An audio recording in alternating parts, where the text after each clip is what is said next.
I feel nauseous, believe me. Never had a lot of shit.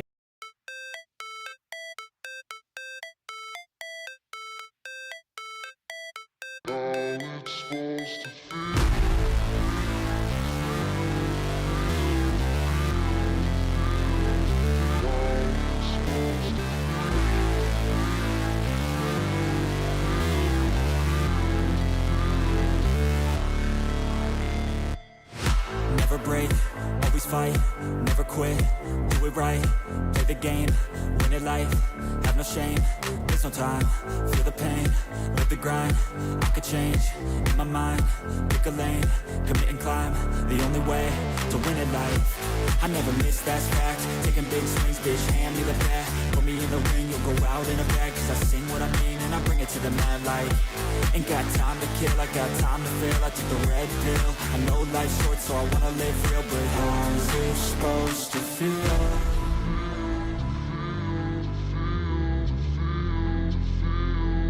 How's it supposed to feel?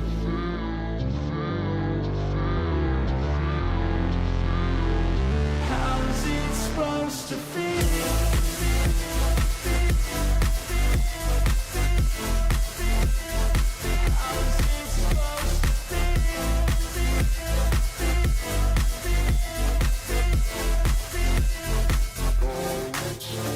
They wanna sing my name, but they holding back. They wanna say they hate, but they know it's cap. I ain't play no games, I just do that's fact. And I don't feel no shame, it's a mood you lack. I go crazy, nah bitch I ain't lazy. Track after track, I work on this shit daily. Pass me the jack, right as fuel, got me hazy. About to unpack all these things I've been chasing.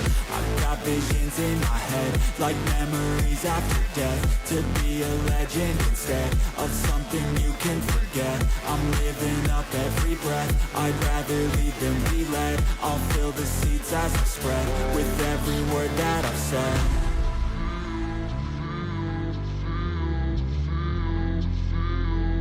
How's it supposed to feel?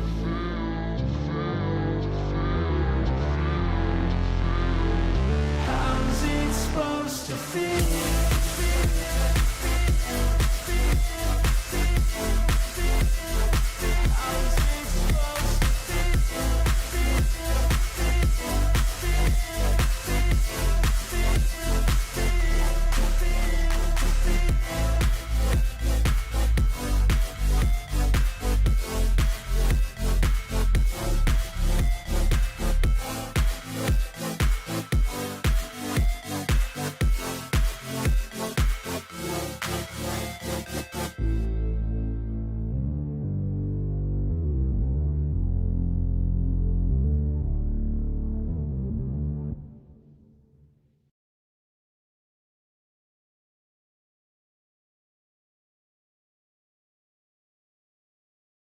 Oh, damn, how we doing this morning? Are we doing okay? We actually got some games again today.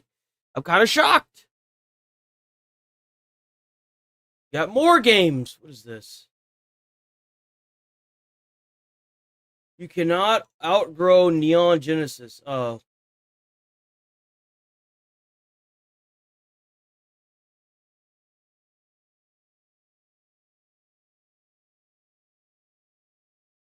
How's it going? How's it going? How's it going, Magic Man? We got Artemis up in the chitty chat. We got Timothy on the other chat with Mantic. Main Tank. I'm gonna call you Main. I'm just gonna call you Main.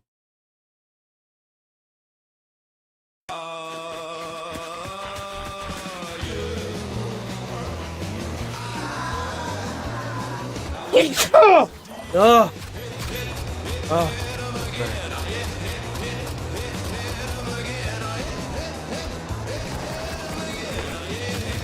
This looks like a really fun game, actually.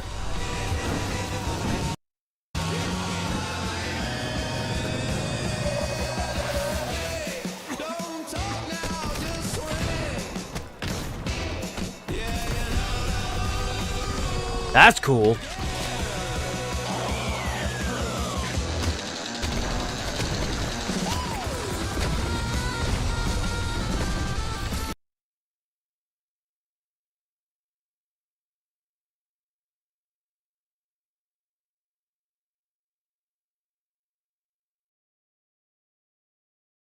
That looks like a really fun game, actually.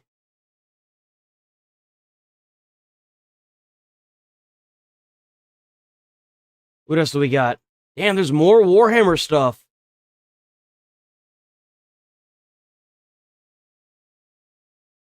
Let's go, Melissa. What's this? Holy, look at the backlight.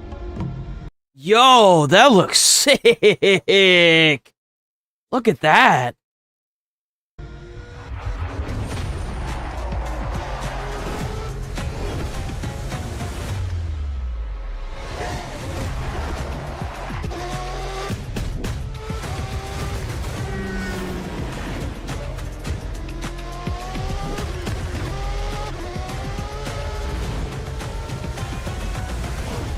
They're already releasing cars, man. Because of course they are. They're already releasing cars.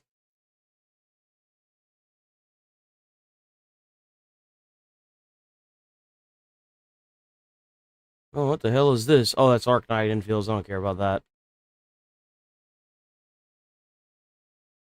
I'm gonna play that today. We'll be playing this today for sure. What is this? I don't care about Overwatch. I don't care. Sinners. What's this? Oh.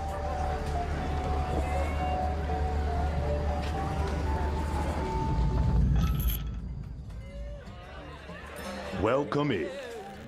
The game's just getting started. But be warned, the house always has an edge. And this one's I was Jack. stuck in the parking lot. Sink your teeth into And Sinners. scream just to nightmare hit of a many, like and say only hi, at but Universal Halloween Horror Nights. Well, I'm happy to have you back, Melissa. W. Melissa. I hope that your boys or your boys/girls/girls had a really good day yesterday. I hope they got to celebrate and have a good time. Oh, wait, I think that's it for IGN. So let's move on from IGN. There we go. We got PlayStation now. So a lot of people probably aren't aware of this, but how's it going, darling Winters? How you doing? Don't really be in chat too much today. I have a lot to do. I am here and listening though. All right, don't feel Don't feel like you have to type in chat. So this is actually a free game. This is a free to play game, and from what Asman said, he said it was really good. So they're still adding stuff to it. It's not a I don't think it's a gotcha. There is a boat in the game that's worth like $35,000 though that you could just buy outright. There is that.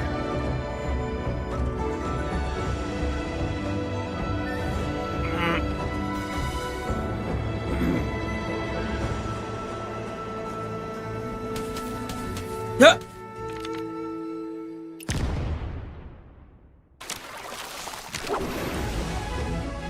That's a big ass fish.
PlayStation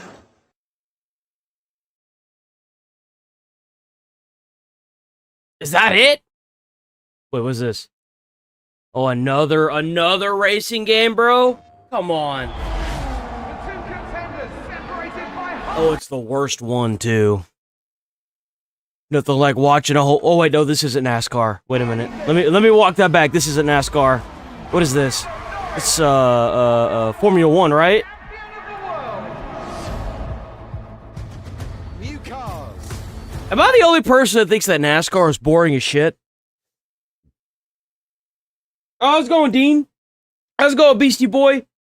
Like, am I the only one? Because, like, I see a lot of people that like to watch NASCAR, and I'm like, dude, you're watching a big-ass circle. They're literally just going in a circle. New Like... teams. New rules. Formula 1 is back. Well, how's it going, Lily?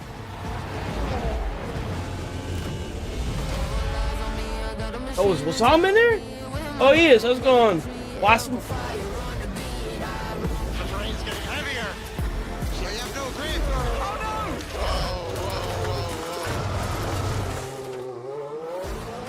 Hello, ladies and gentlemen, and welcome to Madrid. Damn, this actually looks kind of clean. The battering. This will be spectacular. This is wheel-to-wheel combat, and one move can decide it all.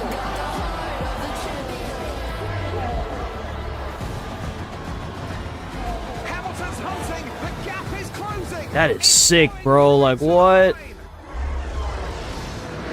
'Cause Formula 1 is not NASCAR. That's pretty impressive, though. I mean, all these racing games coming out. When are we going to get the next Elden Ring? That's what I want. I want Elden Ring 2.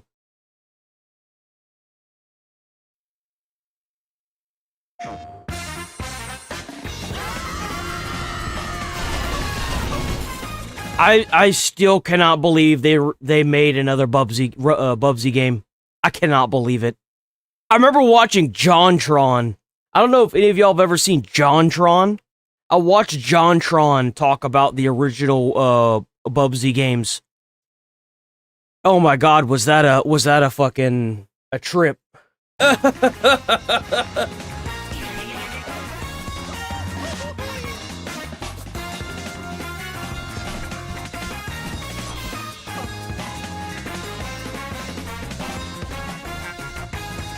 The F1 games are definitely unique. I'd say that. I don't really know how those cars react whenever they like get hit and stuff. Like, for example, if you're trying to undercut like a turn and you got to get in between the car and the actual like barrier. I don't know what would happen if you accidentally clipped another car. So I really can't give too much information on the Formula 1 racing games. I haven't really actually played them, so... Are you ready to be upgraded to greatness? Upgraded? Let's begin, shall we?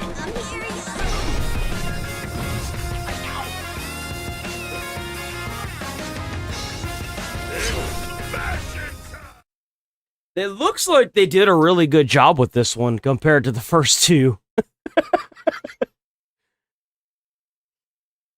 It looks really good in 3D, I'll say that. They made it... This trailer makes it look like it's not empty. So I guess only time will tell if it's good or not.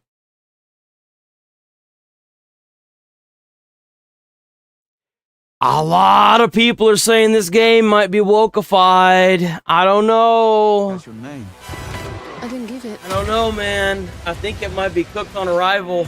Bond is immature and reckless.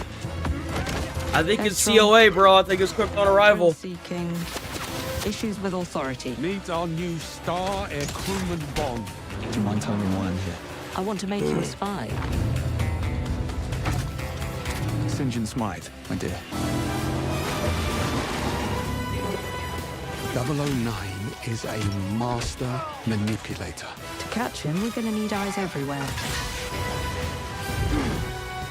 When you're ready, Bond. What about the girl? A means to an end. That's an interesting pickup line. Whatever his endgame is, We won't see it coming.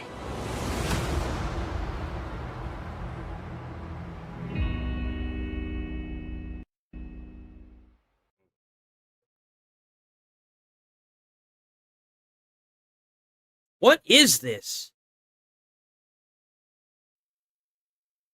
I keep seeing this game everywhere. It's woke, it's DEI.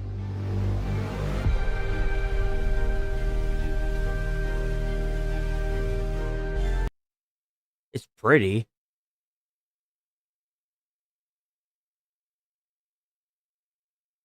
Oh no, it's not. It's like Resident Evil. It's like a survival horror game. Huh.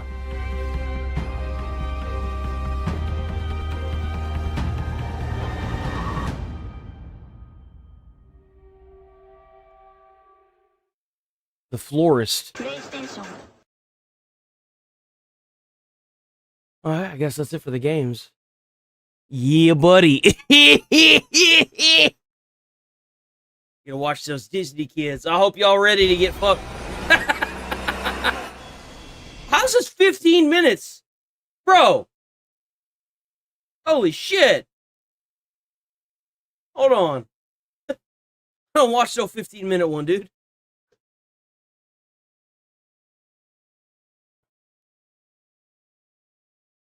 Was that the Hawk Tua girl?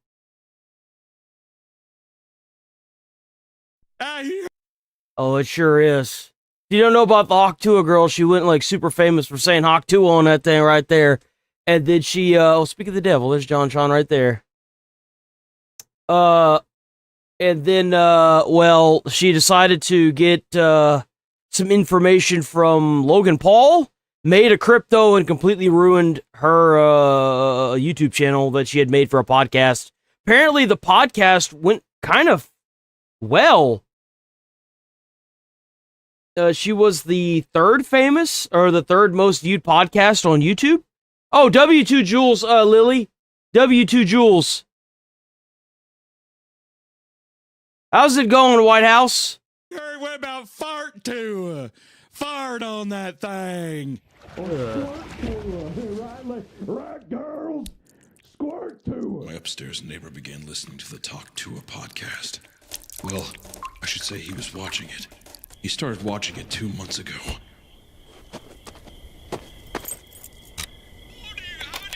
He seemed to mock it at first, mumbling to himself.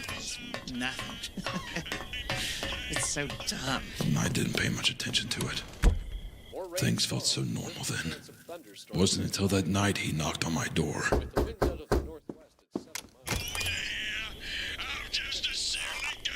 He raised his head along with his phone to look at me, a crazed look in his eye, accompanied with a sticky, wet smile. Oh, what the fuck, bro? What the fuck? He was showing me the podcast he was watching earlier. You gotta check out this podcast. Why do you think The joke people is so like that funny. so much? I wish I knew. Multi-layered. How could I do? I can't recommend it enough. Oh, the Hawk Tua thing? It's just the dick-sucking joke, right? You think it's just that, but then she talks to you. Bro, why does this guy look like Logan Paul? He looks just like Logan Paul. She speaks to me at least. She saw through me. Yeah, I don't know. The man. fuck? I could see my soul leave my body. Boys. Hawk Tua.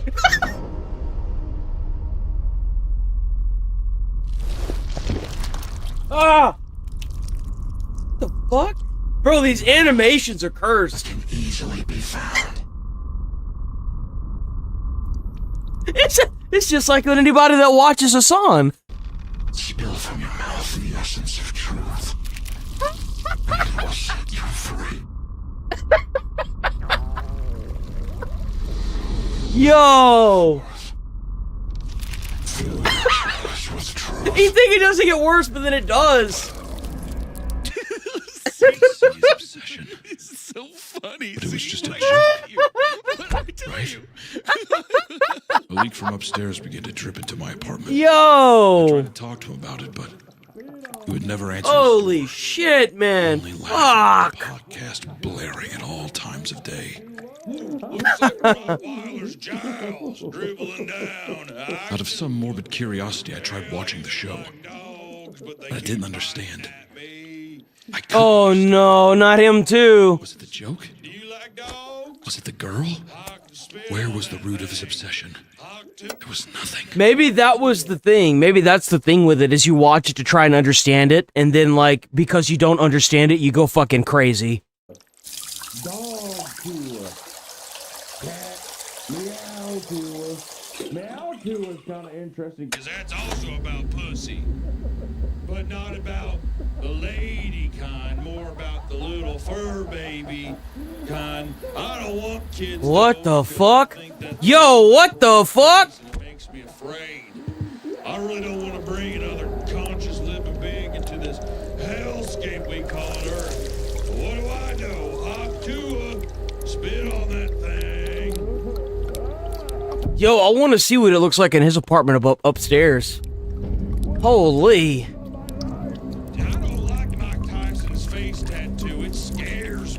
One day, the laughing stopped. Surely there had to be some reason.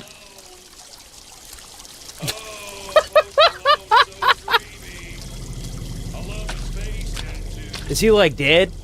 He turned into her? Oh, what the fuck? Instead of always tired on his cheeks, I wish he said, "Hawk, Tua." How much you think I gotta pay him to put spit on that thing? Yo! Yo!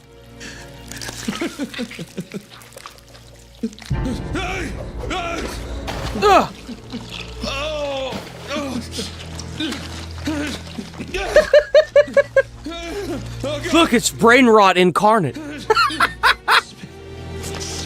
on that thing. Oh, God!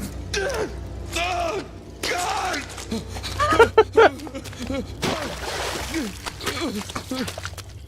Yeah, my dad didn't like the Hawk Tua meme, but I must admit, Ah! the show does hook you pretty fast. And it's not just a one-dimensional joke. It's truly very moving. So funny. Oh, good golly. I'm from the South. Jesus Christ, man. Meat Canyon's cooked. The guy's cursed. Nope. Ah, here he is. Here he is. Here he is. Yeah, we gotta watch that more press. KFC Drift. Sure, why not? This is the world's fastest chicken. Yeah, this is the Tasmanian native hen. Except I wonder what it tastes like. no one fucking calls it that shit. We call it the turbo chook. Yo! Why don't we do the turbo chook? This bad boy is from the land. I want one of those. Under. More specifically, Does it lay it's eggs? found in my home state of Tasmania. I bet it's more gamey. And as you may have guessed by that nickname, Lightning McChicken here is built for exactly one purpose. Speed. Yeah. am speed. But before I address it violating the speed limit, I've got to address the fact that it's a fucking fraud. So despite that name, it is not remotely related to a chicken. Huh? It's actually pheasant? from a family of waterfowl called rails.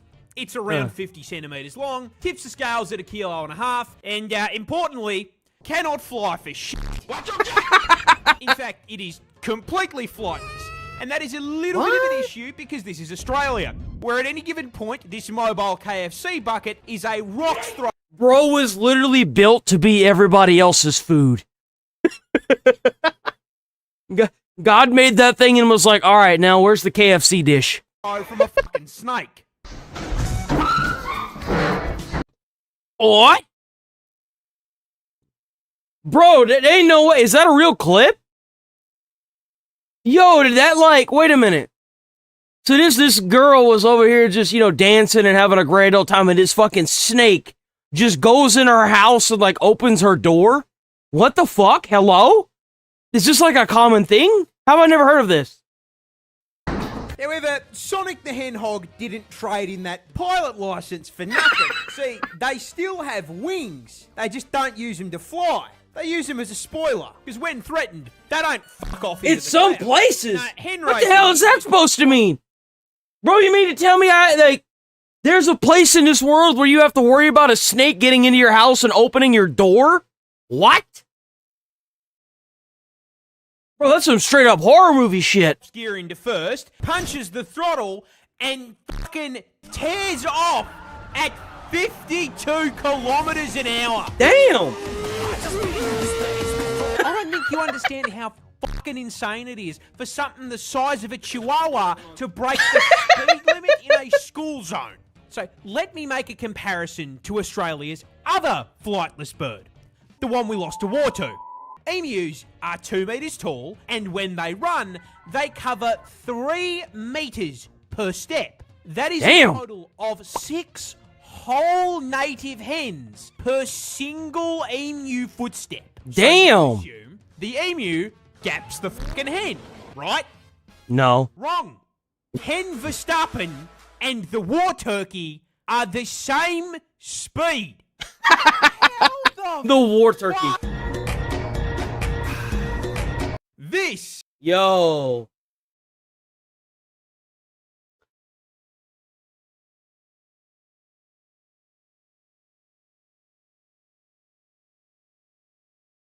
We got the war turkey and the turbo chook. The fuck is this?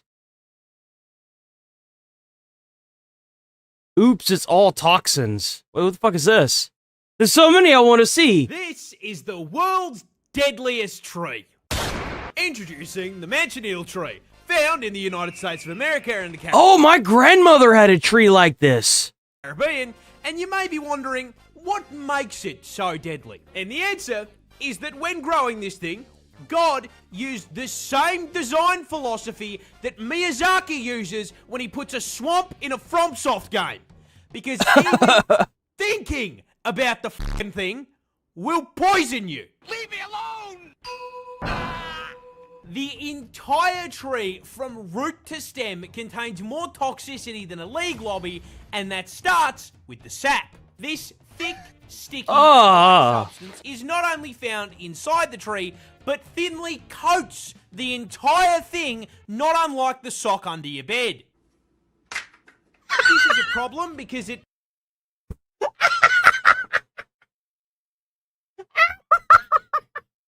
Yeah! Oh my god! Contains 3 separate toxins that will seep into your system if you so much as f***ing brush the thing. How's it going, causing user? severe itching, swelling, and chemical burns. How's it going, Davidson? Getting toxic shock from just touching the thing isn't enough for you? Well, you'll be happy to know that eating the fruit on it can just kill you. Fucked up. We doing pretty good, Davidson. Or David, I'm just gonna call you David. We doing all right, man. Just stay safe out there, bro. It's all right if you gotta take a few. That's all right. That is okay, bro. It sucks that you don't have anyone. I know what that's like, dude. I know what it's like to be fucking, depressed and not have anyone to really talk to. It really sucks. It does. Yeah, what the sap does to your What? skin, the fruit essentially does to your throat and internal organs. So just a few bites of Satan's apple here will cause you to start choking before you experience the worst stomach pain of your entire So this fucking tree has apples? life, collapse to the ground, puke your guts up, and then start shitting them out. But the f***ed up part is even if you don't eat the fruit or touch the tree, it can still poison you. What? How? Well, let's say you're walking outside and suddenly it starts pissing down with rain. Thinking quickly, you run for cover under the branches of a tree.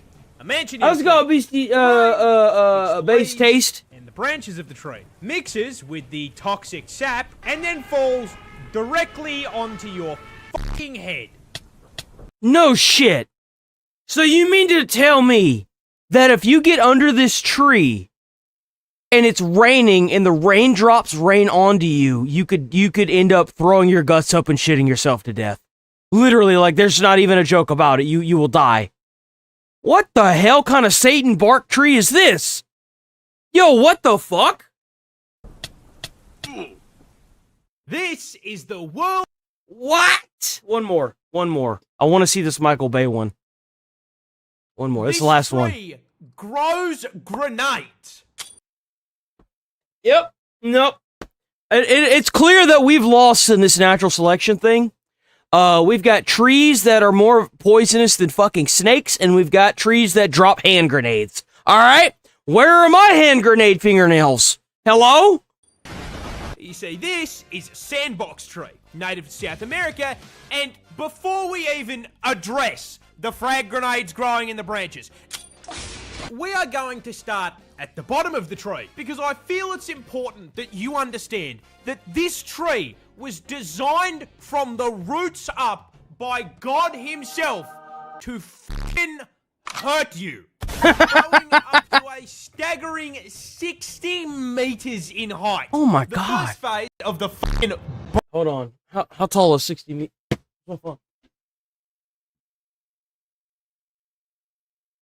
60 meters to feet.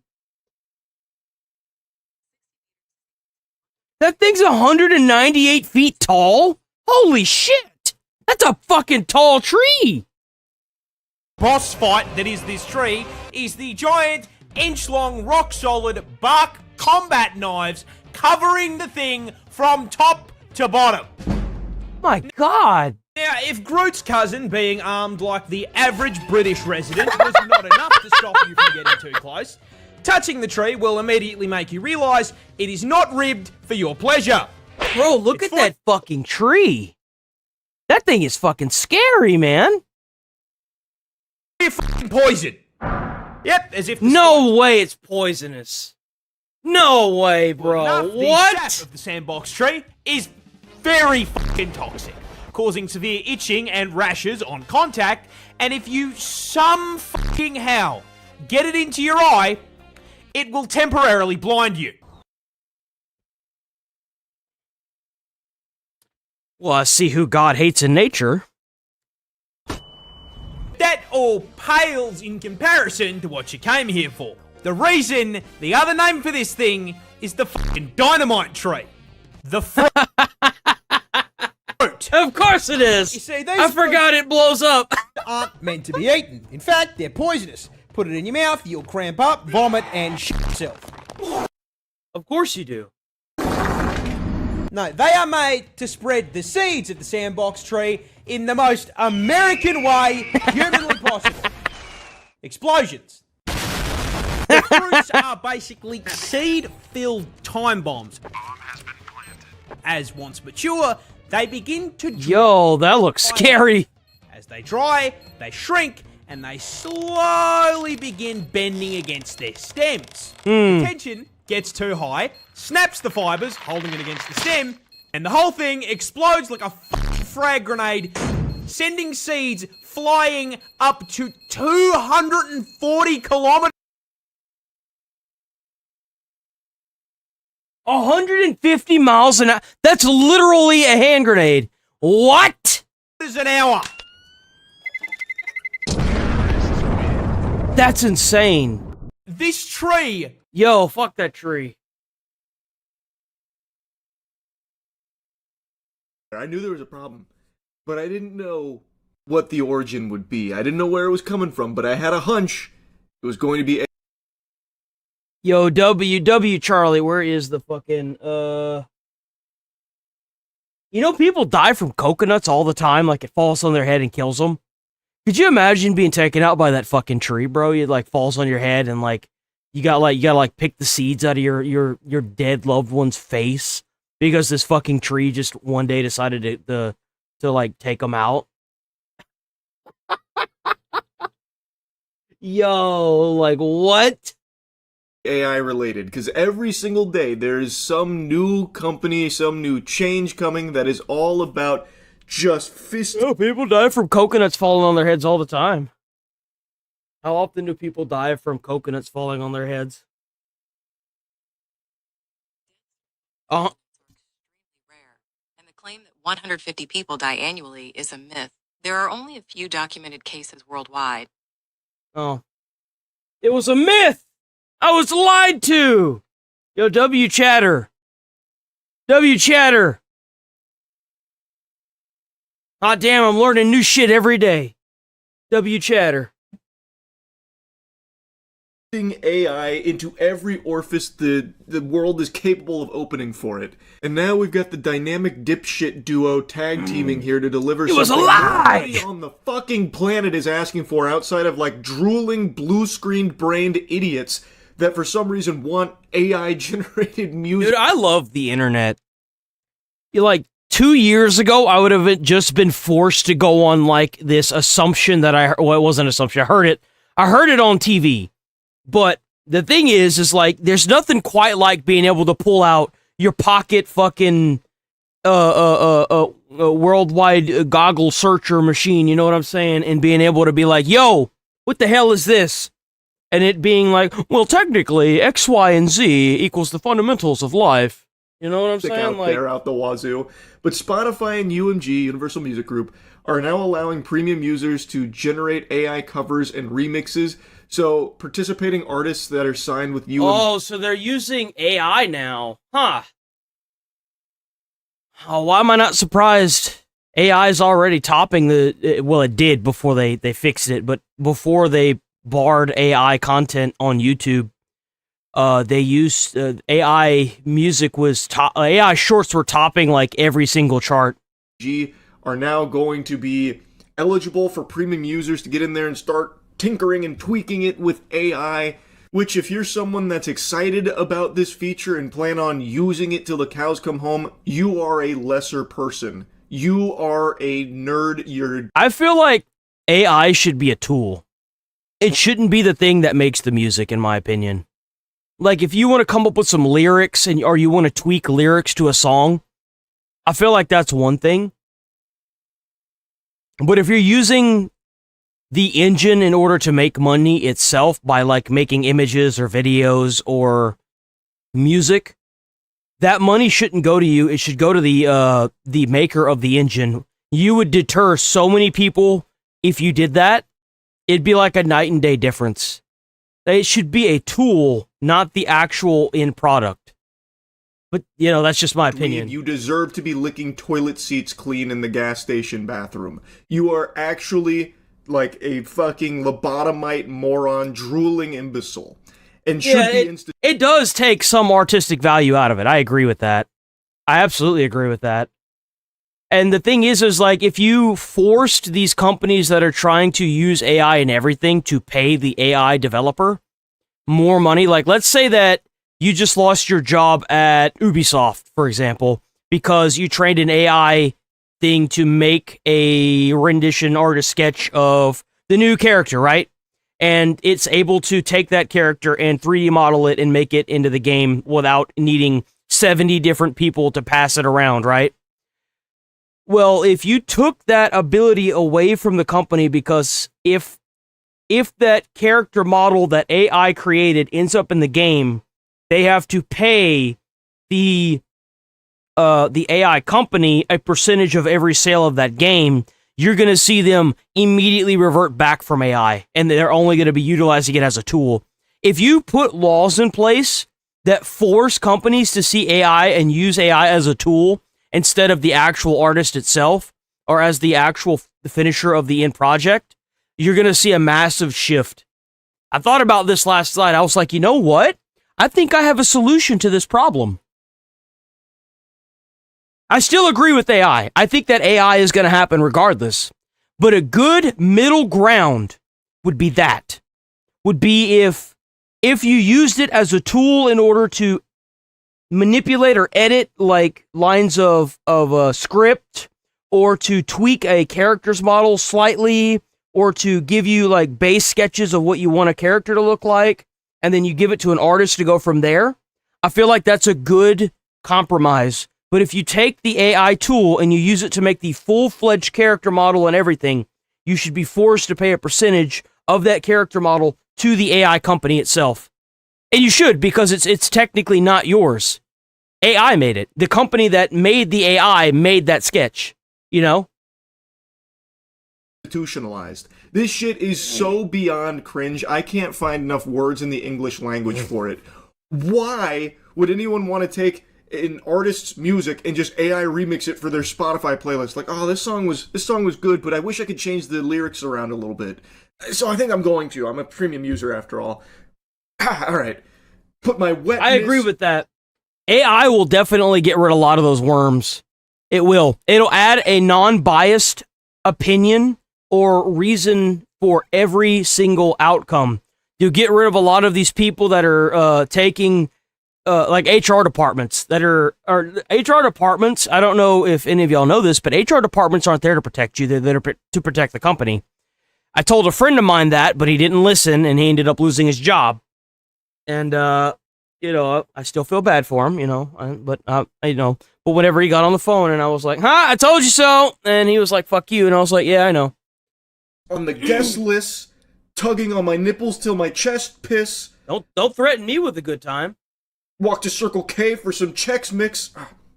Much better. Chef's kiss. Thank you, Spotify and UMG, for allowing me to improve this song so much.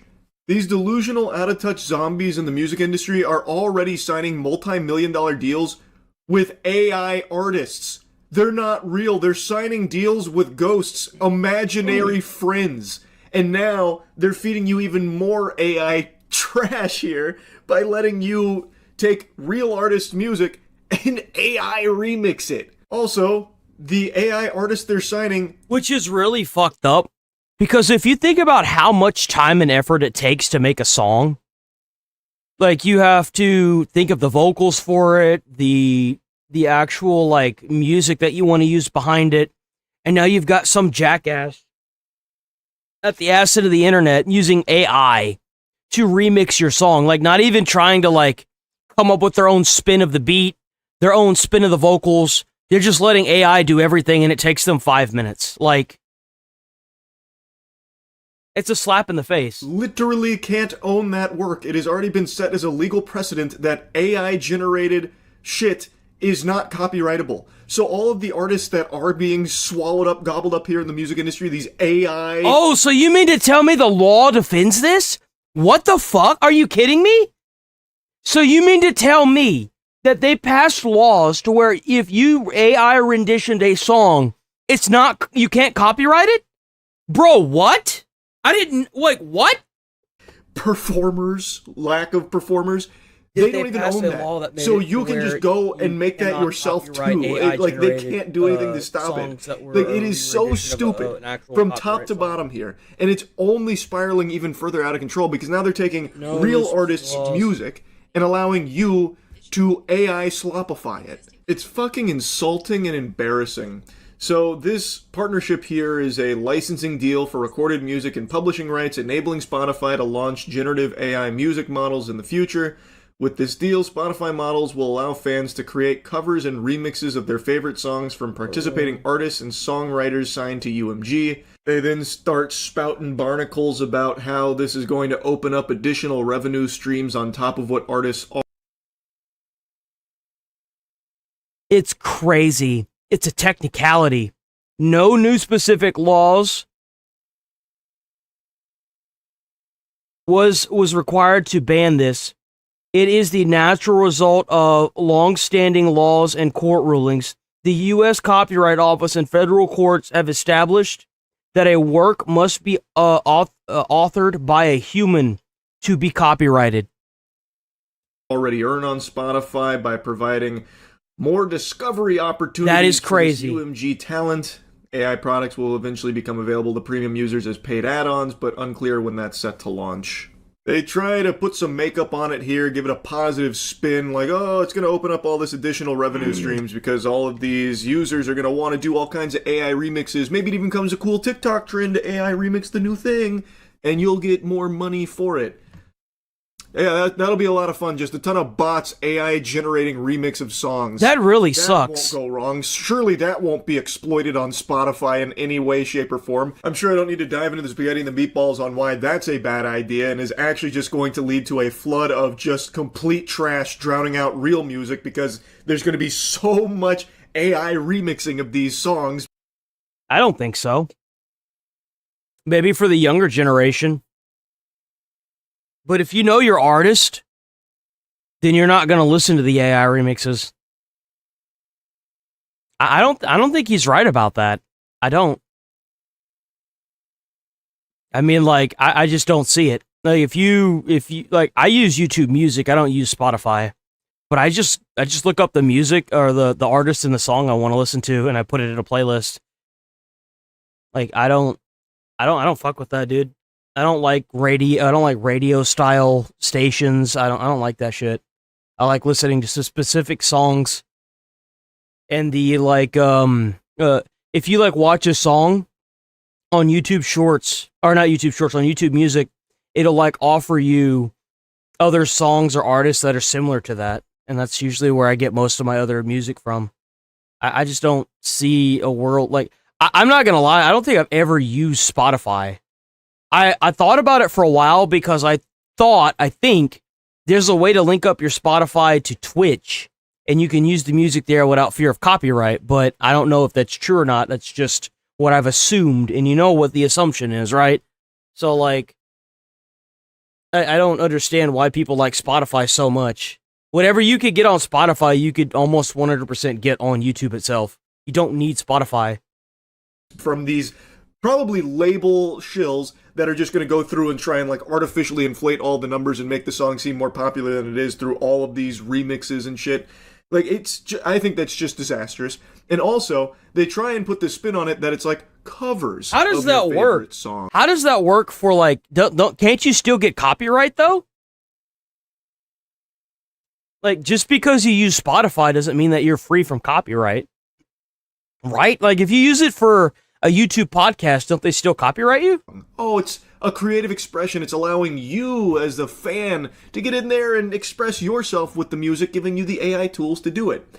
It's not a cover of anything. A cover of something is still creative expression when a person is going through and they take a work and make it their own. Whether through changing of style or just in their own singing voice, giving it their own spin, that is a very human, very real creative expression with covers. This is devoid of that. It is AI going through off of a sentence, off of a prompt, rock and roll and metal, I'm your guy. Entirely, and taking the human element out of it. You got a YouTube channel user? Out of the work. The art is then gone and has now just become a piece of Gen AI garbage. So it is not a cover, and I would never use that word to describe Let's this. move on from and just this. like all of these slimy. Yup.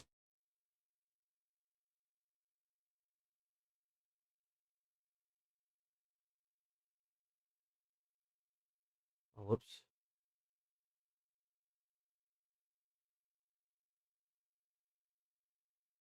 Why? I was promised music. Where's the music? What the hell? Lies.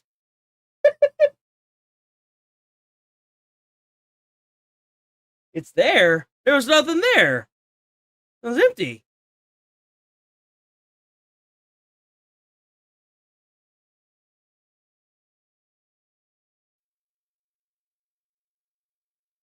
That? Bro, what's that camera?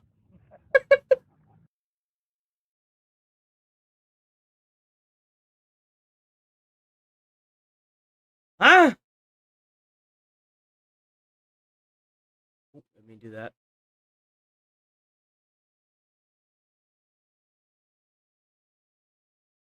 Not mine. Oh, not yours. You said yours, man. Me parasites, they always. Oh, not your camera. Dollars selling virtual farm animals that apparently had a better investment strategy than half of crypto. Yeah, this is definitely one of those stories that I'm sitting here like, how did this happen? Why did this happen? It happened because we don't have legislation because the entire country is ran by boomers. can't believe that it happened. I just have so many questions about it. As I was researching this video, So check out Atozy, W Atozy, hell yeah, Atozy. Go check him out on YouTube. W Atozy.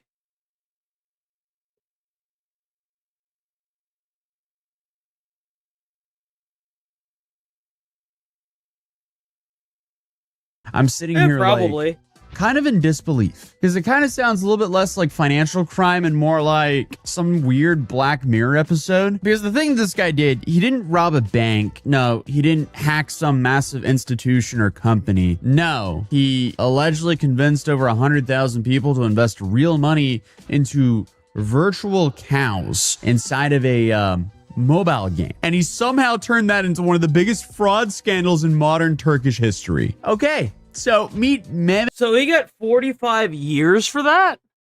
How is it that you hook you? So like, how is it that when you kill people, you get let out on parole, but whenever you commit fraud, you get 45 years in prison? How the hell does that work? A Turkish entrepreneur and former rapper. Yes, the international fugitive accused of running a massive Ponzi scheme was also, I guess, a YouTube rapper. But Aydin reportedly uploaded rap music online under the name of Ego Man, which in hindsight might be a little bit of a subtle hint that he would have the ego to, you know, run $100 million Ponzi. But I guess it's safe to say the music videos are just a little bit cursed. But yeah, there was a tweet that said, I would definitely trust that guy with $145 million. You see, what the fuck? Anything? He got 140. Dude, I'm in the wrong line of work. I'm in the wrong line Apparently of work. This guy you got these fucking scammers and fraud. They don't even debank the motherfucker either. They let him keep all the goddamn money. What the fuck, dude?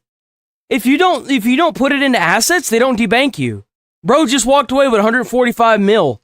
He serves his 45 years in prison, and then he's out. Steal. He's probably going to be dead by then, but still. $100 million.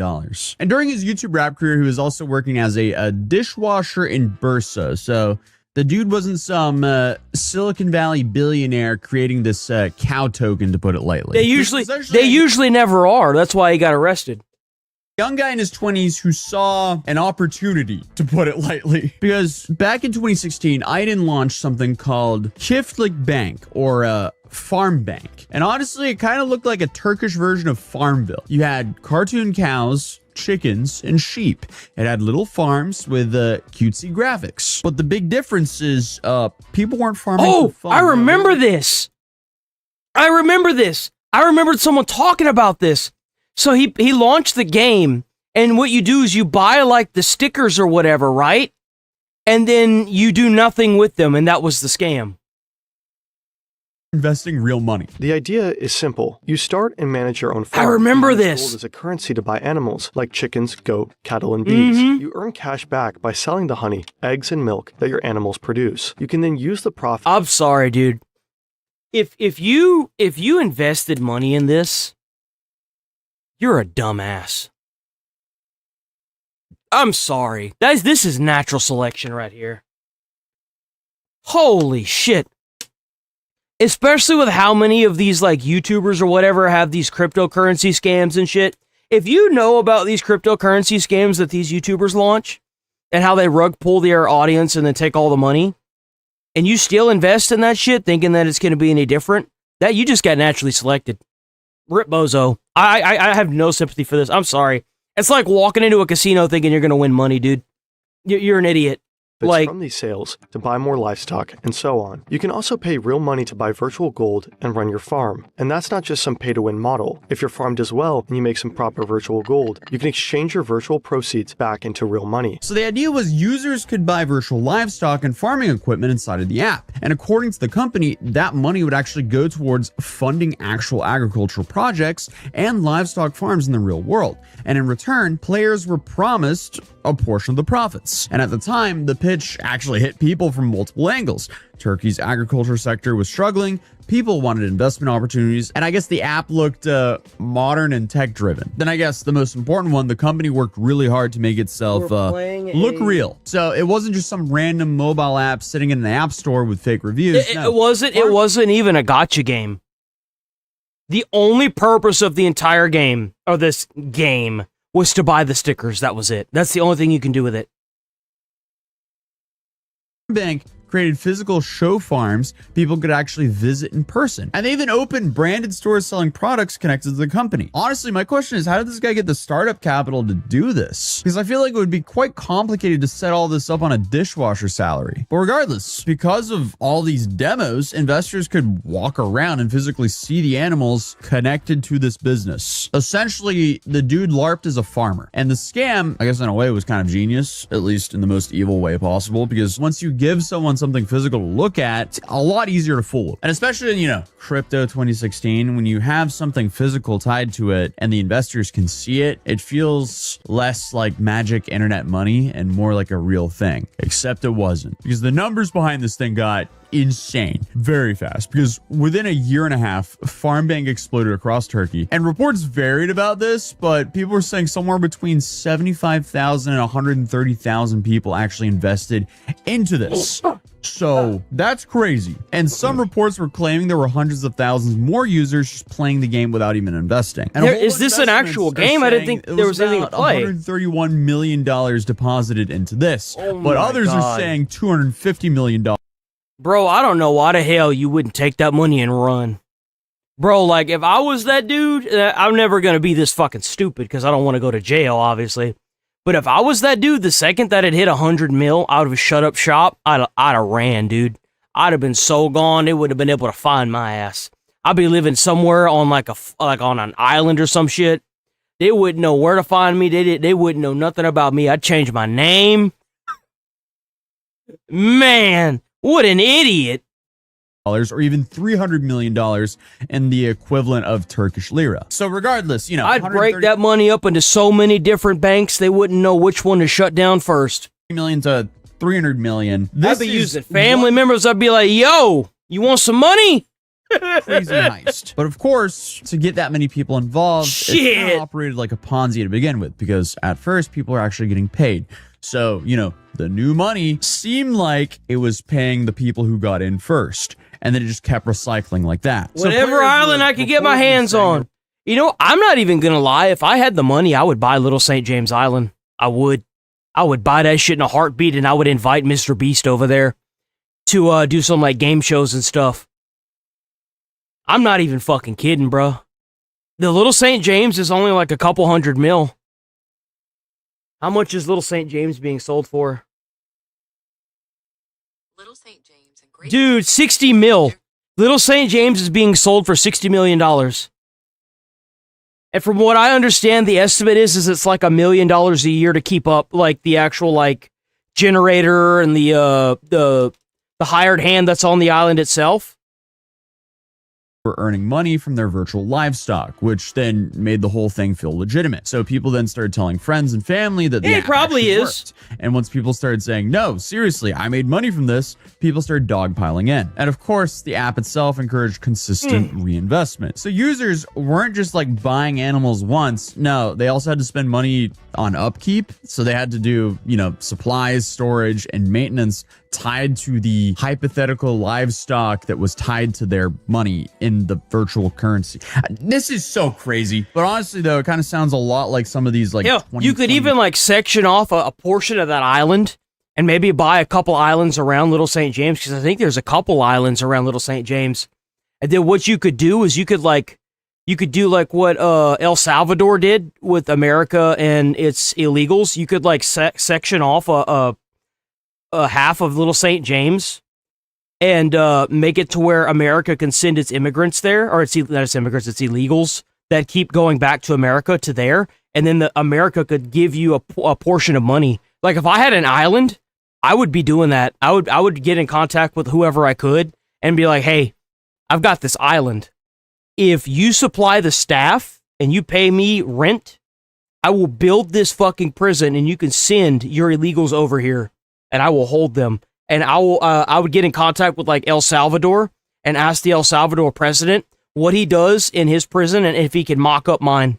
If he can give me like a mock up like dimensions and everything of how he runs and has his own prison. I bet he would let me do it. I bet he would. NFT scams. Regardless, FarmBank marketed itself as innovation, and the company promoted itself as this futuristic blend of gaming, agriculture, and investment. And it was trying to like position itself under the narrative of we're helping Turkey revolutionize its farming industry. Is And a Rachel whole in chat? bunch of How's it people are going, clearly Rachel? on I'm board gonna because you have lose. major Turkish TV think my personalities and coffee- celebrities promoting the app publicly. Because Don't do what I do. Whenever something I need is broken, I break it more because I get angry. I had a TV turn off once and it wouldn't turn back on, so I hit it a whole bunch. And I said, now you have a reason to be broken. Don't do that. Don't do that. FarmBank branding started showing up in real stores. Whatever you do, don't do that. Products carried the company logo. And at one point, Mehmet Aydin was even claiming the company would help finance one of the largest dairy farm projects in Europe, which is just such a I made an bizarre, island out of soda bottles? What? Startup promise that, hey, in 2016, I could see how that almost kind of worked. Or, well, actually, it did kind of work for a little bit at least, because if you just put the right buzzwords around a bold enough project, it seems like you can raise some money, even though it's illegitimate. But I guess behind all the branding and hype, the cracks in the foundation were That's already pretty forming. badass. Eventually, people... His name is Richard Sawa, who constructed a floating, self-sustaining eco-paradise in Mexico out of 100,000 plastic soda bottles.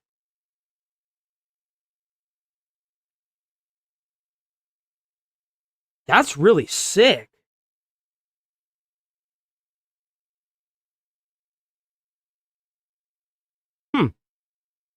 You know, there's a lot of plastic in our oceans. I do wonder. It floats?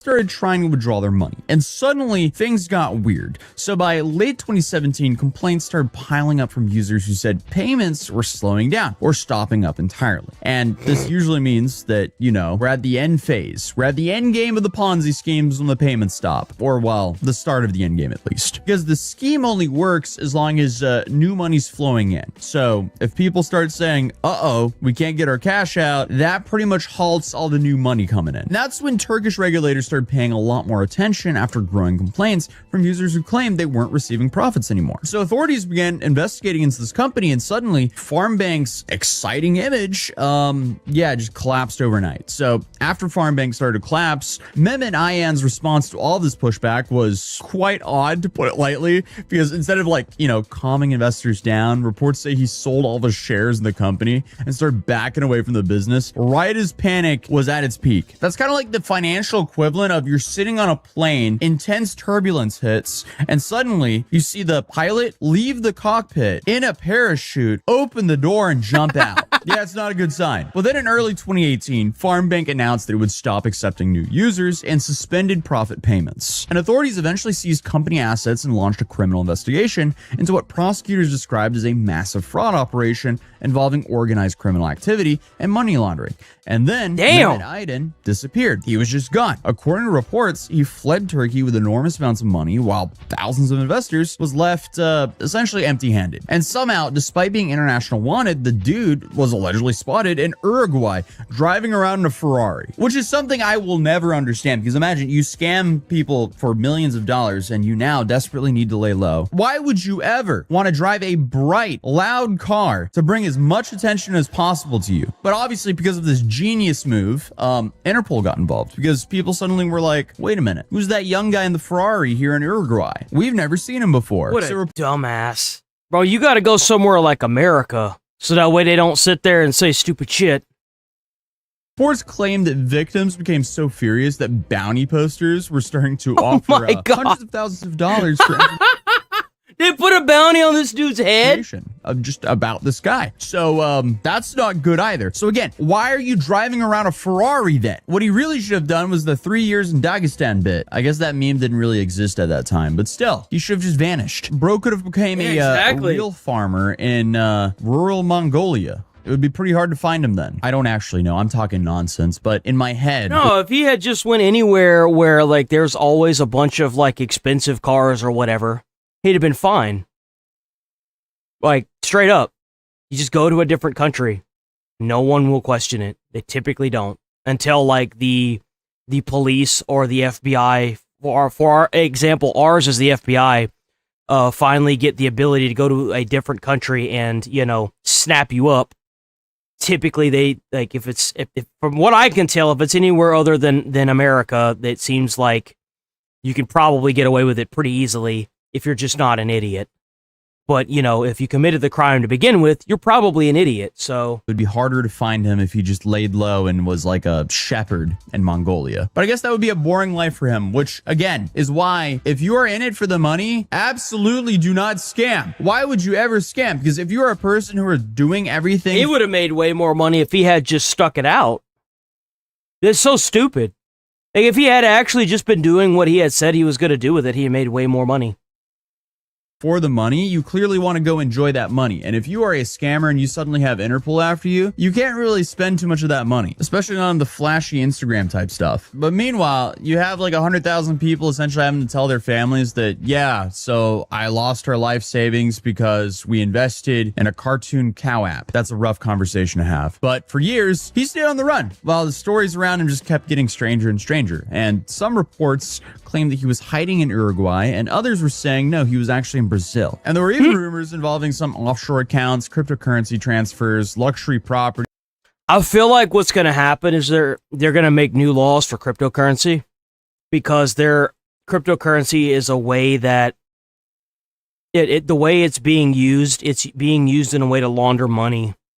And I feel like they're going to start probably implementing new laws for that. I've been saying that for a while. I mean, who knows? Maybe it'll never happen. Maybe there's too many senators or whatever that are using it to launder. Who knows? Who knows? Girlfriends, fake identities, and so on. But meanwhile, back in Turkey, the legal case just kept growing, and dozens of people connected to Farmbank were investigated or charged. So prosecutors accused Aydin and others of running a criminal organization, fraud, and money laundering. And apparently at one stage, Turkish prosecutors were seeking over 75,000 years in prison for him. So they really... wanted him, because you know that you would think that would be like 74,900 years overkill. But I guess while all this was happening, Aydin was still insisting that he never intended to scam anyone, because in videos and court statements he repeatedly claimed that he was also a victim and argued that the business had simply collapsed after authorities froze assets and disrupted operations, which I guess is one way to frame disappearing internationally with millions of dollars. But in 2021, after more than 3 years on the run, something unexpected happened. He surrendered. Aydin walked into the Turkish consulate in Sao Paulo, Brazil, turned himself in, and days later, he was Dean extradited rolling out. Have a good day, Dean. Back to Turkey, where he was immediately detained and brought before authorities. And the footage of him returning is like slightly... So wait, you mean to tell me that after all this time, he just turned himself in? You think he just ran out of money? Because this wasn't some like mysterious criminal mastermind in a suit. No, this was just some 29-year-old former rapper named Tunçuk. Did I pronounce that right? Tunçuk.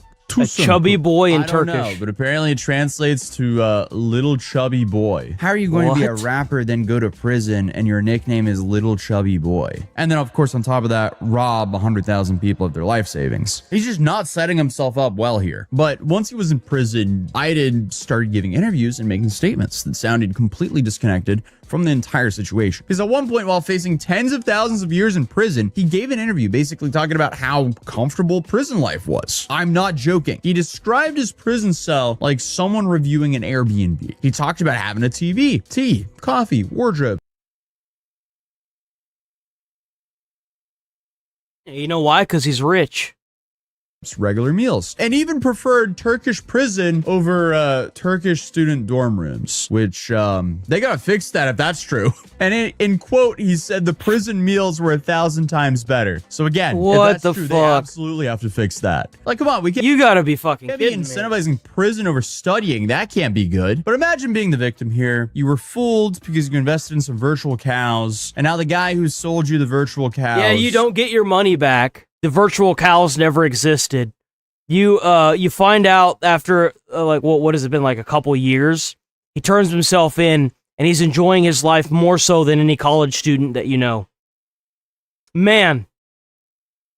Whoo! Ooh, bad day to be in Turkey, huh? Is now on TV saying, honestly, the prison food's pretty good. That would not be an ideal predicament to be in. But then on top of that, he said if he could go back in time, he would do it all again without any mistakes. So instead of, oh, I regret hurting people, he was like, well, at least he's honest. I mean, you gotta give him credit, dude. He's honest.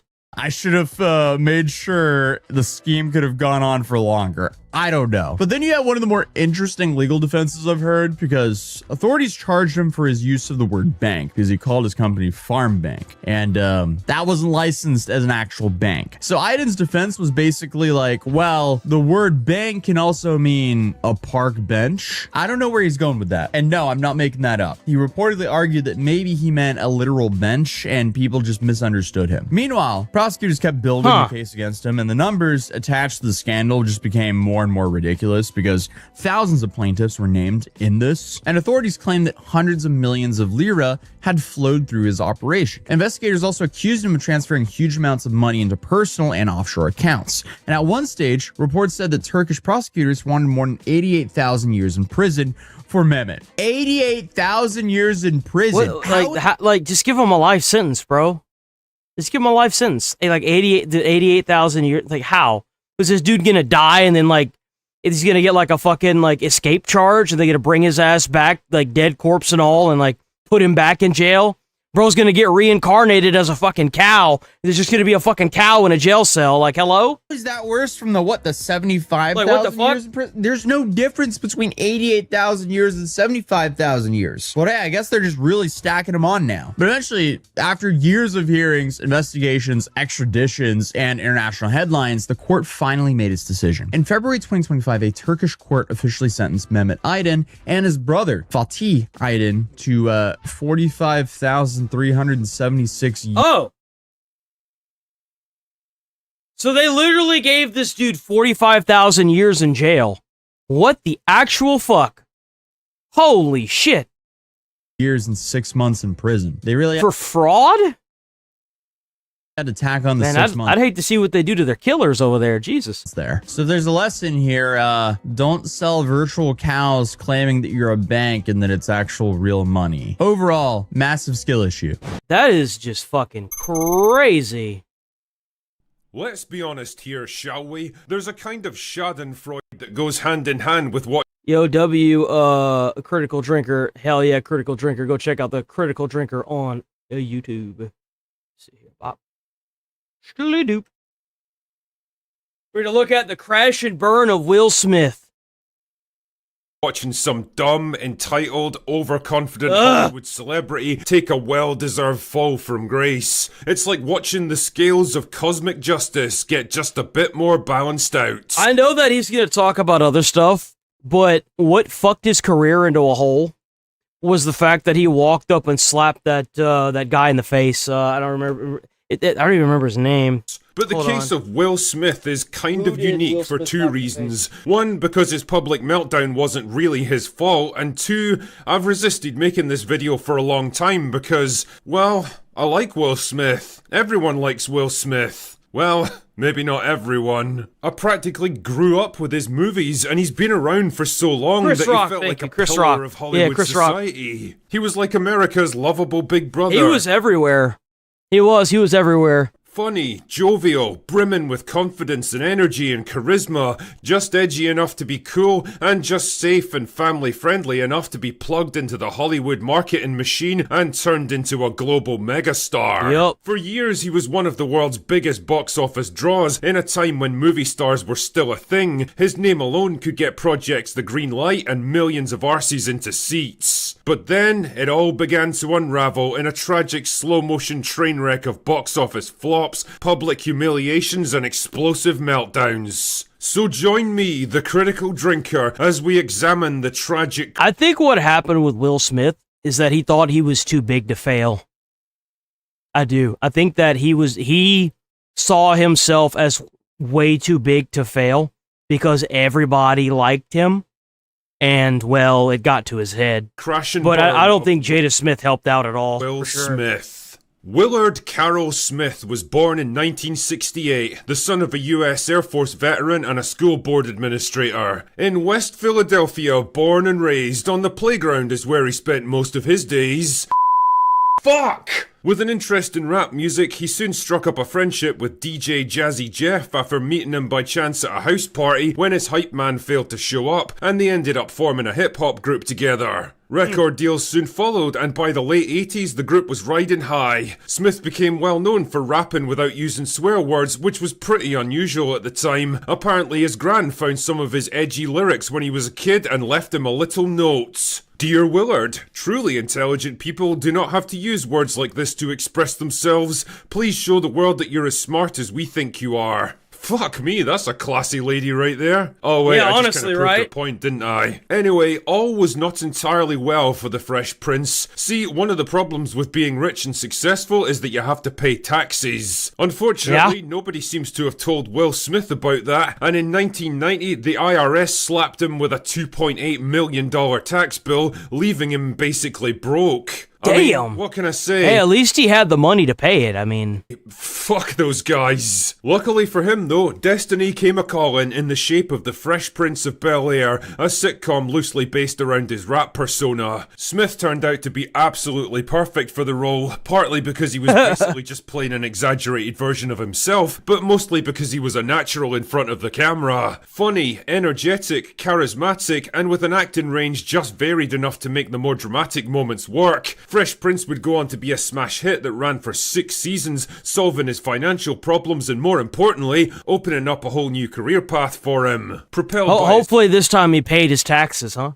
success, Smith set himself the goal of becoming the biggest movie star in Hollywood. His first major hit came in 1995 with Bad Boys that grossed... Man, that movie is so badass. I love that film franchise so much. Over $140 million worldwide and spawned that a franchise franchise. that's still going to this day. Independence Day gave his career... Love that movie too. Love that movie. The second one was, but the first one...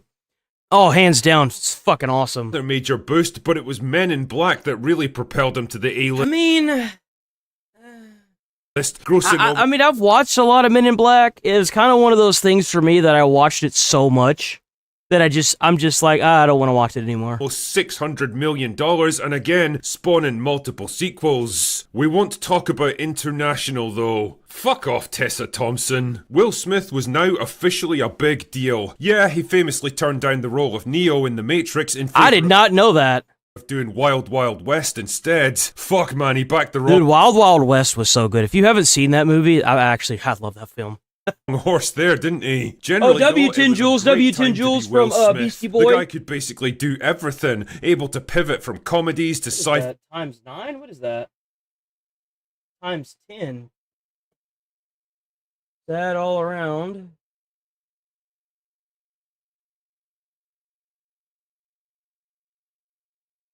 Oh, W100 Jules from Rachel. I didn't even see that.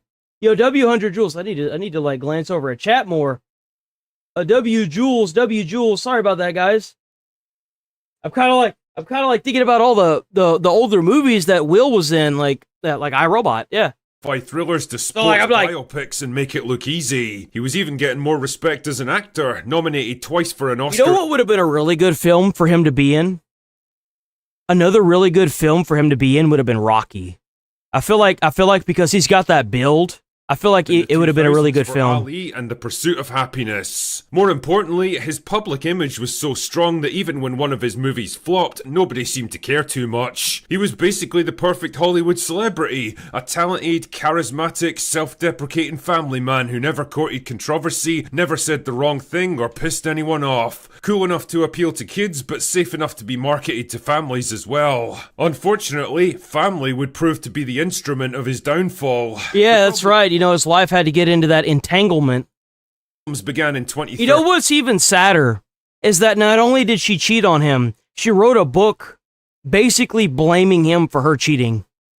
With the release of After Earth, a post-apocalyptic sci-fi action movie where Smith starred opposite his real-life son Jaden. It was supposed to be Jaden's breakthrough role, the movie that would launch his acting career the same way Fresh Prince had launched Will's. Unfortunately, it was not to be. The movie was a fucking dud, the script was terrible, and Jaden had none of his dad's acting range or charisma. It was Hollywood nepotism at its very worst, a kid with no particular talents or abilities pushed into a role they didn't deserve. deserve by overbearing parents trying to manage him. Not only did this film damage Smith's star power, but worse, it hurt his image. The one thing that had sustained him through all the highs and lows of his career so far. He wasn't America's cool, funny, relatable big brother anymore. Instead, I he do was wonder on if vanity. Jaden ever even wanted to be an actor, or if that was Will Smith trying to push it.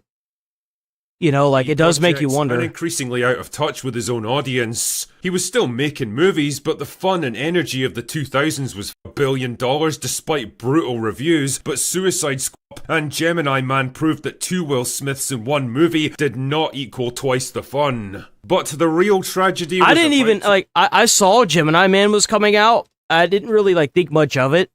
And then it came out and no one was talking about it. And I was like, oh, uh-oh. This must be bad. To unfold, dear viewer. And I'm trying Will to Smith's skip past destroyer certain parts came in here. the shape of his own wife, Jada. She'd been an actor herself. Yeah, that was another thing I was going to say is, like, maybe it was Jada trying to be like, Will, why don't you get him a job, you know? Like, why don't you do this? Back in the day, but the march of time eventually took its toll, mainstream roles dried up, and Jada did what most washed-up Hollywood actresses that have aged out of the industry do. She became some kind of bullshit self-help guru / lifestyle coach. Oh man. Oh god. Oh man. Fuck off, as if someone like Jada Smith's got any kind of insight. How could you possibly take advice from somebody that's, like, made that much money? Like, that, how is it that you get disconnected from your audience, and the audience doesn't realize that being a self-help guru, or like whatever the fuck that stupid shit is, like, how do you not watch that and immediately tell yourself, wow, these people are even more disconnected? Like, I feel like people watch these self-help guru people because they're able to fantasize about what they would do with the money that they're blowing on, like, these weird, usually whenever you watch them, they go to a sauna or they go to a massage thing and they get the hot rocks put on their back and they get their face all mudded up and whatever. And you're like, a lot of people that watch that, I feel like they watch it to fantasize about what they would do with the money instead. They don't really watch it for the self-help part of it. They watch it because they think about what, like, kind of like, whenever you are watching somebody that's doing a mukbang or, like, eating a bunch of food, it makes the fat people that watch that person feel better because they're not that fat. They're not as fat as the person eating all the food, you know? That's kind of like that. That's just how I think that it kind of works. Kind of like Keeping Up with the Kardashians or whatever that fucking show was. I feel like people only watch that because they could see all the money that they had and what they blew it on, you know? To real life. They don't care about the whole self-help. It's just, this is all the money. Or like MTV's like Cribs or whatever, where they go and they look at the people's houses, these multi-million-dollar houses, and they see what people had. If someone had, like, theaters in their houses, like, all kinds of crazy shit.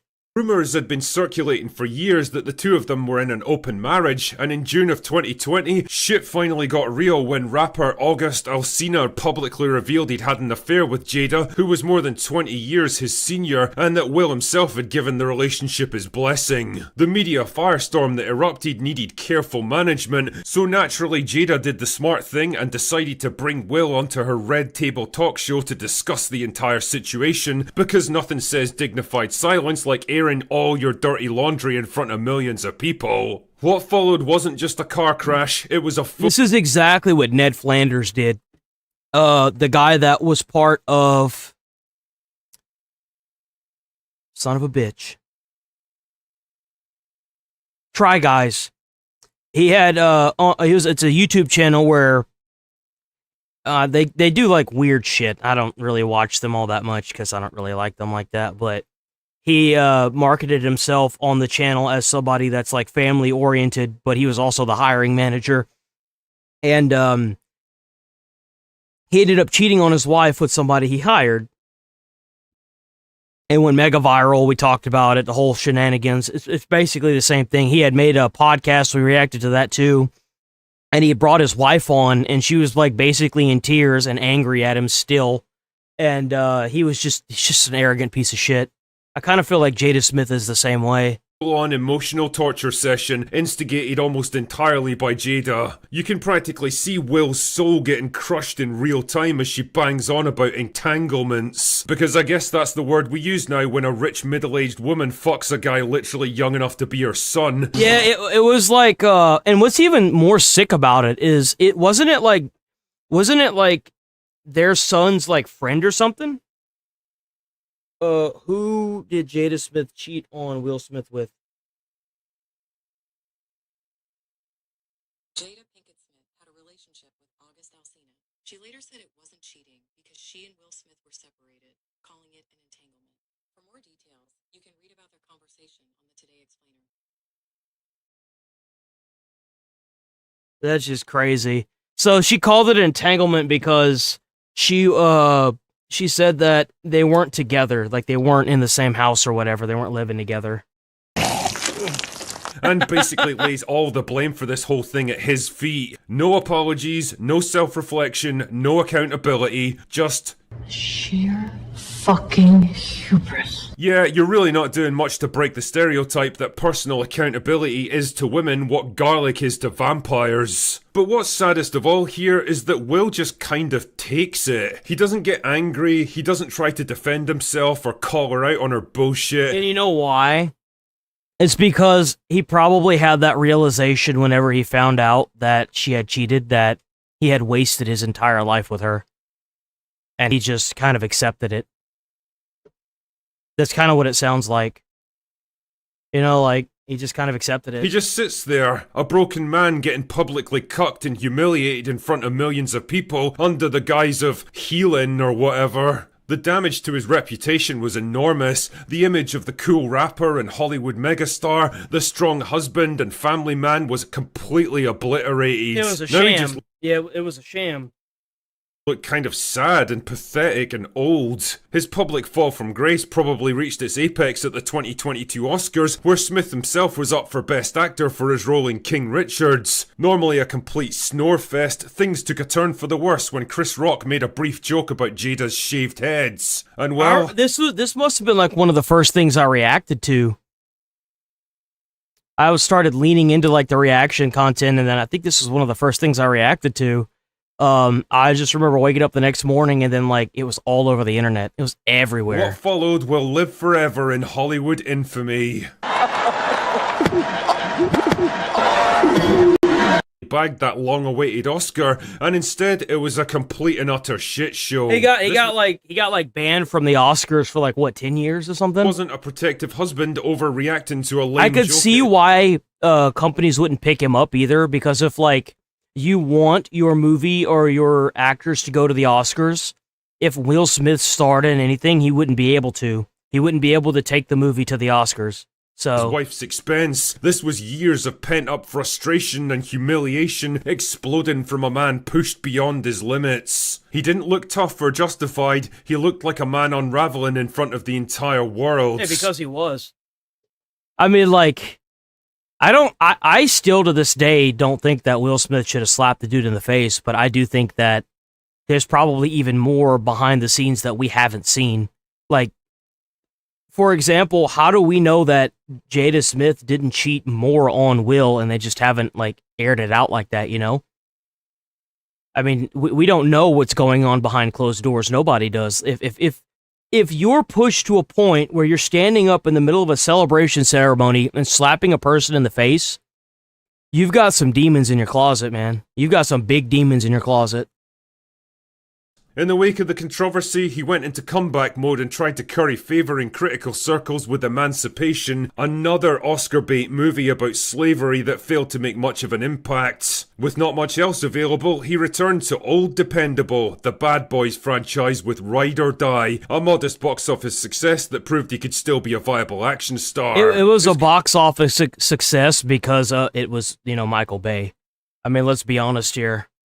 career is still kinda limping along, I guess. He's still making movies, but the magic just isn't there anymore. He's not the same guy he was in his 2000s heyday. The confidence and the swagger and the Damn, I didn't know he went to X. Has been chipped away. He's not the box office megastar who could launch movies on his name recognition alone. He's a tarnished brand now, still standing more or less, but damaged and scarred by years of controversies and humiliation. And as for Jada, well, she wrote a book about her experiences. Yep. Fucking whatever. Oh yeah, and she's also responsible for the African Queens documentary series. You know, the one that tried to pass off Cleopatra as black because someone's senile grandmother said so, and became literally the most hated TV show ever made. Well, that fate is not without a sense of humor after all.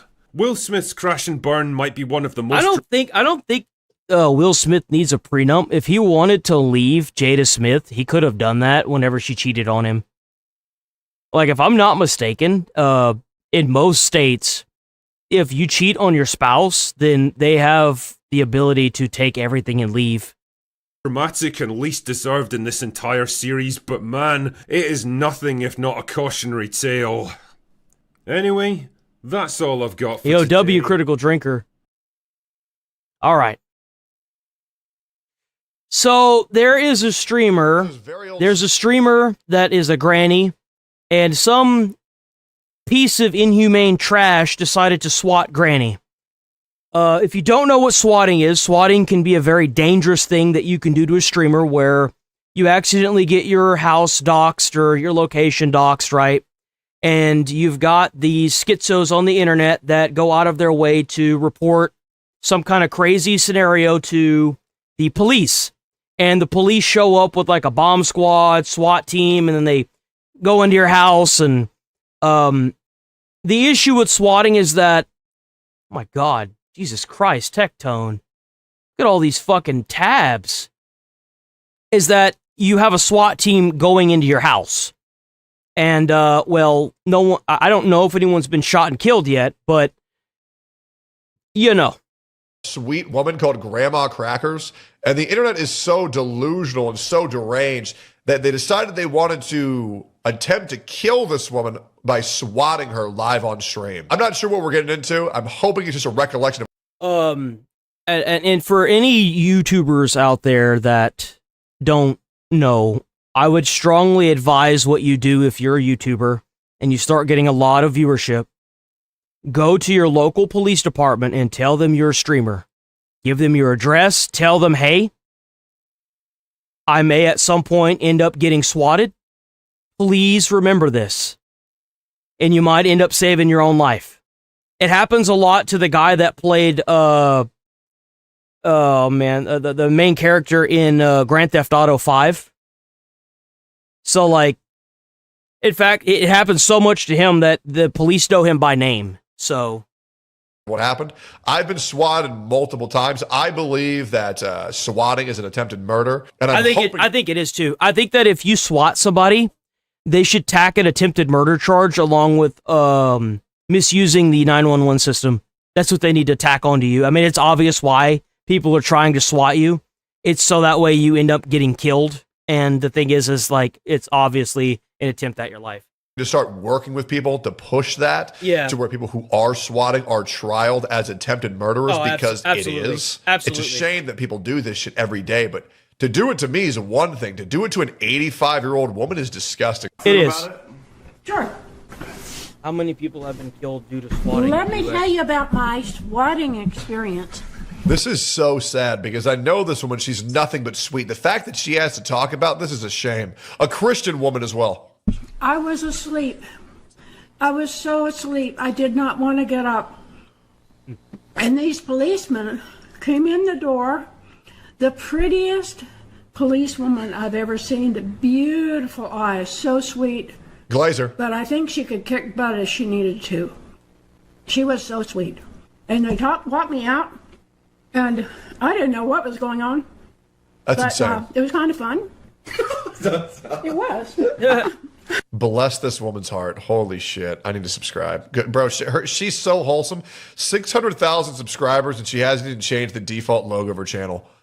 My SWAT experience was not fun. One of the first times I got swatted, there was a call saying I had 12 children upstairs and I was raping them.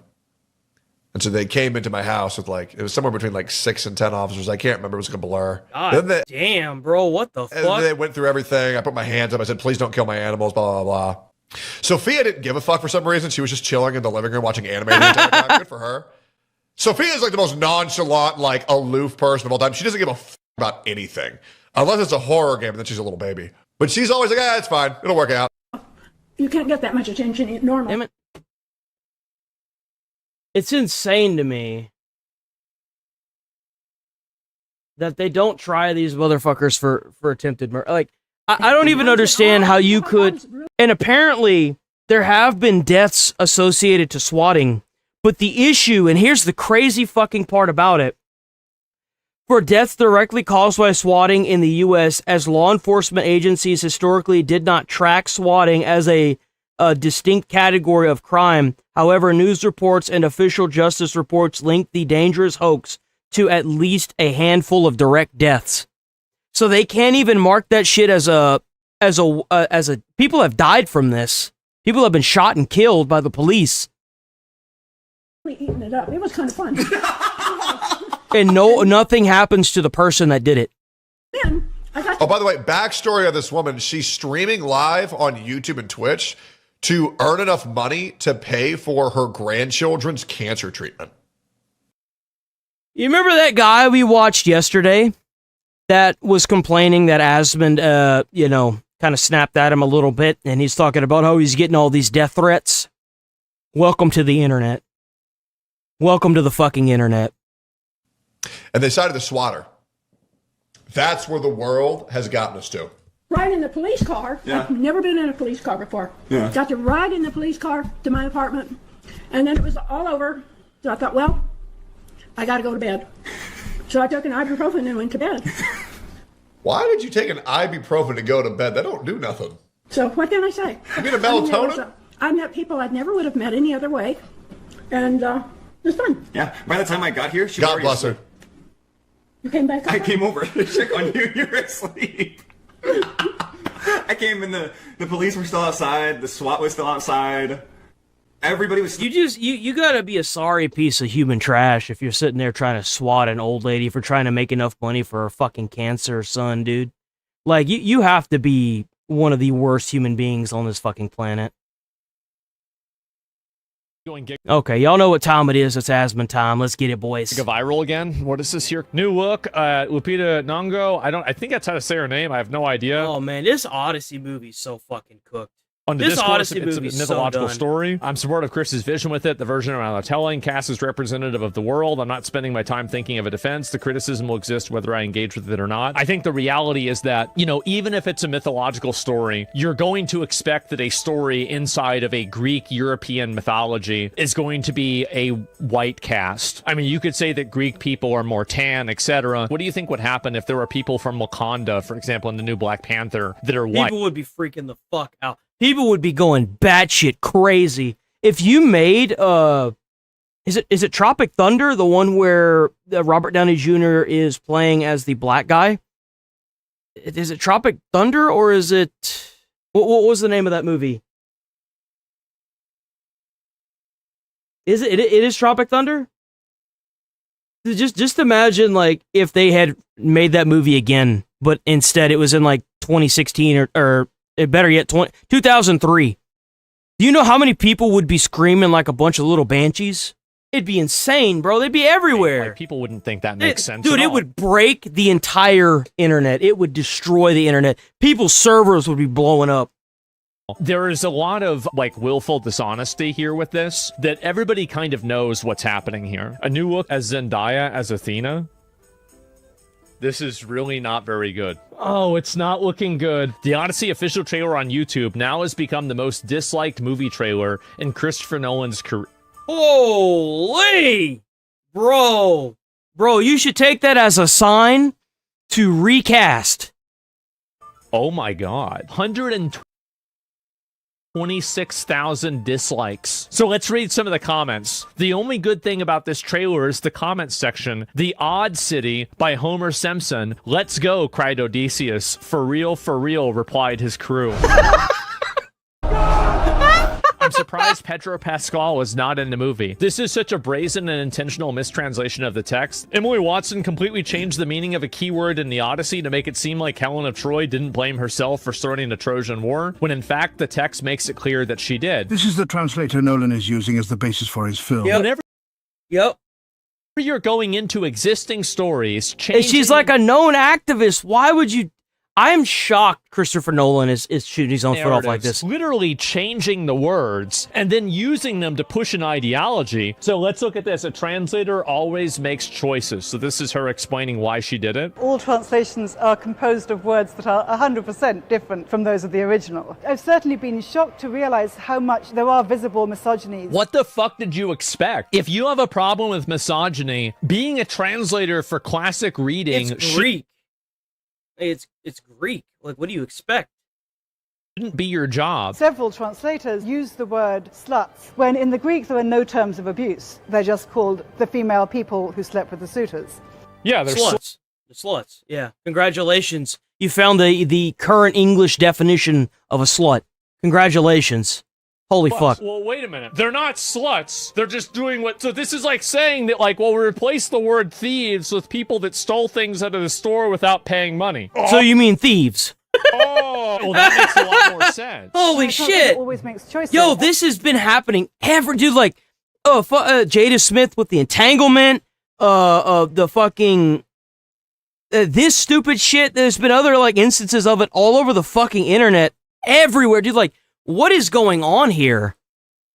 What the actual like? Why do they keep doing this? You get caught lying, and then it's like, oh well, I'm not lying. I'm just stretching the truth, dude. You fucking lied. Like, well, they're not sluts because they only slept around with all the men. Oh, I had no idea. Well, what would you call that then? Like, everybody makes choices, and the translators of 100 years from now will also be making choices. Yep, and hopefully by that time they're going to erase all this bullshit you're inventing. I think that the goal in a translation should be to translate the intent of the language and to translate the meaning of the writing. The goal should not be making the media that you're translating more coherent for modern sensibilities. That should not be the goal. Let's look at how actual Greeks translate the line of the Odyssey into modern Greek. Greeks translate it to wretched bitch. I don't know about you, but I trust the Greeks more than Emily Wilson. The whole narrative of that book is sort of saying right from the start, Odysseus is good, Polyphemus is bad. And I felt that just in looking at other translations, there was definitely this tendency to present it in that very simplistic way. Wasn't he gonna eat him? Of course, the Western invader must be the good guy, and the colonial native inhabitant must be the bad guy. Christopher Nolan literally said he wouldn't have an orchestra because of historical accuracy. Christopher Nolan instructed Ludwig Göransson. Oh, that's right. They're not going to use an orchestra for the actual movie. Not to use an orchestra. It's not like the orchestra existed back then. An orchestra is where he draws the line in historical accuracy. So what are they going to have? Like fucking rap? Like Elliot Page. That could work. And who is this 84 We're going to move on from this. It's just so fucking stupid. It's so dumb. It's actually like it's so brain dead. How could you? You know what really sucks is that wasn't Brad Pitt in one of the in something similar where he played as Achilles? Oops. Who's playing as Achilles in the Odyssey? Elliot Page. That is just brain fucking dead. That is just fucking brain dead, bro. That's so fucking brain dead. So Destiny 2 has been killed so that Marathon can die. Great job, guys. Can't wait to see what you come up with next. So for almost 12 full years, we've had the joy and honor to explore the Destiny universe with you all. Through the ups and downs, surprises and triumphs, building Destiny alongside our players has been a monumental privilege. While our love for Destiny 2 has not changed, it has become clear that after the final shape, we have reached the time for our shared worlds and Destiny to live beyond Destiny 2. Was it Troy? Okay, it was Troy. So our focus turns towards a new beginning for Bungie. We will begin to work incubating our next games. To that end, on June 9th, 2026, we will release the final live service content update for Destiny 2 to begin that new journey as a studio. Though active development might be concluding, we will ensure that Destiny 2 remains playable. Well, I mean, only half of it, right? Since you got rid of the other half of the content, but okay. Many changes in the final update will aim to ensure Destiny 2 is a welcoming place for the players to return to. We're proud of it. Yeah, sure. We're incredibly grateful for everyone who made the journey with us from the deepest part of our hearts. Thank you, and we'll see you in the stars. So some of the responses are fuck you. That's not a good one. This is what happened. Hey, look, it's one of those average chatters that I get sometimes. Look at that. Hey, look at that, man. That seems familiar. You let a bunch of woke retard devs make decisions for your studio. Congrats, you drove a $3 billion studio into the ground. Eyes up, Guardians. Killing Destiny 2 for this gay slop. What is this here? Is it time to go? Was I a good game? You were the best journey anyone could ask for. Poor Audacia at Astra for a friend. Oh, wow. And thank LGBT woke far left bullshit. It's the only fucking reason this game is being shut down. I don't know if that's the reason why. I don't.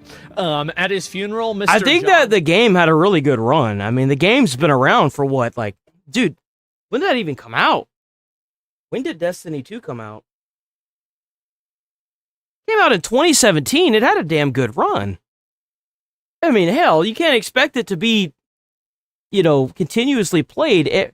That's what I really don't understand whenever it comes to these multiplayer services. Like, you can only add so many different boss fights and raids and missions before it's still just the same stale content. Oh, great, you added another map. Yay! I can do the same game mechanic that I've done since day one in 2017 to continue to play this game. Like, people are, it's going to get tiring after a while. People are just going to stop playing it. It's been a while. I mean, it had a good run. It did. It had a great run. Instead of focusing on its tragic end. So let's do that, Guardians. Oh my god. Haven't played in years, but it still hurts. Some of the best gaming moments of my life are in the Destiny universe. That's sad. And yeah, Sony's generational track record of failed live service games needs to be studied. What are these responses? Well, I think it's probably just based off of, you know, which one I get recommended. Destiny 2 is ending. All expansions canceled. No content updates after the last one. It's over. It. So they canceled the old game that's still more popular than the new game. And you can see here, right? I mean, even at this point, 7... Like, a Bungie. The prophecy will not be completed. Oh, yeah, they need to get rid of Marathon. I think that whenever... Because it's going to happen, right? Marathon's going to bite the big one. Unless they do something, like, miraculous and pull it back. The thing is that when Marathon dies... I think Bungie's going to have, like, maybe 2 games left in them. If Sony doesn't force Bungie to make Destiny 3, I feel like it'll probably be over for Bungie. But there's a good chance that Bungie's going to force... Sony's going to force Bungie to make Destiny 3, I feel like. And annoyed. So, yeah, I never watched... Studio with this much talent, what are you pointed at? I don't know why the fuck they wouldn't just make Destiny 3 instead of Marathon. I just don't get it. Forcing 343 or not 3 can show this. Ubisoft of winning. We didn't need to kill him. And Freak makes objectively he is promoting a Do you remember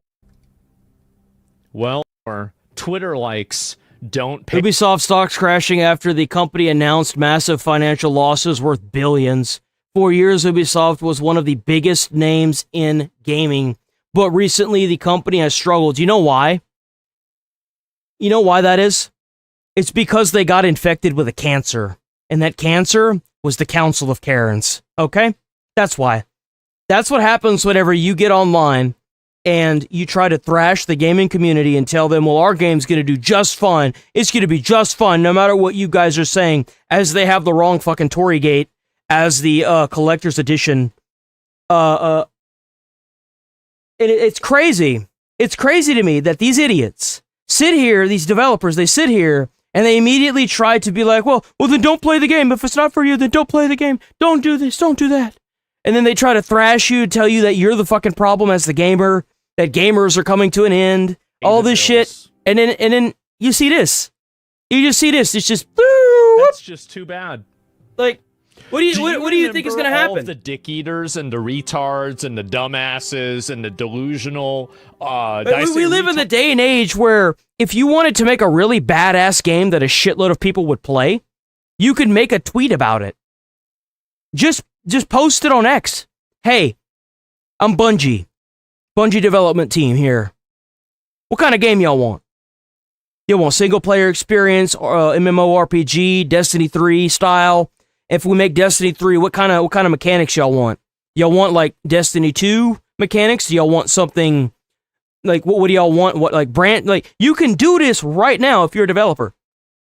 But instead, they get on social media after they launch a dogshit trailer for a dogshit game, and they immediately start like hitting backlash on everybody that's trying to be like, hey, this game looks like shit. Looks like shit. No one's gonna buy this game. Hey, it looks like shit.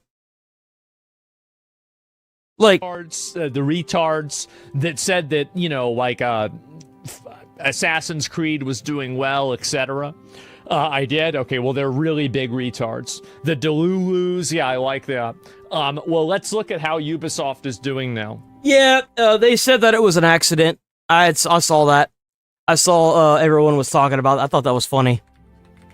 Even though he probably shouldn't be banned at all. Oh my god. Damn. Well, it went all the way down and all the way back up again. There it is. Oh my god, it rose back up when we see EU. And so this is the European stock, right? You can see that. And the European stock actually has gone... Wait a minute. Oh, it's gone... So it went down massively, and now it's gone back up. So it seems like this caused a temporary panic, and people aren't really... Black Flag made it go up. Yeah, I think that's probably what happened, is that they announced some new stuff for that game in order to get them up. But man, it had so many players. What happened? Yeah, I know, guys. It's such a mystery. And so, anyway, gamers voted, and Ubisoft died. $1.3 billion in losses. Oh my god. Holy! Bro. We're not even in the millions, we're in the billions.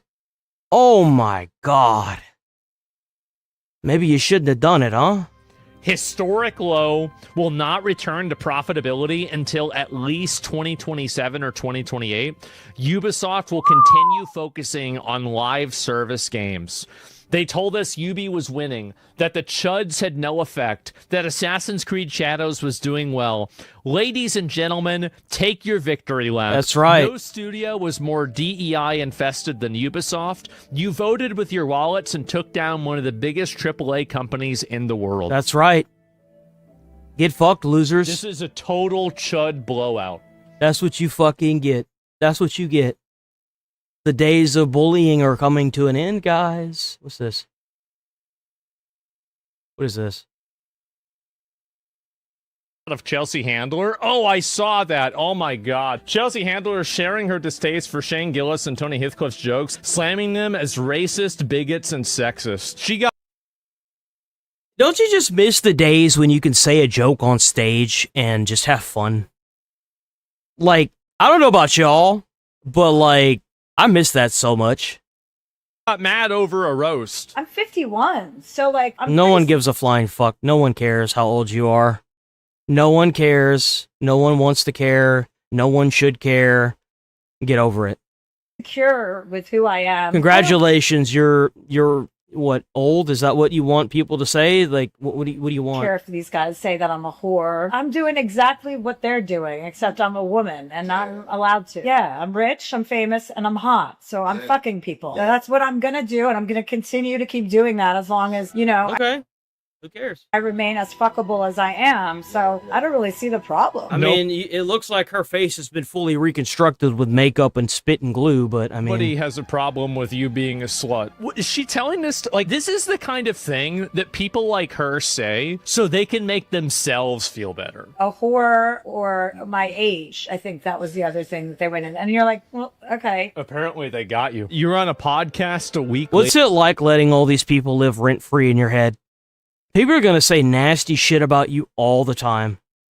They're going to say nasty shit about you all the time. They're going to say it behind your back. They're going to say some nasty, mean shit. And you know what? If you really want to live in the world where everybody thinks that you're a princess, then go for it. But nobody else should be forced to live in that world with you. That's for damn sure. So suck it up and move the fuck on. Monologuing about this for like minutes on end. Those aren't jokes. That's not clever writing. And I knew they would be. Really? I thought it was funny. See, I think again, it's hilarious. It's not funny when you make fun of me, but it is funny when I make fun of you. That they're racist, that they're bigots, that they're sexist, you know, that they think they're like invincible. That group of like Roganites and that Austin group of Joe Rogan and all of those guys. Oh, I'm in Austin. Roganites, huh? I mean, it was ick. It was gross. I don't find those jokes to be funny. People are like, it's a roast. Well, no one really cared if you found them funny. What matters is did the audience find it funny? If you have to make one person unhappy to make the entire room full of people laugh, then, I mean, sucks to suck, I guess. Maybe if you looked at it from that perspective, you would try to find light in the situation, huh? You can go for it's a it roast. without That's what you do. You roast people. I mean, being gross. With them making fun of Cheryl Underwood's like dead husband who committed suicide. You know, she's fine with that. If she says she's fine with that, she's fine with that. Yeah. I wasn't fine with that. I thought that was. So you got mad. So what you're saying is you're getting mad on someone else's behalf. Go fuck yourself. I can't stand when somebody else should be upset about something, but they're not. Like, for example, how many of these fucking protests have you seen where you've had the group of people like the Venezuelans that counter-protested the idiots that are protesting about the capture of Maduro? I can't stand groups of people that protest in behalf of for the behalf of other people. Go to a fucking just go away. We need to build like a rocket ship specifically to put those people in and blast them out of the fucking orbit. Just send them into space and let nature take its course. I cannot fucking stand that shit. On her, dude. By the way, this was Cheryl Underwood right after the Oh roast. my God. I did not know that Tony was going to do the George Floyd joke. Sometimes humor is the thing. It's the most uncomfortable humor that really lessens the tension and the stress. People say, well, how could you sit there? Oh, it was offensive. Well, don't be offended for me if I'm not offended. I mean, exactly, bro. I'm not here to tell black people what's funny about black jokes. Like, no, I'm not here in the world to do that. Yeah. Like, I know enough to just, that's my opinion. I don't like that. I also don't like the N-word, but I have plenty of black. Oh, dude, shut up. My God. Black friends who toss that around all the time. It's not my place to say, oh, that word makes me feel uncomfortable. Right. You know, black people are allowed to do whatever they want. I don't think it's funny. Like, you go into a roast, and then you start crying about it. Chelsea is a Zion. I don't understand, like, how we've come to this. Like, how is it that you sign up to get roasted at a roast, you get roasted, and now you're crying like a... I have seen some of these roasts. They are brutal. You make them what you want them to be. Like, that's the thing. It's all in good fun. It's all funny. It's just to have fun. And if you're going to sit there and act like a little bitch, then I don't know. Fuck off. I'm not saying that's good or bad. Speaking of dead kids, she's a big fan of abortions. Chelsea's been scraped more times than the grill at Benihana. Oh my fucking God. Oh my God. Oh, that's brutal. Speaking of tossing tiny shrimp into a child's mouth, Chelsea Handler went to dinner at Jeffrey Epstein's house in 2010.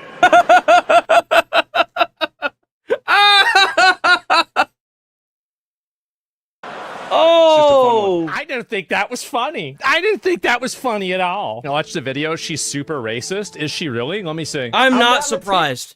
I am not surprised. What are you, Asian? You look Asian. I'm black. Oh, shitsky. Wow. He has been mistaken for What is Samoan. yeah, you look a little Samoan. Not Samoan. Samoan people are very slow. Yeah, I had a Samoan landscaper once. Holy fuck.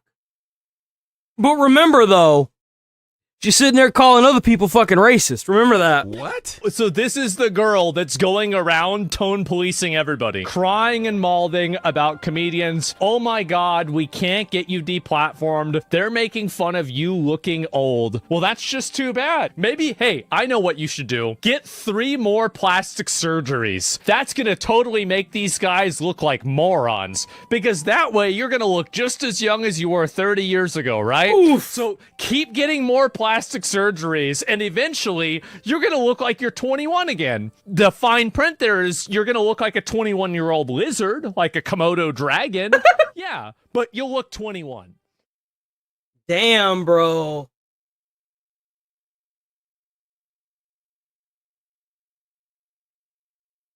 Move this over. Move this over. Okay. All right. Y'all know what time it is. Here we go. What do we got? What do we got? By the way, if you're new here, sub to the channel, hit like on the stream. We're here every single day, 8 a.m. to 11:30 a.m. Central Time. We're going to be running a little bit later today, I think. If I don't run out of shit to react to.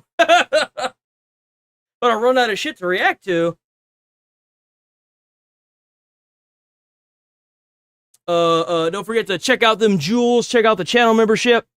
Yeah, all that good stuff. All that good stuff, man. All that good stuff. W chat, by the way. W chat. Y'all are awesome. Love y'all.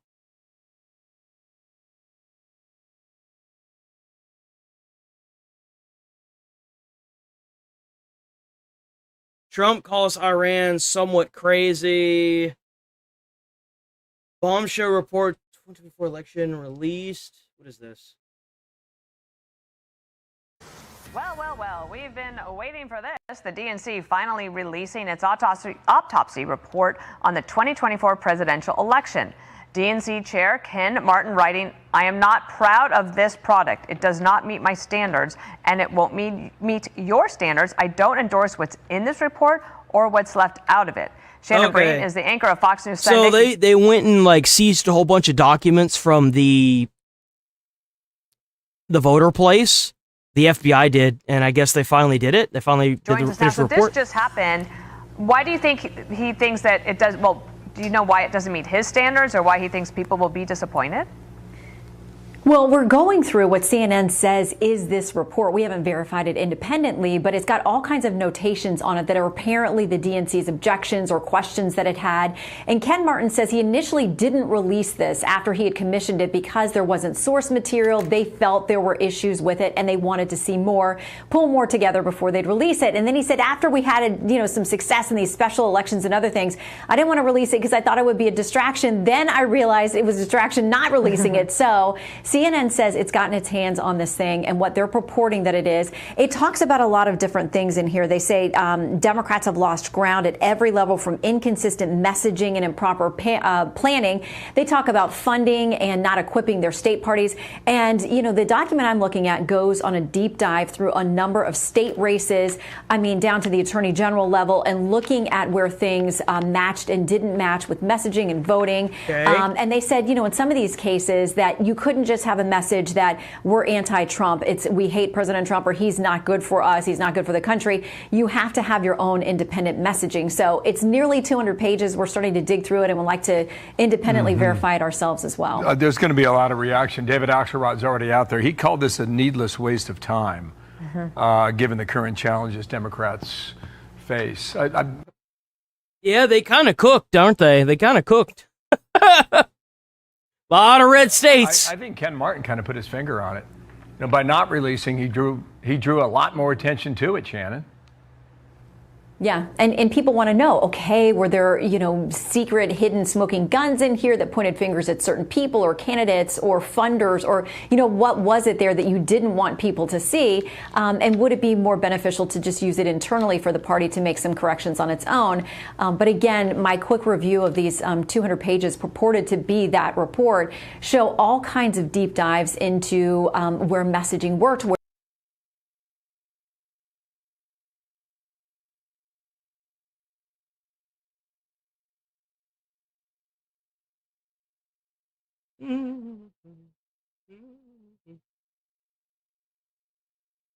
Sorry, text to voice never works.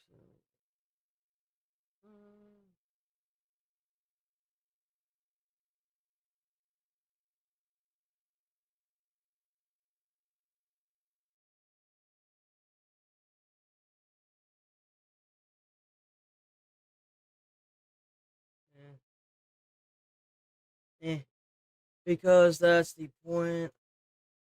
Doesn't matter. It's all bullshit from both sides. Oh yeah, it is It is where bullshit it from didn't. both And sides. There It seems is what to it be is. an acknowledgement that there were times that it was about the candidates, that the policies themselves tested well, or ballot measures that were about specific policies that aligned with Democrats did pass and did do well, but the candidates didn't perform as well in those districts and states as well. So it seems like there's a lot to chew on. But again, there are a lot of notes on there in red that are purportedly from DNC staffers or their interests saying, hey, we need more information. This doesn't meet our standard. What's the sourcing for this? So it's clear that they felt, as Chairman Martin is saying, it doesn't meet prime time. It's not ready for release, and I'm sure he's going to feel that way about this document if it turns out to be the real thing. Martin's in trouble. We'll find out about that. We got another story for you. Go ahead. Well, we don't have much time, but the mayor in Seattle, she is trying to walk back some comments. This is what she said originally about Starbucks. I could not be prouder to stand here with Starbucks baristas in solidarity today.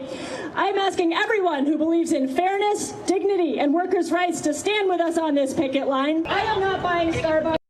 For what? For what, dude? Like, what, are y'all mad y'all gotta wear uniforms? Like, what the fuck?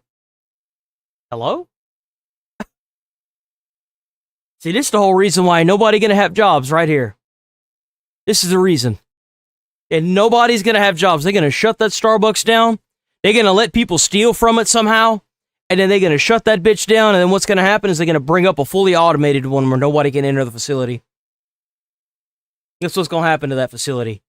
You think that robots want anything to do with those unions? Nope. All you have to do is put on a uniform. That's it. Just put the uniform on. It's not rocket science. That's one of their proudest companies. It's a big employer. Then she said this to the New York Times. Those comments were not productive in the sense that they cause more harm than good. I want them here, and I believe they want to be here. She's talking about Starbucks there. The billionaires are starting to fight back a little bit, including Starbucks. Yeah, and the CEO has moved to Florida. And the latest expansion we've seen for Starbucks was in Nashville, Tennessee. So they're going to states that are much more regulatory and tax friendly for them and their businesses. And there's polling out there that shows that even in liberal states and cities, people feel like it's not good for them when corporations or... Yeah, I mean, that's what's going to happen. That's what's going to happen. Like, they're just going to move out of... Like, that's the reason why Tim Walz is begging for companies to go back. That's what happens when you defund the police and you don't put people in jail for theft. I mean, think about how many stores have closed down in New York City alone. Yeah, the corporations are going to move out of your state. And what do you think is going to happen? You think they're just going to keep allowing people to walk out without a face mask on with like hundreds of dollars worth of like goods? No. They're going to close up shop and move on to move to a different state. That's what they're going to do, man. Like, wealthy individuals leave because of regulatory or tax policy. They realize that's going to impact their communities and their tax base, which funds schools and police departments and all those things. So she's taken a lot of backlash, and I think you can say a lot of things during campaigning, but obviously when you get in office, you meet different realities. Okay, all right, good luck on Fox News Sunday. Normally we do this on Fridays, but it's a Thursday. You know, it's kind of like running for mayor in Atlanta. Yeah, there you go. Senator Van Hollen and Byron Donalds, and I'm sure it'll be stacked and packed, Shannon, for Memorial Weekend. It's kind of like running for mayor in Atlanta saying you don't drink Coca-Cola, or you don't even like Coca-Cola. I mean, just step. Let me use the bathroom. I'll be right back, and we're gonna keep watching some more Fox.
soda. I wanted another soda too, so I got one. Okay, let's get it.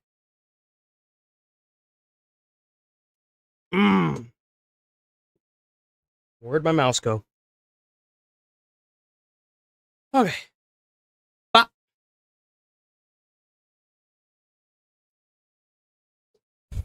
Somewhat crazy amid escalating tensions.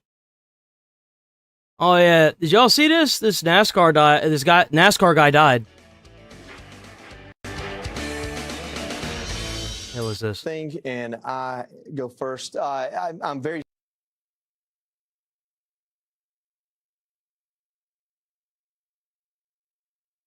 Error-ridden DNC autopsy report sparks backlash. What is this? Yeah, at long last, after hiding the document like it was an Ark of the Covenant, the DNC finally releasing their long-awaited autopsy and what went wrong for Kamala Harris in 2024. It's nearly 200 pages long, chock full of embarrassing errors, spelling mistakes, and even a blank page labeled conclusion.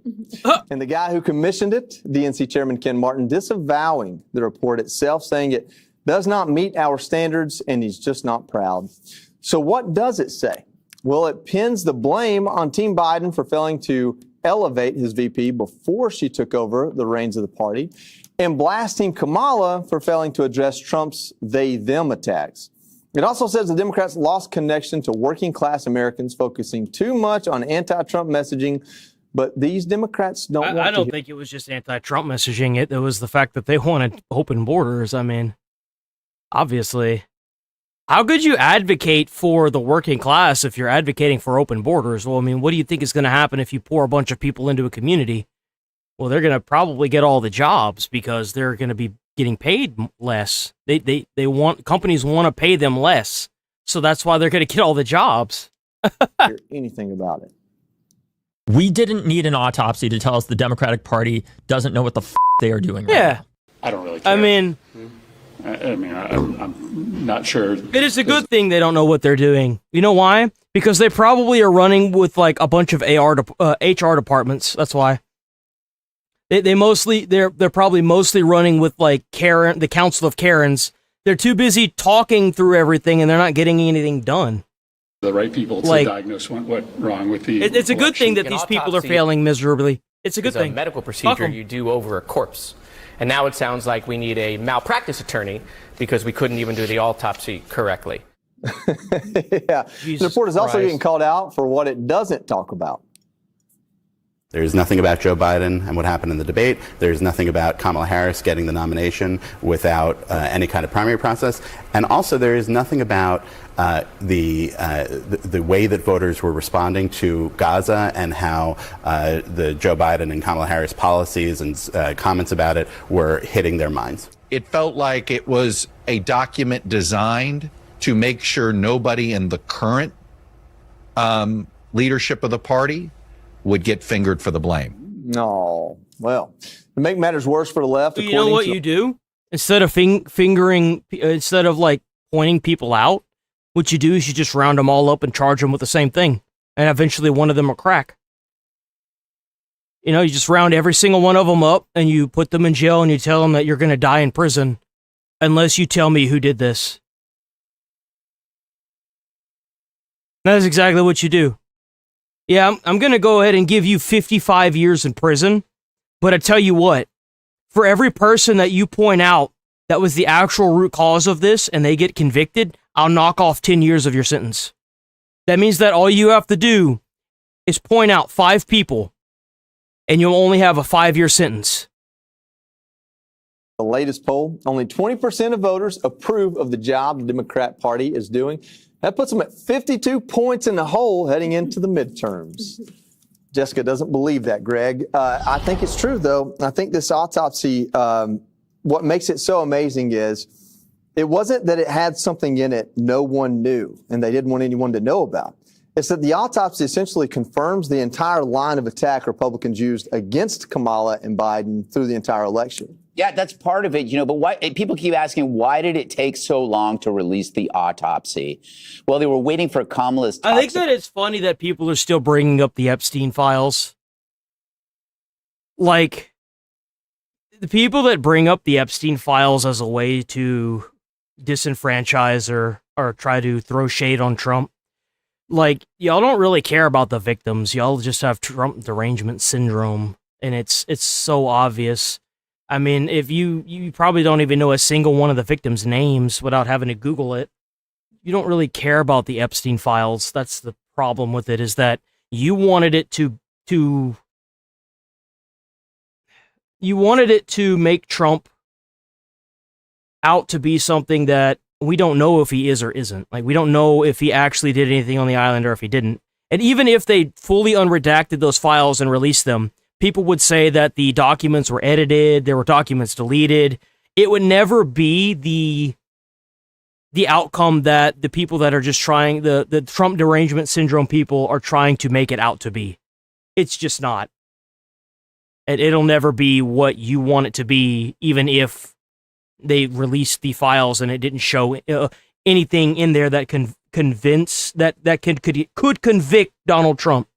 It was never about the victims. It was always about this weird smear campaign that they tried to use on Donald Trump. And it really sucks because there are a lot of victims that need to see the people that hurt them brought to justice.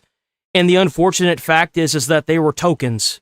They were tokens in this awful bullshit political atmosphere that made them a victim twice. It did. It victimized them twice. They had to deal with Epstein's bullshit, and now they have to deal with the political atmosphere literally, like, announcing their names to everybody. And it's really sad to see that. It is. It sucks. And to be quite frank, I don't think those victims will ever see justice. And it is sad. It is. Apology report to come back. But autopsies are like an intervention. You know, your friends and family show up to tell you all the bad stuff that you've done. But here, they did skirt a lot of the issues. Why was that? You know, the ones that mattered were the cultural issues. They weren't brought up here, and they weren't mentioned, especially trans, because they haven't changed their positions on them. So if you're not going to fix the problem, you sure as hell aren't going to own.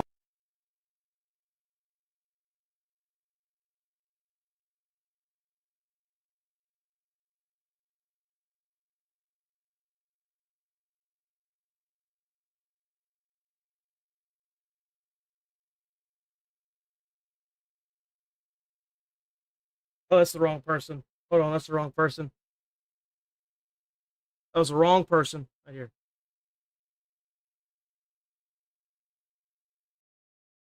Trump exposed the names of the victims, so he would harass them.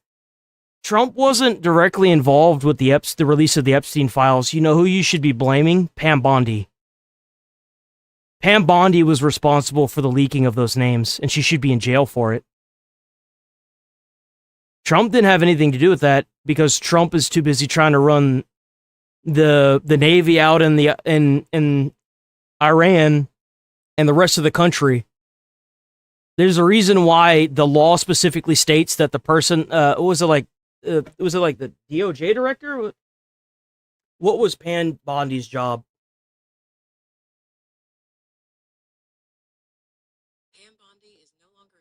U.S. Attorney General. There's a reason why the United States Attorney General is the one that goes to jail. It's because it's her that determines if these files get released the way they are. It's not sham. It's exposing the victims' names. How sad, and people support that. Yikes. You do realize that there was no way they were going to be able to release these files without exposing the victims, right? Even with more unredactions that are going to probably be coming out, there's no way. Like, you keep saying that this is like a Donald Trump thing, but at the end of the day, it's not. He's not a lawyer that sat down and went through those files and unredacted the information. And you know what's crazy is that the files show that Donald Trump even called the police and gave information to the police. How is it that there are like 6 million files and like his name's brought up so many times, yet nothing that's in there condemns him of doing anything wrong? It's just like what I said. It doesn't matter what those files say. It's always going to be the same narrative. oh, well, they edited, they deleted, they yeeted these files. They're meant to spin off and make him look good. It is like, own up to it. you never cared you're gonna about the talk victims, about Trump man. instead. But the problem is, if the underlying positions are still there, we're still going to focus on it because it's a huge issue. I went back, Dana, to find out the first time I mentioned a trans-related story, 2011, 2012, about bathrooms. Now, I targeted this for a very important reason because I saw the intimidation tactics that would occur when it happened. And I That figured is true. I mean, if you feel so strongly about it, then why don't you go and protest it? I mean, you can go to D.C. and you can protest outside the White House. Like, wasn't there like shitloads of protests? I didn't see anyone protesting the files. Why is it that they're protesting all this other shit, but I don't see any of them protesting the files? I saw a lot of communist flags out there. I saw a lot of hammer and sickles, but I didn't see any protests for the Epstein files. Why is that? It's because nobody cares, and that's the sad and sick part about it, is that it's just a political agenda. That's really what this boils down to. It's just a political agenda. if I persuade They never people on cared about trying to get justice for the victims, and that's the sick part about it. importance of fighting this battle, it would matter. Wasn't a marginal issue. You could say, I remember the argument, it's only a few trans people. That wasn't the point. It was an attempt to re-engineer biology and silence anyone who dare questioned it. Why was the trans issue so important?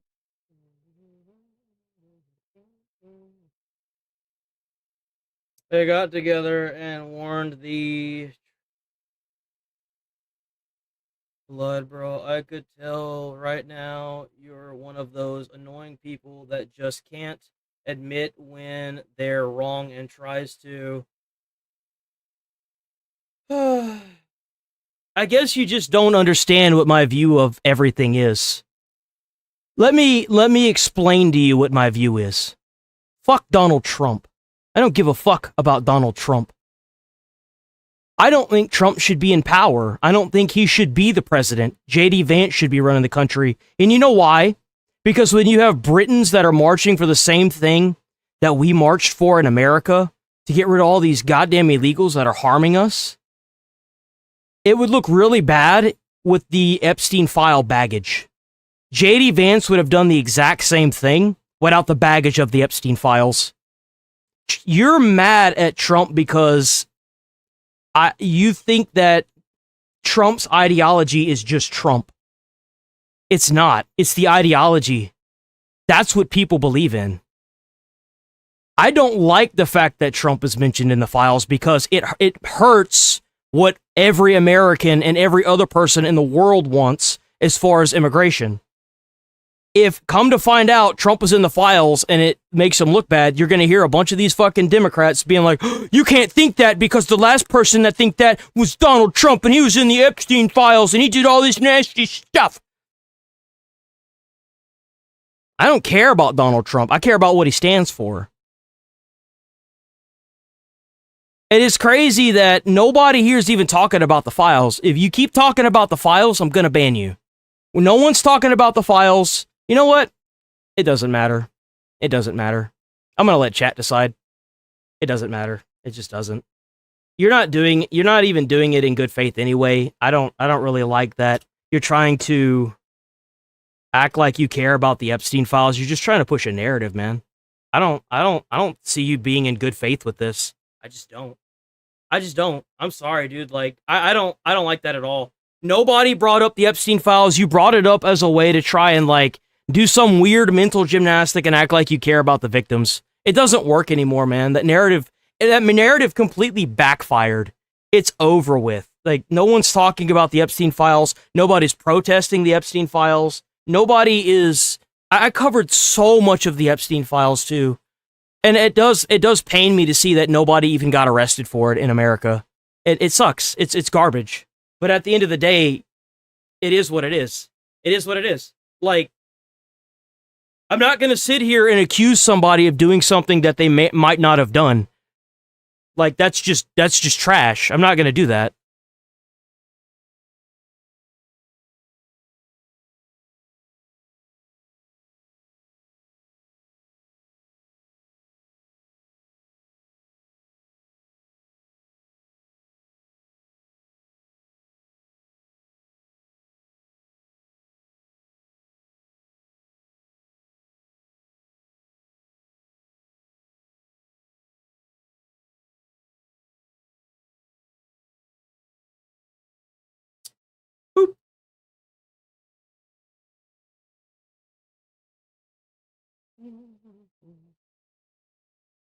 Ban someone for not supporting Trump, LOL, for loving our country.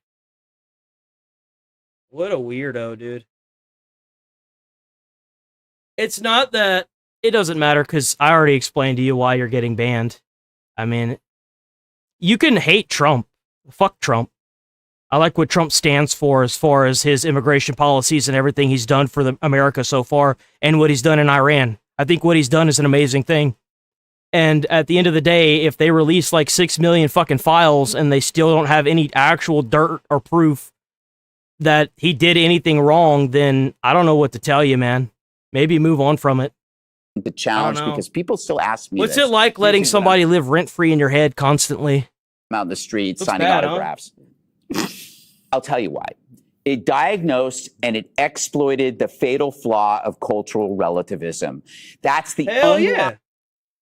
I love the fact that Trump's bombing the shit out of a bunch of fucking terrorists in a foreign country. I wish he'd do it more.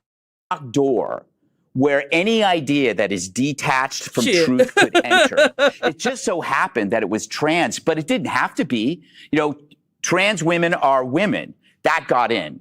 But it could have been anything else. 60-year-olds. Yeah, they absolutely would.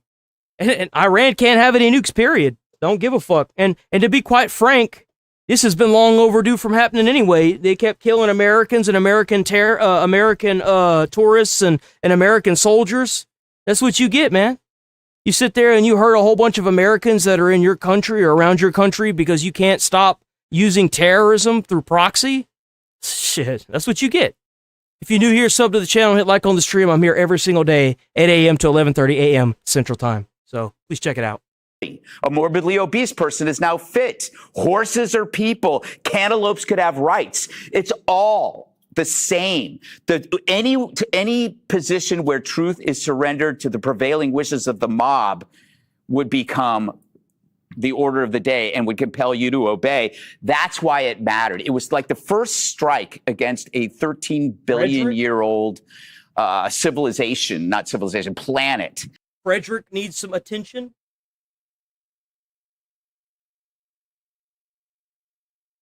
Right here. It popped into my feed. Let's see. I joined right as this dude said, "You talk about the files, I'm gonna ban you." Protected. What does that have to do with anything? Don't talk about the Epstein files, or I'm gonna ban you. I'm just gonna ban you. Bye. There you go. Now you can actually say that. And it was a flex. It was a flex of the unravelers, the people who said, if we could do this, there's no such thing as truth anywhere. Dana, why do you think they let it out now? Is fear it was going to get Memorial leaked? Day weekend. People won't pay attention. They had to do it eventually. Yeah, so Memorial Day weekend, and obviously, wow, that's crazy, man. You really gonna continue blaming America for the fact that of something that happened in 1953? I don't really fucking care what happened in 1953. And let me tell you something. Here's the thing that keeps popping up. Same thing with Cuba. Oh, well, it's our fault that Cuba has no power. It's our fault that the dictator's running Iran. Well, if it's our fault, then maybe we should bomb the fuck out of them and change that. Well, I guess you're right. I guess it is our fault. I guess we got to fix it. It sucks up a lot of oxygen when it comes to all the headlines. So, like, how can we get this out? Maybe they thought it was going to leak. And also, a guy who used for Kamala Harris had gone out this week with a big piece. I don't remember where it ran, but Rob Flaherty, is that his name, Jessica? And he was like, here's what I think went wrong. So everybody was trying to get out ahead of this fact that they knew that it was going to come out. So there's that. On the they, them ad, so Adam Schiedler from TAG, that's the group that put the ad together. And if I think the DNC would have been very wise, they should hire Adam and his team to say, okay, here's the ad we would make about you today going into the midterms. They're not garbage. I don't care. Let's move on. Kyla and McKinney. These pages don't mention Biden. Decline once. Don't care. This is for morons. What is this shit? Oh, this is them talking about how they put the bounty on the guy in Cuba. Fox News alert, the United States is finally seeking justice against former Cuba leader Raul Yeah, Castro, buddy. The 94-year-old has been charged in connection with the 1996 shoot-down of 2 small aircrafts that took off from Miami, killing 4 Americans. He's now facing 1 count of conspiracy to kill U.S. Bro's nationals. about to be eating breakfast, lunch, and dinner next to Maduro in New York here soon, huh? 4 counts of murder and 2 They counts also sent over the USS Nimitz. The United States Nimitz aircraft carrier is now in the Cuban waters. So there's a good chance that within the next couple weeks, some shit might be happening with Cuba as well. Man, we just cleaning up all these countries, man.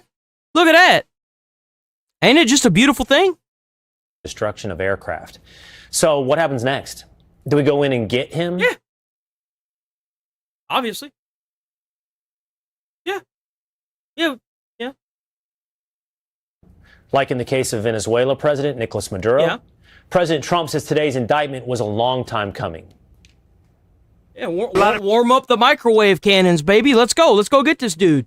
Let's get him. People have suffered very big, very at levels that... Who else needs help in the world? We over there helping out Iran right now, although it's a little patchy. Hopefully we don't, make a deal with a bunch of fucking terrorists with the IRGC. But we over there, we fixed Venezuela. We over in Cuba now. We over in fucking Iran. Like, who else needs help? People would understand, and I think the Cuban population of Miami and certainly beyond Miami, people that came there that were decimated, whose families were ruined, appreciate what the Attorney General just did today and was just doing now. Is just watching it. So we have Cuba on our mind. All right, joining me now to discuss is Louisiana Republican Senator John Kennedy. Senator, good afternoon to you. What happens next on Cuba? What the fuck? What are you talking about? Iran embarrassed you big time. I think it's funny you say that. It's hilarious because we owned their airspace. We bombed and turned all of their navy into fucking coral reefs. Well, first, they're piss ants. I think because they weren't winning, they had to sit there and block up the Strait of Hormuz. And for whatever reason, Trump is sitting there with a fucking finger up his ass, not doing anything.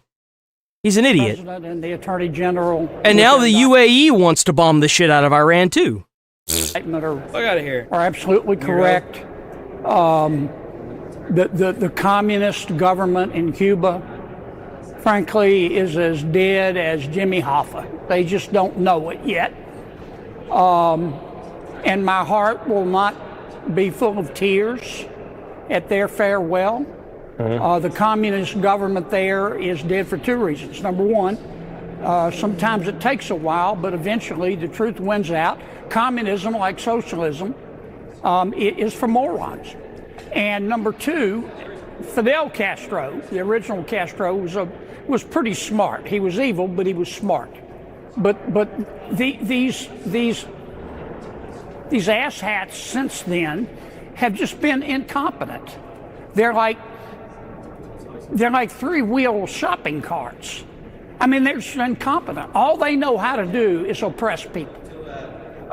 They take all their money and they give it to the military and the police and themselves. And to hell with the good people of Cuba. And that's not a model for success. Exactly. Think about how much, I think I Googled it recently. How much money has America sent to Cuba?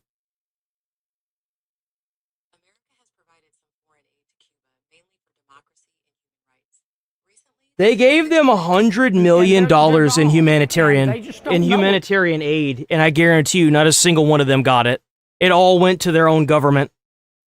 They split it amongst themselves, and that was it. Yet, whether we do it through an invasion or not, I'd rather do it the easy way. But that's kind of up to the communists who are running things. What's the easy way?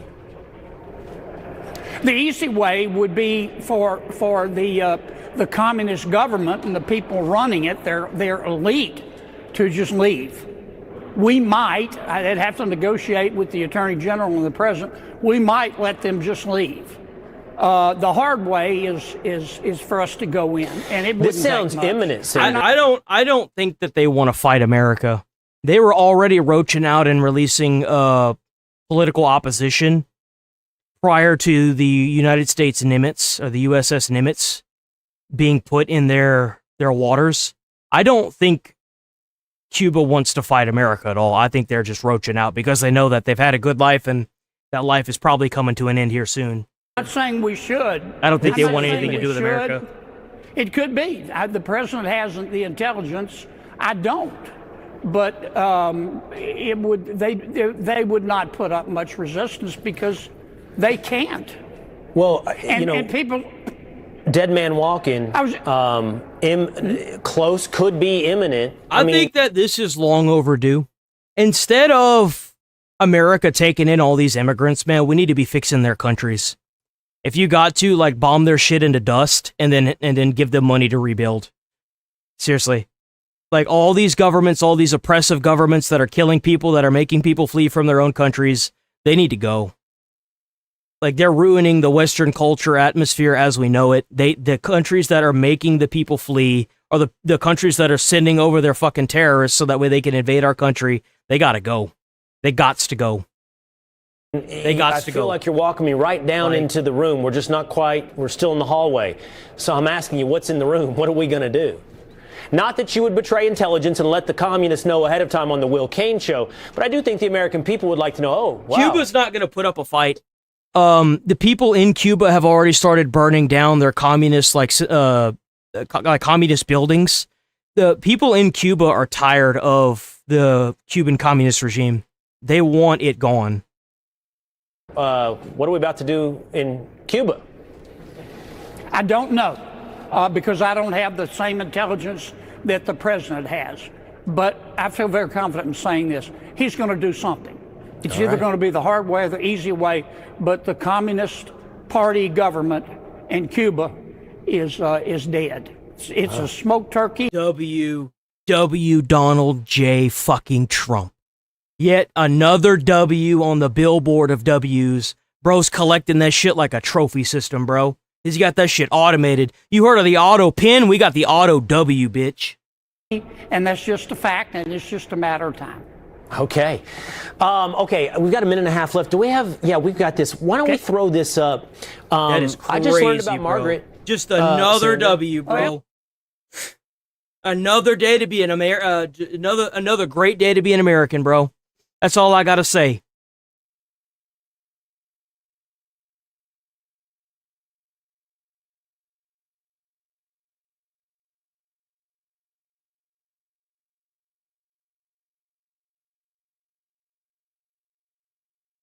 My next guest is also investigating fraud in Minnesota and questioned Democratic Governor Tim Walz a couple of months ago. Watch. You do nothing about fraud, even though everyone in America sees our Medicare with their error rate own is eyes lower than your the state. Fraud. You have been defrauded. You have not been good stewards of the taxpayer dollars. And you know why it's lower, Tim Walz? It's because you're not enforcing it, dipshit. Oh, but our fraud, our rate is lower. Yeah, it's because you're not enforcing it, jackass. No fucking shit, it's lower. Well, you think it's magically going to jump up when you're not actually doing anything about it? Like, come on, dude. Like, what the fuck is this? Are you fucking kidding me with this? Like, what is this? the Democrat position is, well, keep the money flowing. The American taxpayers have had enough. I think that's a fair characterization. They want their taxpayer dollars spent wisely. We all support social programs. That's not a fair characterization. I'm with you. But calling Trump's ICE agents the Gestapo, that was a fair characterization, right, fucker? Right? Come on, Baldy. I don't think there's a lot of difference here if you want to help us get at this. House Oversight Committee Chairman, Kentucky Republican James Comer joins us now live. Chairman, great to have you on the show as always. It's interesting when you kind of review that tape of you and Tim Walz going back and forth. At the time of that fiery debate, did you have any idea this was going to explode like this? I think you probably did. I did. What I didn't know is whether or not anyone would be held accountable. But what we're seeing today, thanks to the Trump administration and the newly retooled Department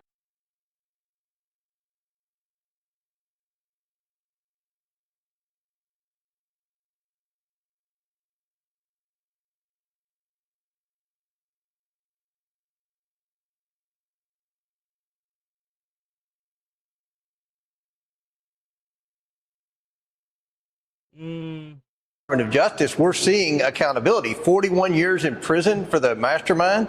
We've got 12 other people that are awaiting indictment and prosecution. This is just the tip of the iceberg. We're finally sending a message to the fraudsters. If you defraud the American taxpayer, you're going to be held accountable. And what we did in our committee, we investigated both Governor Tim Walz and Attorney General Keith Ellison, and we proved, according to the whistleblowers that came forward, the state employees, that they both knew about this fraud, yet chose to do nothing about it. And ooh, that's going to look bad.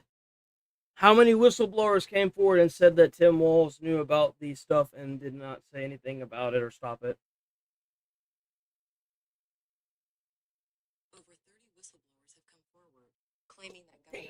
So over 30 whistleblowers have stepped forward and claimed that Tim Walz knew about the fraud and didn't do anything about it. That's going to be crazy in court to prove. Holy shit. Opinion of the whistleblowers, they didn't do anything about it because the Somali voting bloc was crucial to their political careers. And that's the question is, how do you get over that? Because you have people who have been convicted, people who are pleading guilty saying, yeah, that's the crazy part. They're pleading guilty. They're jumping out of like 4-story windows and breaking their legs just to run away from the police and then pleading guilty when they get caught. It's so cooked, man. It's so over. In the state of Minnesota, we're not even listening to the whistleblowers. People knew about this. People had evidence about this. And then people were losing their jobs whenever they would say something. Because you know that's what would happen to you. Not listening to these people at all. I mean, how in the world do you remedy that? Well, I think since COVID, there's been an attitude among government employees, let's just get the money out the door. We don't have time to go and actually provide any type of oversight or any type of accountability. That's changed with the Trump administration. That's changed with this House Republican Oversight Committee. We're going after these people. And the key to stopping it is holding people accountable. And that's what we saw today. This is a great day for the American taxpayer. This is a great day for transparency and accountability. And hopefully, this is just the tip of the iceberg, and this is just the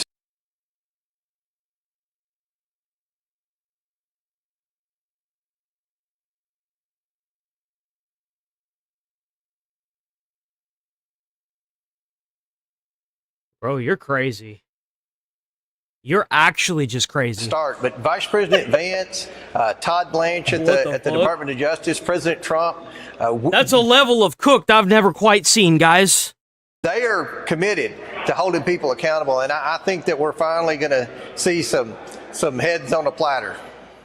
Yeah, it's interesting, Congressman, that you say people being held accountable, because Congresswoman Ilhan Omar says, and I'm quoting here, I'm going to play the soundbite, that you have not investigated anything. Here's her. Watch. House Republicans looking into the net worth of you. Guns are a highly crafted, beautiful tool for committing death. Guns are a beautiful thing to society, I think. I do. I think they're a beautiful thing. They are both law and order. Because whenever you get a gun pulled on you, well, you're probably not going to do whatever you were going to do, right? And your husband, guns are awesome. Are you cooperating with that investigation and providing the documents? Guns are a wonderful thing. They're just saying those things to get interviews with you guys. You and your husband, are you cooperating with that investigation and providing the documents? Looking into anything. They're just saying those things to get interviews with you guys. There's nothing really happening. They're saying it's a red flag. He hasn't investigated anything. He hasn't done anything. He hasn't referred me to anybody. He's just saying that so he can get TV interviews, because you guys will only talk to them if they say something about me. Says you haven't investigated anything, Chairman. It's basically all for attention. Yeah, she's delusional, and she knows better. She's trying to say she made a mistake on her financial disclosure form. No one makes a $30 million mistake on your financial disclosure form, especially if you don't have any assets. You know, if you're Donald Trump or some very wealthy person, 30 million might be a rounding error. But for someone who alleges now she has nothing, that's a pretty big rounding error. And it all stems around two basic things, the problem she has. First of all, she asked for an earmark for a project that was later proven to be a fraudulent project that was involved in that Somali scam up there. And then well, why the fuck wouldn't you just immediately lock her up for that? She claimed her assets were huge because of this winery that we know has been shut down. You mean the false winery that she put her name on that actually violates her own religion? That winery? According to rumors and press reports, was defrauding investors. Yeah. Damn. Congressman, thank you for your time. We appreciate it. We'll continue looking that's into rough, this. huh?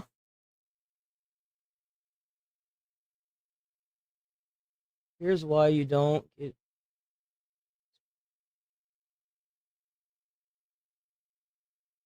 Two entitled women.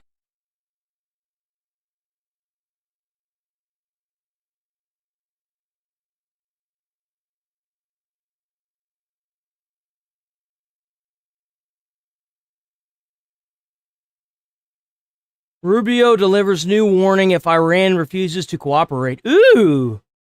Oh boy. Here we go. The fun might be kicking up here soon. We want it free. We don't want tolls. It's international. It's an international waterway. They're not charging tolls. There hasn't been a ship that's been able to get through without our approval. And the Navy has done an amazing job. Now, a waiting game in the Middle East continues now. The region watching to see if the U.S. and Iran can reach a deal that ends the war and reopens the Strait of Hormuz. President Trump keeping his military options open as we are told that there is some movement in negotiations, but what that movement is, hard to know. From Dubai, Jeff Paul is reporting again today. And Jeff, hello. Yeah, Bill, and an advisor to the president here in the UAE says at the moment, in his opinion, he believes there is about a 50-50 chance of the U.S. and Iran coming up and agreeing to some sort of peace deal. His concern is that in the past, Iran has sort of overestimated or overplayed the cards they carry, and he's hoping that's not.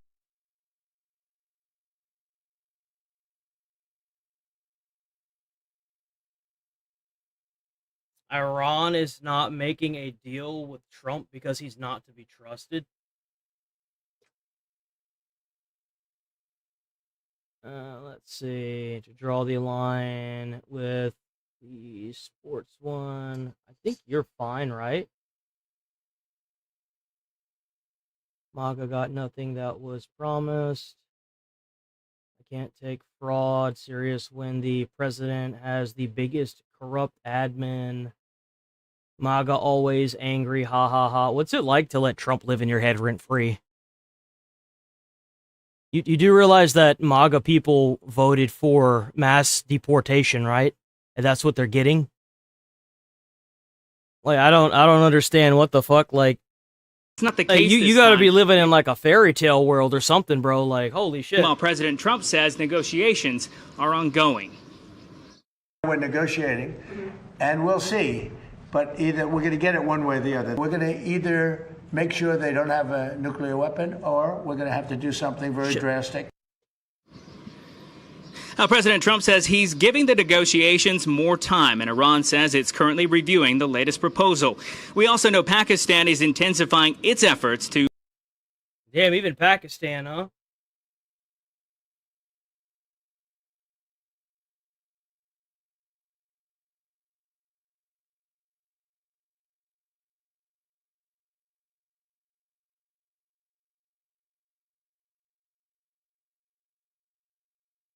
I don't even see somebody named that coin.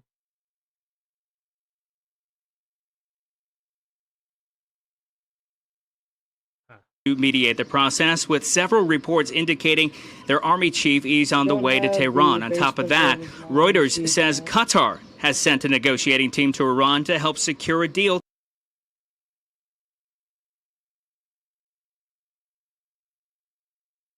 He don't have the basement of his mom's. He don't know much. Lesbian-y is he. Retard is you, and now you're perma.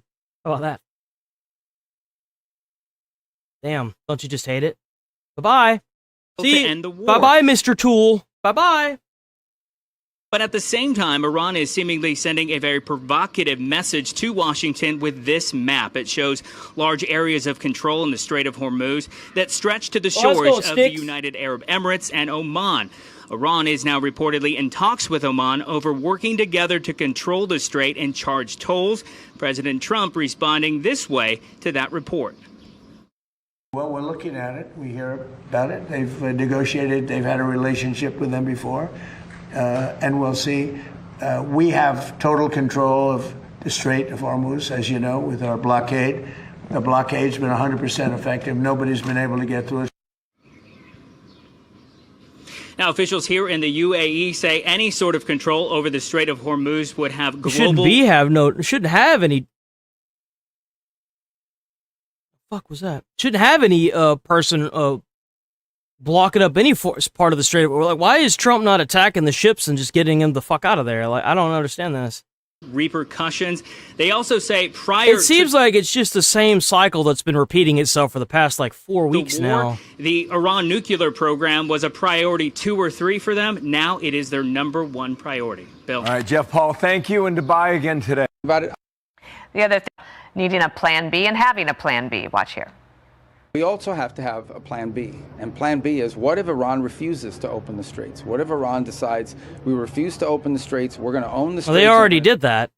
They did that whenever they told Trump that they would come to if Trump went to the negotiation table, they would open up the strait. It's literally what they said. At least that's what Trump said. Charge tolls for it. Okay, at that point, something has to be done about it. And I would argue that there are countries represented here today that are more deeply impacted by this than even the United States is. They're not just going to voluntarily reopen the straits in that scenario. So we have to start thinking about it. The other thing he said, Colonel, is that if Iran is allowed to charge a toll there, that there's about 5 other places around the world that currently have freedom of movement that would do the same thing. Exactly. Right. That's why you got to bomb the shit out of them. Destroy all the vessels that are there, get rid of all the fucking mines, and force that strait open. What are we doing here? Good morning, Dana. Good morning, Bill. The freedom of movement is such a thing. Those are called international waterways, as marked by United Nations and international law. Busily, the People's Republic of China is watching as Iran is trying to influence the Straits of Hormuz and say this international waterway that's required for the commerce of all is our property. You know, the PRC is also doing that in the South China Sea. And so there's some interesting developments going on. Sir, listen to, we just heard from the president. He had a lot to say in the Oval Office yesterday. Here was a question about enriched uranium and what you do about it, okay? We'll roll this here. Can they keep their highly enriched uranium? I mean, he's only said that like a dozen fucking times, man. Yeah. Everybody's heard it, the same fucking shit. Hundreds of times. And so the president saying that absolutely they cannot have it is absolutely right. Now, it's important to recognize we don't have to take it. We can destroy it. Other people can take it, and we can prevent the Iranians from having it. But the key thing is that the Iranians do not have the material available to make nuclear weapons. Okay, so I want to ask you about the other countries, but there are also all of our goals. Absolutely. And that economic clock that's ticking. Tick-tock. Tick-tock. What is this? We got Marcus Rubius. Marcus Rubius. The press standing by to enter the East Room at the White House for President Trump to swear in America's new chairman of the Federal Reserve, Kevin Warsh. We know the focus has been on the economy right now, and it hinges on lowering interest rates. Would this new Fed chair do what the old Fed chair would not and help Americans benefit from things like lower interest rates? We will cover this live when it happens. Also, President Trump is holding firm as he waits for Iran to respond to a potential peace deal. Of course, we know the major sticking points. Iran's uranium that's been enriched to different degrees. They want to take it further. But as we heard from the Secretary of State Rubio today, they can never have a nuclear weapon. And also, they can never have control over that oil shipping lane that's so critical, not just to countries in the West, but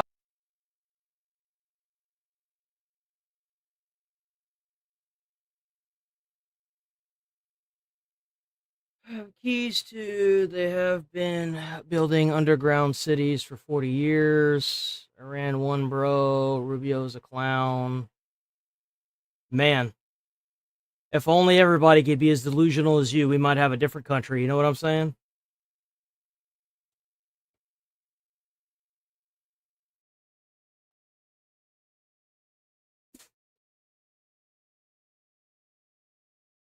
By the way, if you do hear sub to the channel, hit like on the stream. I'm here every single day, 8 a.m. to 11:30 a.m. Central Time.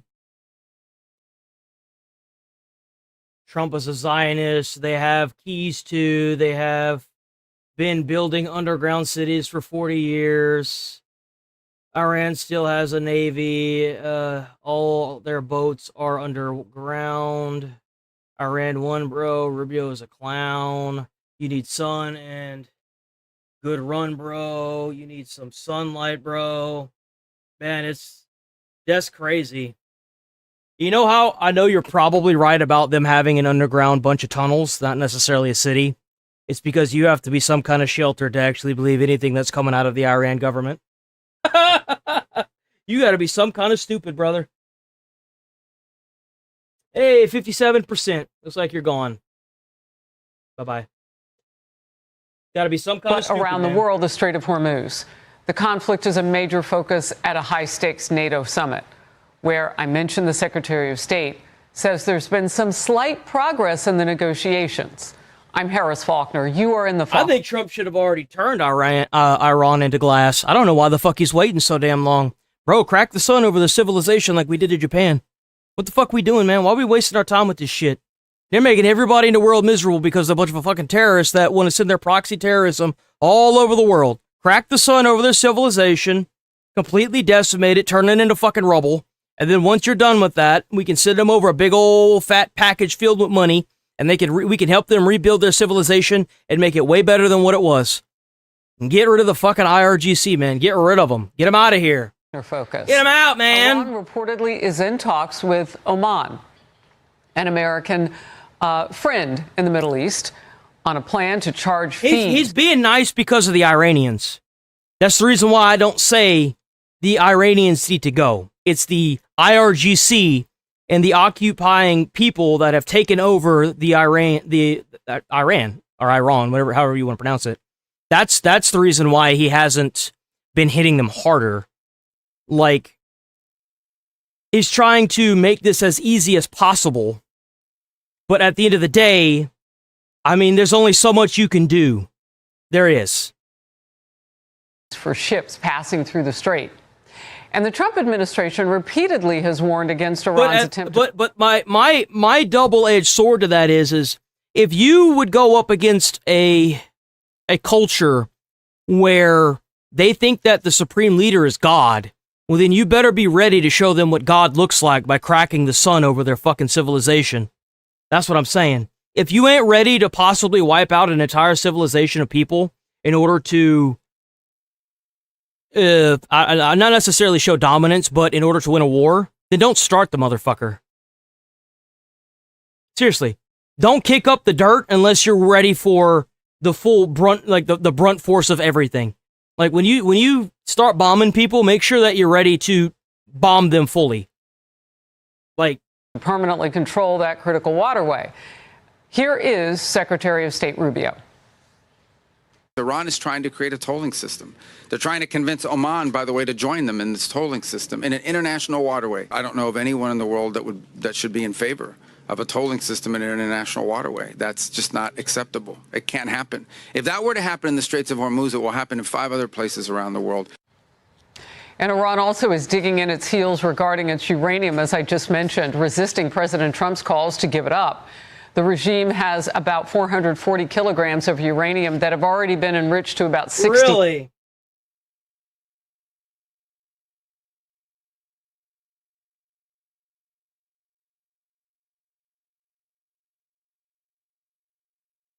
Military force? Who the fuck cares what military force is? No one cares about military force if you just bomb the fuck out of them. Drop a nuke on their ass. Nuke them. What you talking about military force? Oh, they're cowards because they don't have Donald Trump down there in a fucking suit of armor on his horse stallion riding into the sun. Man, fuck off. Drop nukes on them. Nuke them. Turn the sand into glass so that way we can make a fucking glass factory down there.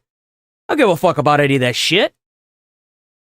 There is no reason for us to being there. Give me an example in the year 2025 where proxy terrorism from Iran killed Americans or American soldiers. In December 2025, a gunman killed 3 Americans in Syria, targeting U.S. troops. This followed Iran-backed militia attacks on U.S. bases. Give me an example in the year 2024 where Iran used proxy terrorism to kill Americans and American soldiers, and American citizens.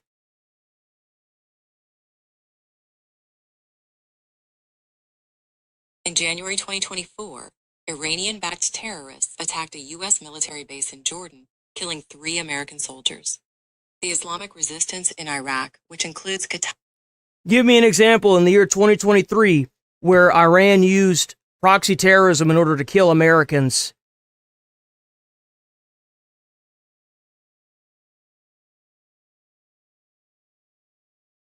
Come on. Oh, there it goes. In 2023, an Iranian-origin suicide drone attack near Hasaka, Syria, tragically killed American Scott Patrick Dubas, a contractor. The attack on March 23rd.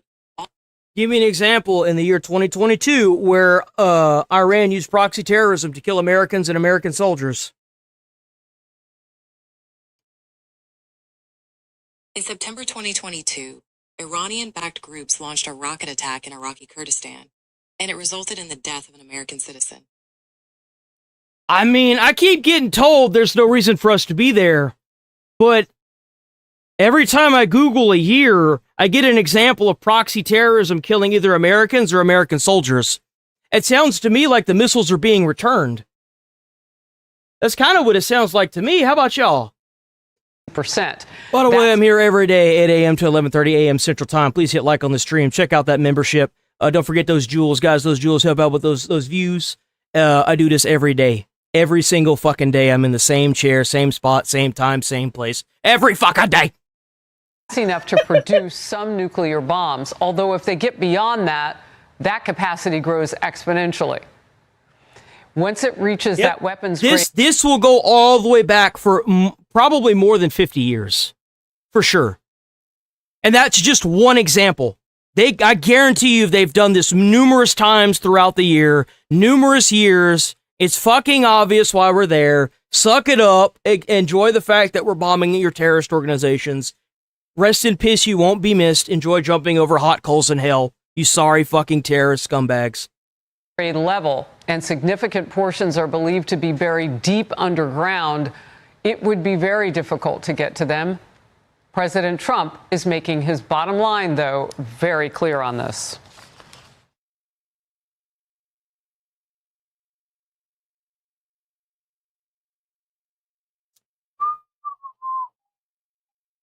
I can tell your boat floats. I can tell you get your education by that TV and news you watch. So what? So hold on.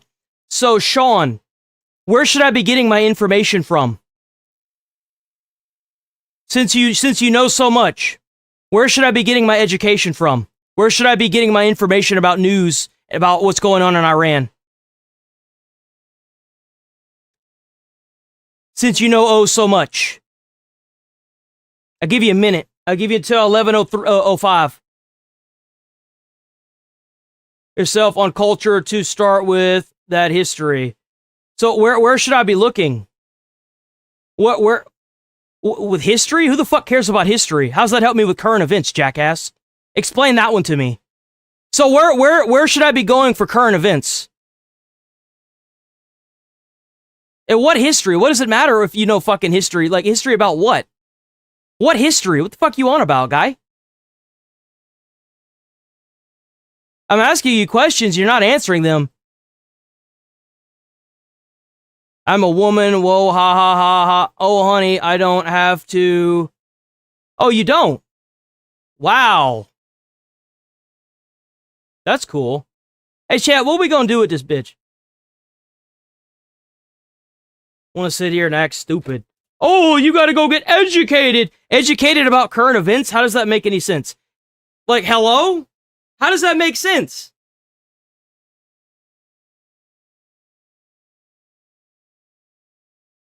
Like, go look up history to learn about current events. Maybe you should be the one that's looking up history. The fuck? Like, what? Like, look up, I should go and look up history. For what? Like, what the fuck? Like, Well, what does that have to do with what's going on in Iran? How's that do with anything that I've been talking about all morning? What do you mean? That doesn't make any fucking sense. At least have a fucking brain attached to your stem if you're gonna act like you know what you're talking about. I ask you questions, the least you could do is give me answers. But no, you're gonna sit here and be an idiot. And nobody has time for that. History of American Warhawks? I don't give a fuck about that. Nope. Triggered, ha ha ha. I guess. How about you get banned? Bye. By the way, I was a firefighter reject. Sorry that daddy didn't have the balls to do it in the napkin and you were unfortunately born, but the thing is that whenever you actually do something for community, you learn this thing called, giving a flying fuck about anybody other than yourself. And you're also banned. Bye-bye. Bye-bye. Have fun. Yeeted and deleted. I'll just sit here and ban everybody, dude. I don't fucking care. Anybody else? I think it's the same person. I voted yes, but we'll add that I did take a class on current events. You do look up some historical stuff, but only when it's relevant. Well, yeah, why would I talk about irrelevant things? Why would I talk about irrelevant things? They're not relevant to the topic at hand. I'm trying to stay on topic.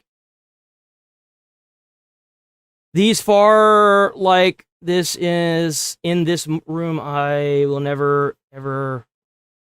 But what they lefties have told them, thank God somebody out there is telling. But I'm here every day. Please sub to the channel, hit like on the stream. I'm here every day. I'm here every fucking day doing this, and I love this. This is the funnest thing I've ever done, dude. I'm not even kidding. Not even kidding. Wade is made.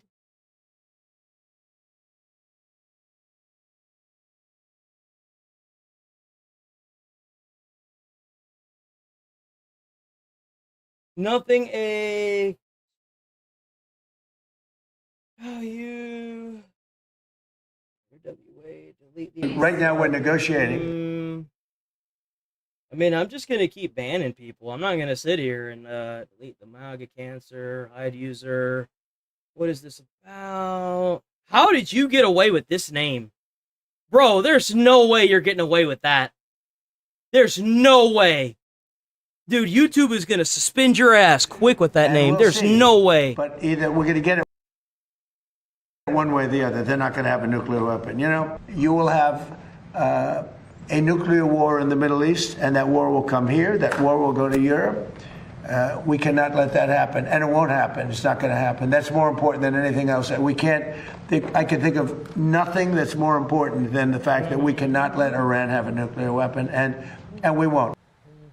We are covering all of this from all angles, as we always do here on The Focus. General Charles Wald. Yeah, dude, I don't know. Deputy Commander of U.S. European Command. I'm not. I'll be shocked if you get away with that.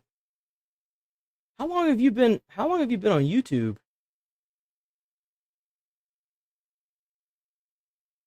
5 years, bro. How? Holy crap. Props to you. Join me moments from now. I want to begin with foreign correspondent Jeff Paul, who's in Dubai right now. Jeff. The only thing an advisor for the president here in the UAE says at the moment, in his opinion, he thinks there's a 50-50 chance that the U.S. and Iran agree on a future peace deal. He says his concern is that I don't care what the full truth about it is. If America's running out of oil and we need the oil from Iran in order to thrive as Americans, bomb the fuck out of them. I don't care. I'm pro-American, dude. I'm America first. If we gotta bomb a country just to take their resources because they don't want to come to the table and give it to us, fuck it. Let's do it. I don't care. Think I fucking care. They do the same to us. If worse come to worse, you would see all these other people all over the country doing the exact same thing to America if they could. Why do you think they're trying to colonize us right now? Fuck them. Bomb the fuck out of them. I don't care. If Trump told us tomorrow, well, we lied about all the bullshit, they never were making nukes, but we need their oil Otherwise, things are going to go bankrupt. I'd be like, all right, cool. Bomb them. Whatever. I don't care. If it benefits Americans, I don't care. That's how I feel. Past, Iran has sort of overplayed. Trying to use some weird fucking emotional concept. I don't care. The cards they carry, and he's hoping that's not the case this time. Meanwhile, President Trump says that he's allowing those negotiations to continue as Iran is said to be currently reviewing the latest proposal. We also know Pakistan is intensifying its efforts. That's right, America. Fuck yeah. With several reports indicating its army chief is on the way to Tehran. On top of that, Reuters says Qatar has sent a negotiating team to Iran to help secure a deal to end the war. But at the same time, Iran is seemingly sending a very provocative message to Washington with this map. It shows large areas of control in the Strait of Hormuz that stretch to the shores of the United Arab Emirates and Oman. Iran is now reportedly in talks with Oman over working together to control the strait and even charge tolls. We do have a shitload of oil. I'm aware that the reason why we're bombing the fuck out of Iran isn't because of the oil. I'm aware of that. Trust me, I have ran through the ringer with this since day one. I was talking about this since before Fox covered. I started covering it whenever Asmongold started covering it. So like I've been covering this since before Legacy Media. I know about the 45K genocide. I know about how the Iranians feel. I understand what's going on over there. I understand that they're a group of terrorists that are trying to make nukes to bomb and terrorize the rest of the world. I have been covering this since day one because that's what I do here. Responding to that report this way. Well, we're looking at it. We hear about it. They've negotiated. They've had a relationship with them before. And we'll see. I did. I covered the protest in the UK as well. Rachel dropped down in chat and told me about it. By the way, we have a Discord as well, thanks to Rachel and Sticks beautifying it up. So feel free to check out the Discord. Like I said, I'm here every day, 8 a.m. to 11:30 a.m. Central Time. I did cover the UK. It was Unite the Kingdom. And I will say, I love what they did. They were peaceful. They didn't hurt anything. They didn't break anything. They didn't riot. They didn't loot. People went to jail, but it was because of warrants that were out for their arrest. I think the way that the Unite the Kingdom did its march in Britain was beautiful. I loved the turnout for it. I love that no matter who you asked, they all had something that was reasonable and well put together about either themselves or their children's future. As far as I'm concerned, I look forward to seeing more protests like it. I do. I think they did an amazing job. W UK, W Restore Britain, W Rupert Lowe, W what was the other one? There was another one. Reform UK. We have total control of the Strait of Hormuz, as you know, with our blockade. I believe that was last weekend. The blockade's been 100% effective. Nobody's been able to get through it. We want it open. We want it free. We don't want tolls. It's international. It's an international waterway. They're not charging tolls. Now, officials here in the UAE also say that any sort of control over the Strait of Hormuz would have serious global implications. They also say prior to the war, Iran's nuclear program was a priority 2 or 3 for them. It is now their #1 priority. Harris. Jeff, thank you. In focus now, retired U.S. Air Force General Charles Wald, a former deputy commander of U.S. European Command. He's also a distinguished fellow at the Jewish Institute for National Security of America. General, great to have you today. First of all, this seems really complicated. Simple from our end, can't have a nuclear weapon. But for Iran, they're now sending back maps, and it's like they want to redistrict their area over there and count us out. Are we going to get a deal, do you think? Well, I hope we get a deal, but I would say this. I think the Iranians talk big. They talk Oh, man, we all brothers in this fight, man. We all being colonized by these crazy people that are hurting our peoples, man. We got to fight. We got to fight not just individually, but together. That's how we're stronger. They tried for years to separate every single person and bully them on the internet, to separate them in real life. Like if you get so much as caught watching Trump or listening to what Trump is saying, as you might even slightly agree with him, you get alienated from your family, you get friends that alienate you. Well, fuck them and fuck that. We need to stand together. You got Japan doing the same thing. You got the UK. You got Restore Britain. You got America. You got then you got Iran that's fighting for their lives over there, trying to fight back. The IRGC and the U.S. is helping them. You've got Venezuela fighting for their freedoms and shit over there. We already helped them out. We got Cuba we going to next, man. Fighting back all that damn communism and all that bullshit they're stirring up. Nah, bro. I think that Trump's term has defined America and made it the absolute beast that it always has been. I don't believe in MAGA. You can't make America great again. You can make it better than the greatest country in the world. That's what I believe. America was already the best country in the world. But you know what? We can make it better. Because in a country like this, you could have an opposing view and you don't have to worry about being killed unless you're a Republican, apparently. Apparently. But that's okay. But that's okay. Because we set forth the domino effect for the rest of the people around the world to stand up for their fucking lives. And you know what? Only America can do that. Keep trying to tell me that Western culture is bad. Keep trying to tell me that I should feel bad for my culture having slaves. Bitch, every culture had slaves. Every culture had wars. Why do you think the culture that's there is running it? Shut the fuck up. We are the predecessors of bad times. We are what make the world go round. Position to do that. I mean, they do threaten some of the transit through the Straits of Hormuz area, but the United States military, in this case, with some of our allies, is in control of the Straits of Hormuz. I think what the president just said is exactly right. I think it's let's go, Throne. Probably be a little less patient than we've been, and we need to go back and probably have to do a little more. I'm not a victim. Activity militarily. There's That's still crazy. military W2 Jules. I'm not a victim. I was raised dirt poor.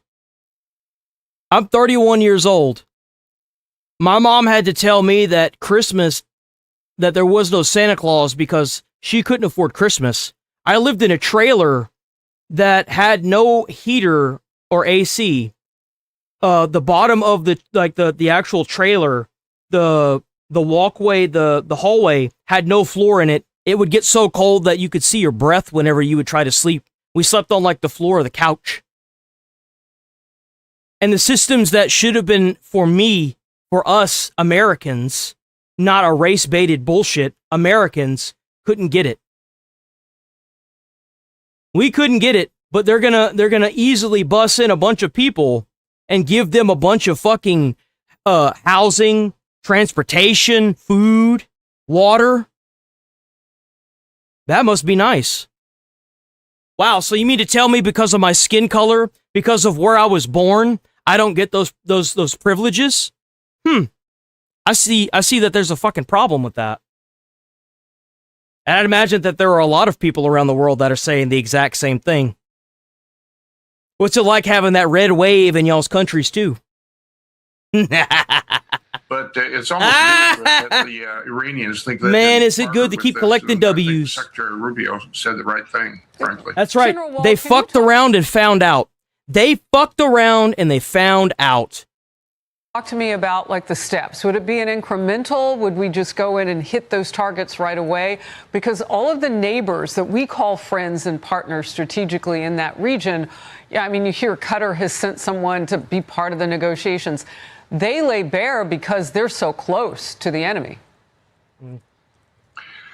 Well, I think we should try to have the GCC, Gulf Cooperation Council states, Kuwait, UAE, That's Saudi right. Arabia. Y'all thought that it was just going to be America that was going to turn red? Nah, bitch. Y'all fucked up big. It's a red world now.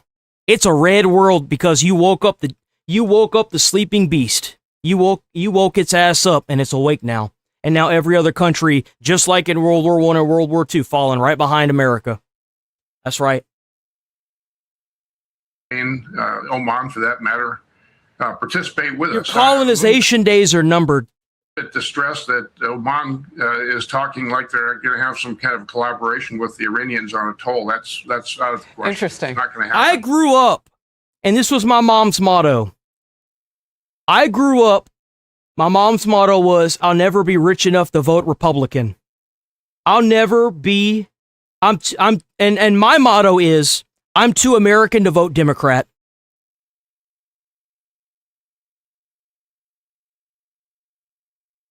You damn straight. I'm too American to vote Democrat. Yeah.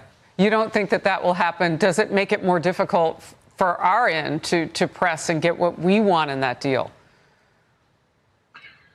Actually, I think it makes it more clear that we're probably going to have to do some kinetic action go forward. There's no way we're going to have a toll in the Straits of Hormuz. As the Secretary mentioned, that's just out of the question. So and I don't think Oman's really part of that party, but you hear this discussion, it's almost beyond ludicrous. There's no way that's going to happen. The United States Navy will stop that in a heartbeat.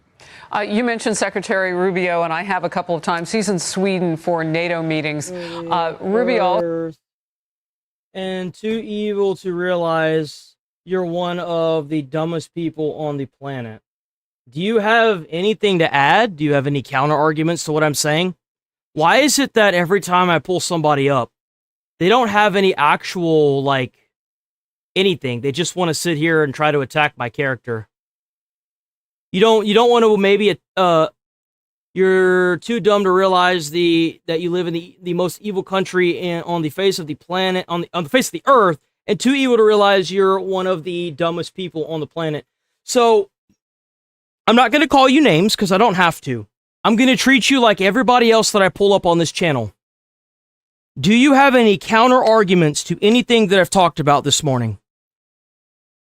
Because all you're doing is attacking the messenger. Why not attack the message?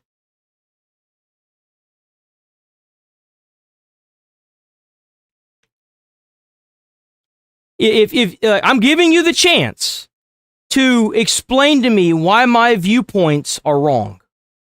And I want fact, I want knowledge, and I want logic. I want something that I can Google and figure out if you're telling the truth or not.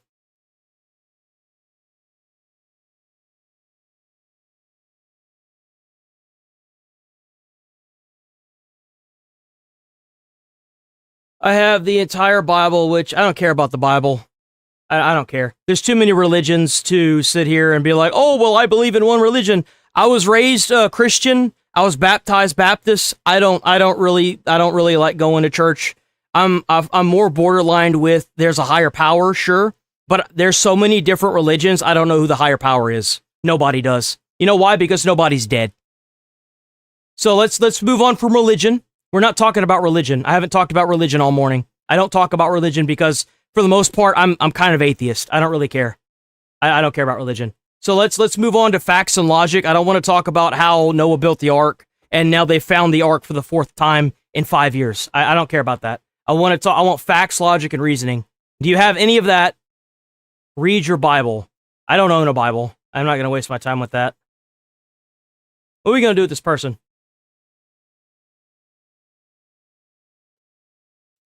And try to sit here and think that. You see, they bring up religion because they want to use the religion like they tried to use the Constitution to their advantage and to disadvantage you.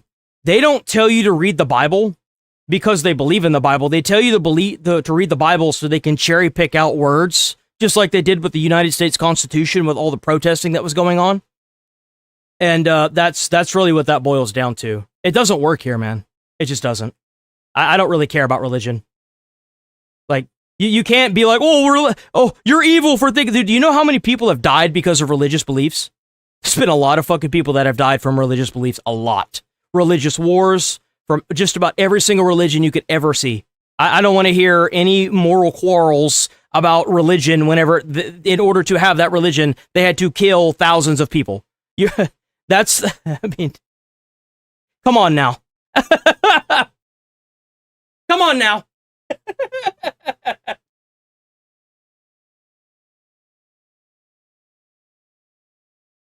No, you can disagree with it.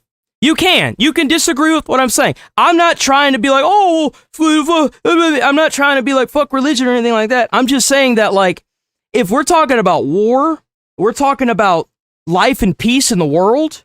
I'm sorry, but you're gonna have to do some shit that's not gonna be in the Bible. You might just have to turn a civilization into glass, and I don't really think God would want to be a part of that. But at the same time, if you're being colonized and your people are getting killed and raped, you know what I'm saying? Like, well, I mean, last time I checked, the last coming of God was a few thousand years ago. So, like, I mean, got to do something to defend yourself. That's just all there is to it, man.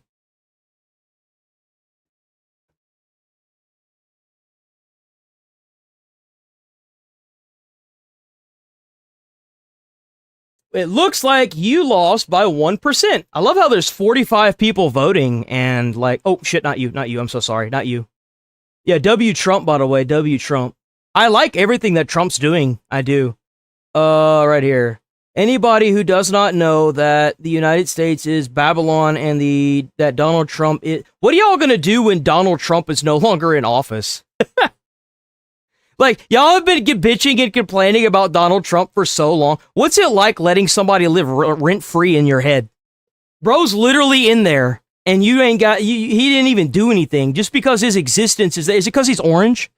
What's it like being racist? It's obviously because he's orange, right? Like, what are y'all gonna bitch and complain about whenever he's no longer the president? Like, J.D. Vance isn't in the files, and neither is Marco Rubio. So, like... Y'all are going to be cooked, man. Also addressed the criticism of our NATO allies earlier. Let's watch. The president's views, frankly, disappointment at some of our NATO allies and their response to our operations in the Middle East. They're well documented. That will have to be addressed. You can't be taught how to be a good person. That's not how it works, man. You know what makes you a good person? Doing stuff for other people and not hanging it over their fucking head. Doing things that will affect your children in a good way. Doing things that will affect your country and your countrymen in a good way. Those are what make you a good person. Not using words to preach about being a good person. Just be a good person. I'm sorry, but if you're a piece of shit 5 days out of the week, but because you go to mass on Saturday, that doesn't magically make you a good person. You're still a piece of shit. Like what? What's your reaction to that? Well, I was in NATO for a large portion of my career, and as you mentioned, I was the deputy commander for the U.S. forces in NATO in my last assignment. Yeah, that's true. No human is typically good. Most people are going to defend themselves however they can if their own life is in danger. Like, that's just how it is, man. I think NATO should be more actively And if you don't believe me, you know that bear that's walking up the road? Well, why don't you just let it eat you? Because you're such a good person, then why don't you just let the bear eat you? Because the only reason why it's trying to attack you is to eat you. Why don't you just become bear shit? I mean... Involved in, particularly in the securing the Straits of Hormuz with us. They're doing a good job for Ukraine. I get that. But I think NATO, we've asked them. I think they should participate. Man, fuck NATO. Just leave NATO, bro. Just leave NATO. And I agree. You know, it's interesting. You just brought up be more actively involved in, particularly in the securing the Straits of Hormuz with us. They're doing a good job for Ukraine. I get that.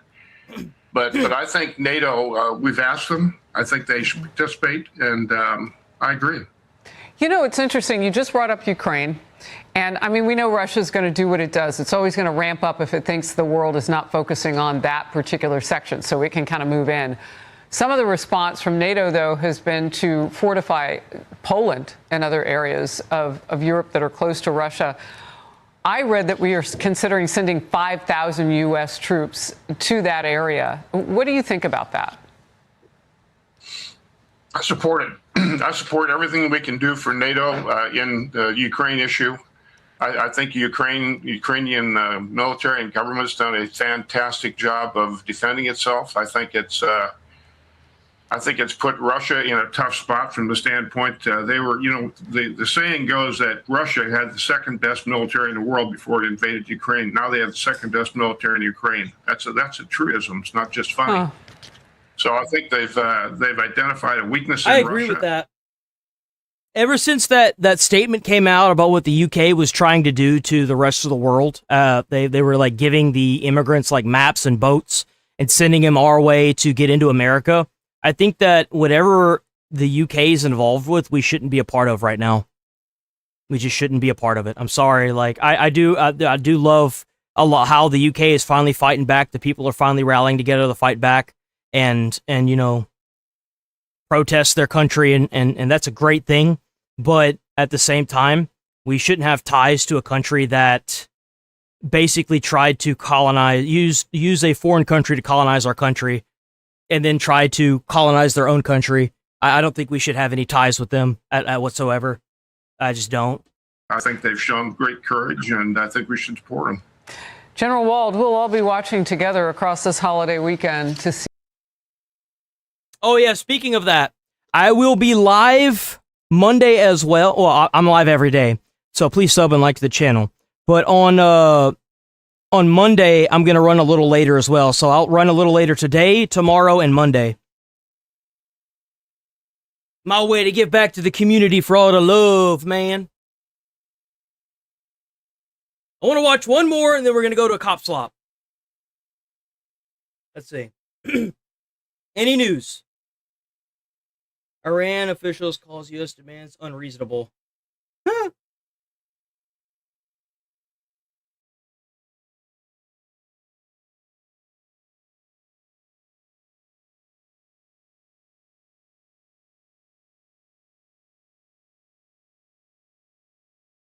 Let's bring in National Security and Military Analyst Dr. Rebecca Grant and former National Security Council Chief of Staff Alex Gray. I thought Ashley made some great points there, Dr. Grant. In particular, we just don't know if at all this is actually moving forward or if we're going to sort of recycle this.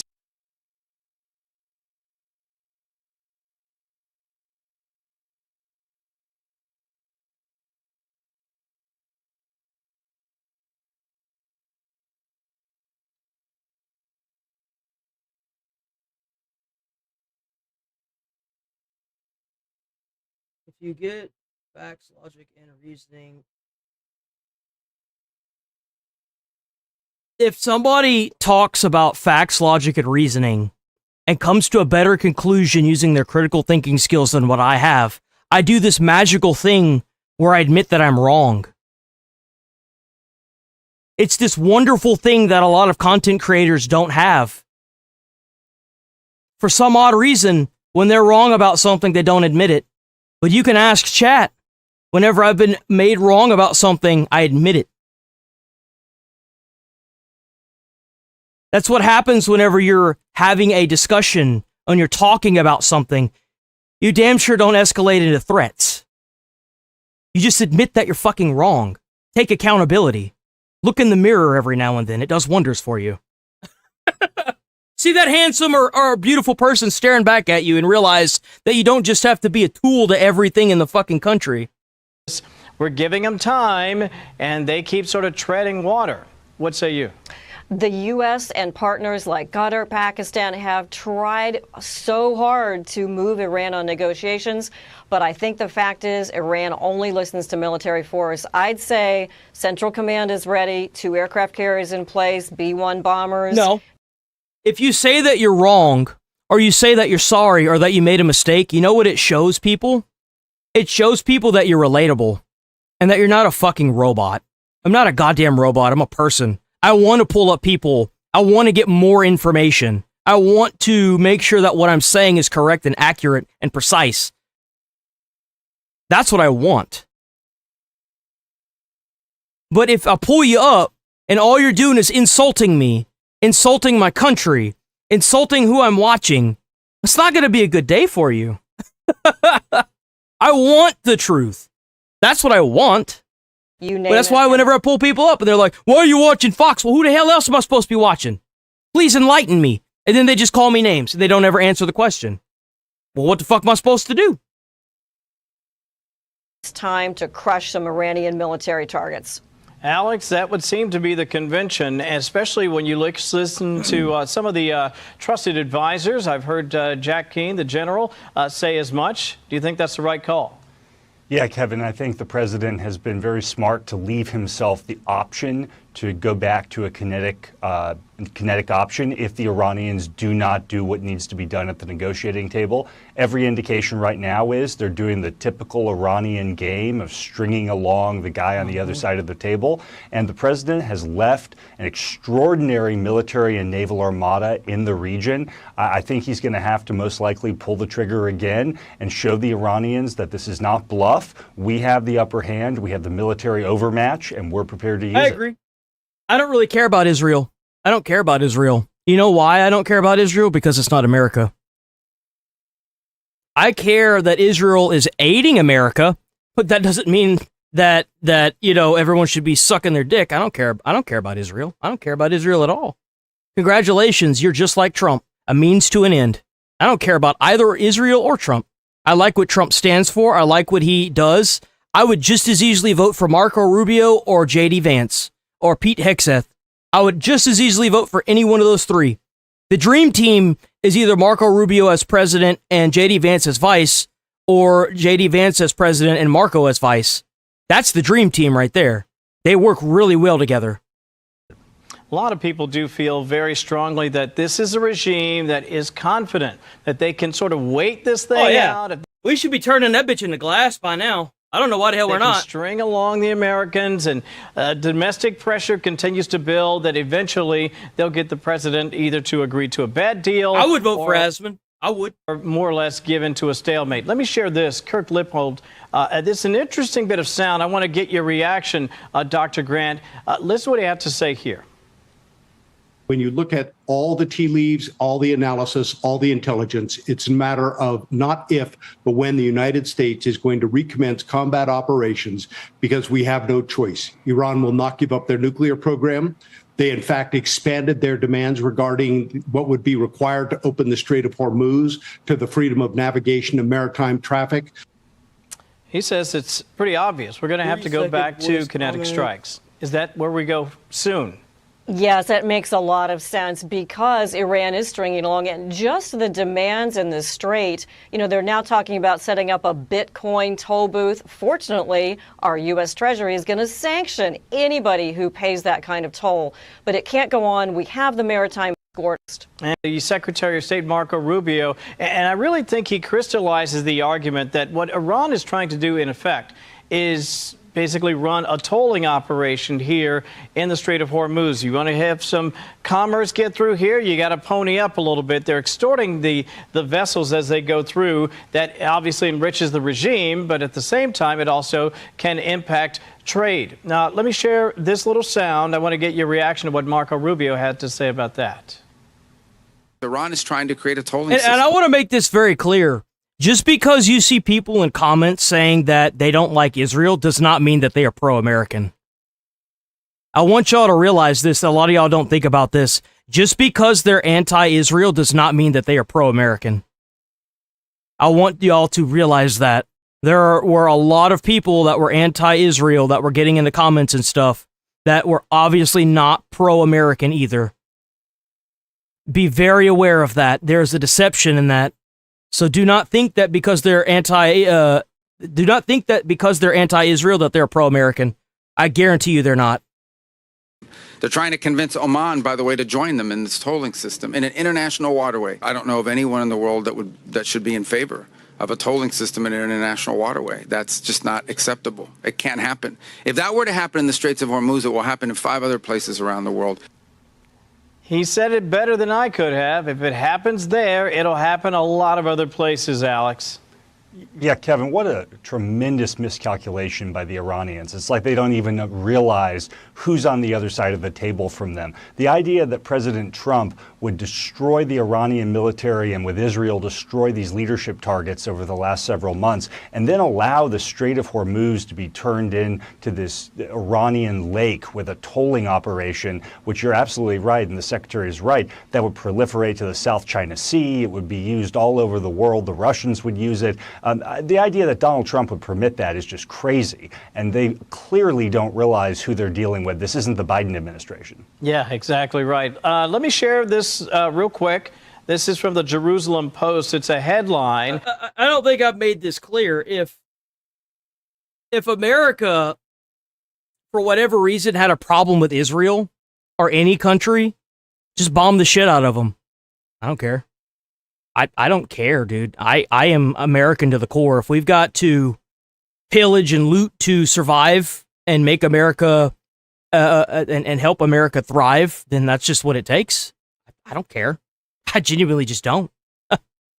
I mean... And it reads, no deal in sight if the U.S. insists on discussing nuclear issue, Iran's foreign minister spokesperson says.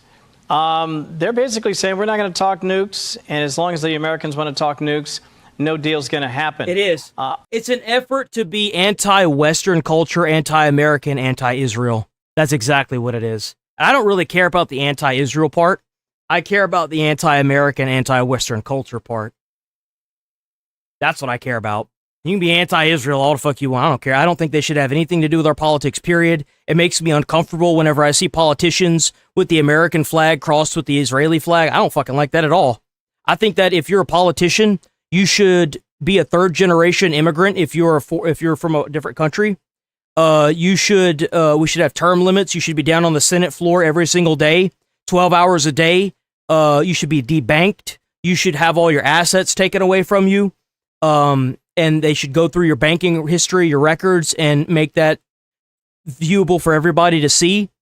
They should make it to where you have to give up any dual citizenships, and you have to stay in a house that the government gives you, and you stay there for 4 years, 365 days out of the year, no vacations, passing one bill at a time on the Senate floor, with it being live streamed to the general population. That's what the fuck you get. Oh, how could you expect somebody to work 365 days a year without a vacation? It's a fucking term of service, motherfucker. Providing and helping this country is a term of service. It's not a fucking vacation where you can sit here and insider trade constantly. It's a term of service to fix this fucking country. That's what it is. And the sooner we get people in there that are this cutthroat, the sooner we can fix this damn country. I am concerned for the people in Iran, Dr. Grant. It is very likely, it would appear, that they are going to have to deal with some hard hits as long as the regime remains in this particular posture. 30 seconds. This regime is out of its mind. Obviously, the nuclear issue is job number one. We've destroyed Iran's power production capabilities, but they can't have a nuke. They got to give up that enriched uranium. And remember, any targets struck are going to be legit military targets, very carefully calibrated to minimize collateral damage. But it looks to me like strikes are on the way. Alex, wrap us up. It does appear that at any moment, could be tonight, could be in the days ahead, strikes seem likely as long as the Iranians refuse to discuss the nuclear issue. President Trump has said since 2015 Iran will not have a nuclear weapon on his watch. If you don't believe him, you have not been paying attention, and I think the Iranians are about to find out the hard way that the president says what he means and he means what he says. Two of my favorites, Alex.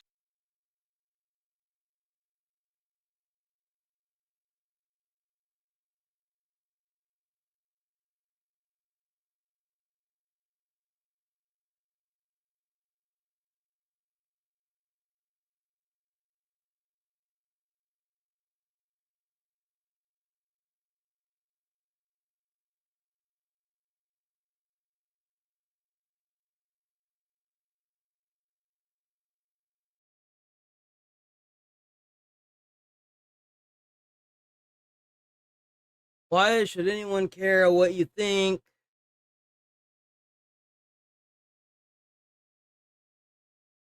Can't think about anything. You see, that's where you're wrong. People don't watch me because they care about what my life experience is. People are watching me because they agree with what I'm saying for the most part. Everyone knows what needs to happen to this country in order for it to get fixed.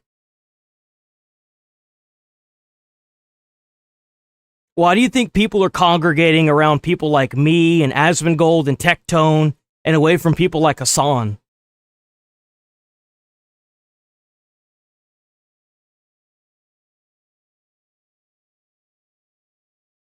That's why. I use my life experience to give examples as to why I feel the way I feel. and people can relate to that because they have their own experiences. Every person in this chat, every person that tunes in every day has their own reason why they believe what I'm saying and want what I'm saying to happen. That's why. We're not fighting for ourselves. We're fighting for our fucking kids. We're fighting for the right, the human right, to be able to drive on the roadway without being decapitated by a fucking illegal immigrant trucker. We're fighting for the human decency to be able to own guns in our home and shoot people that violently, viciously invade our houses. We're fighting for the right to just walk on the sidewalk without being attacked and raped. Why do you think the UK is standing up for it? Why do you think the UK is praising Trump? Why do you think the UK is praising Nick Shirley? Why do you think Japan's doing the same thing when you got senators being punched in the face by a foreign fucking protest? Nah, man. That's why people congregate here. Bro has no kids. You know why I don't have any kids? Because nobody in America can fucking afford them. That's why. You know why? Because they're giving free housing, free food, free transportation, and free fucking money to the illegals that they bus in. That's why. Yo, W10 joules by megabyte. How are you going to sit there as a senator and claim that immigrants built this country? Go fuck yourself. Go fuck yourself. Wouldn't be Minneapolis. Wouldn't be New York. There would be no California. There'd be no Texas. There'd be no America if it hadn't been for the if it had not been for the soldiers that fought and died for this country, for the families that lost loved ones for this country in wars, for the blood that they had to watch their families and their friends spill on the battlefield to protect and make this country the way it is. How is it that you have families of veterans that can't go to school, but you're gonna allow these immigrants to come here into our college system and get a better paying job than a veteran's children? How come it is they have to struggle at the VA and you just bust these people in and give them health care? Go fuck yourself. Go fuck yourself. No. The fight's not over until every single one of the politicians that sat there and said that these people that come from this other country deserve to have this. No, they don't. Veterans deserve to know that their families are going to be taken care of. Veterans shouldn't have to file for disability in order to collect a fucking paycheck. And you want to sit here and say, well, the country can't really do that for the veterans, yet you bust these people in and you just hand it to them. Just hand it to them. You slapped the American citizens in the face, and now they're slapping back. This is what you get. That's the reason why this country is blood red with all the redistricting. That's what you get. That's what you fucking get. Okay. We're going to move on for politics. If you like the politics, I do it every single day, 8 a.m. to 11:30 a.m. Central Time. During the middle of the stream. I'm going to watch some cop slop, where we watch some Karens get annihilated. Yeah, please stick around. I'm here every day. And the next couple days, I'm actually going to be going longer. So, I'm actually already past my 11:30, so we'll probably watch like one or two videos. I was a firefighter, so I like seeing these. I don't know why. I wish that they had more firefighter stuff to react to, but they just don't. And whatever is there, it's copyrighted. So I can't even watch it on stream. It blots out the stream. It sucks. We got two today. Here we go. We're taking a look at an arrest. I haven't seen Body Cam Watch in a minute. I used to react to them back in the heyday. It's kind of nice to see them making a comeback. Check out Body Cam Watch on YouTube. YouTube. W2 Joules, by the way. W2 Joules. Also, we have a Discord, so feel free to join the Discord. A lot of the people that you see in chat are in the Discord. Thanks to Rachel and Sticks for fixing the Discord. Looks fantastic, by the way. Everyone's loving it. I love seeing people praise it. W Rachel and Sticks. Arrest that happened in Bradenton, Florida, when a woman wouldn't leave a Dunkin' drive-thru after being refused service for causing a disturbance.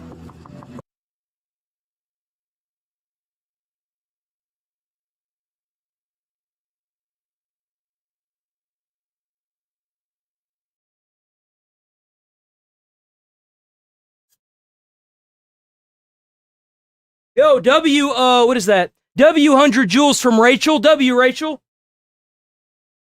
How's it going? I'm also in the U.S. I'm in Texas. Texas, by the way. They just asked you to move. Are you going to move or not? They're refusing you service. You need to leave. Okay, they're refusing you service. You haven't paid for it, right? No, but I need to. Okay. I know this dude did just say that. If you don't want immigration, have more babies? What kind of brain dead ass logic is that? Dead wrong on that one, bro. The poor in America are the ones having the most children. I don't even.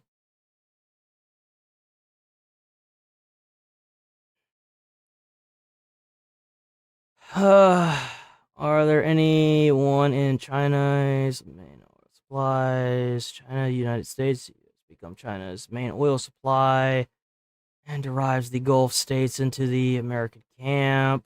Bro, I don't like.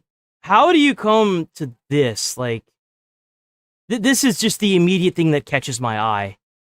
If you don't want immigration, have more babies.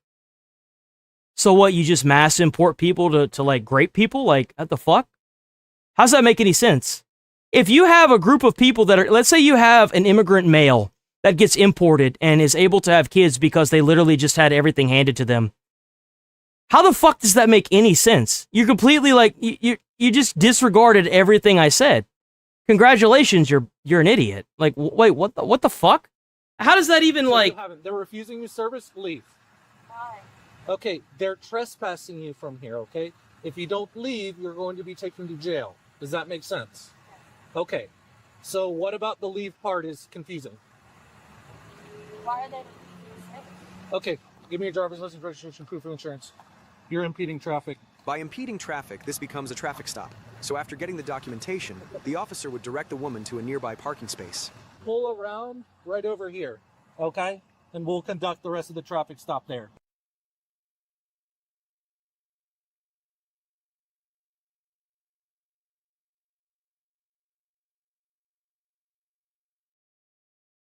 Oh, we got one in chat. We got one in chat. We got one. Wait a minute. We got one in chat. We got one. If you resist law.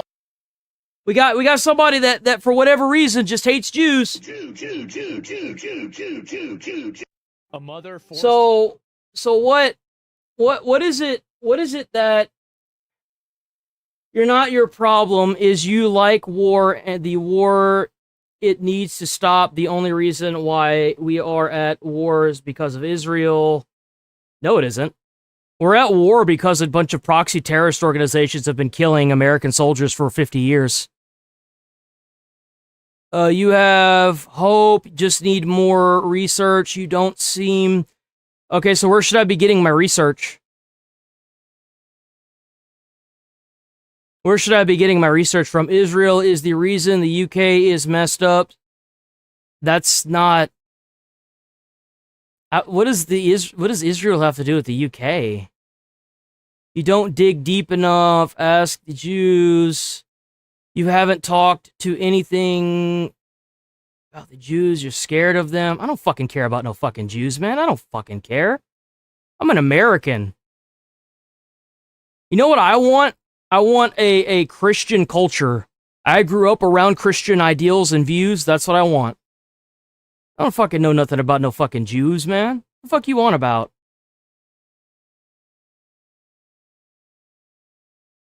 Iran deserves the right to defend itself. Iran's getting bombed because they keep killing Americans. That's why they're getting bombed. They finally getting the bombs they've been throwing out back at them. Spew ignorant garbage. Where did that guy go? There he is. Do you use your full brain? He's gone. He just roached out. He's not even saying anything. He literally just roached out. He literally just pussied out. He got pulled up and he immediately fucking roached out.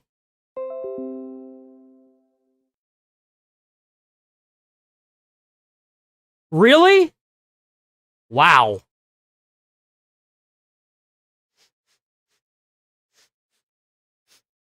What's that smell?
Fuck, that's so weird, dude. He literally just popped in, acted like he liked being here, and then kept talking shit to the point where he eventually just got banned out of the chat.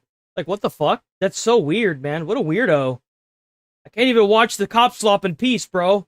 It's bullshit. It's bullshit. Get out of here, loser.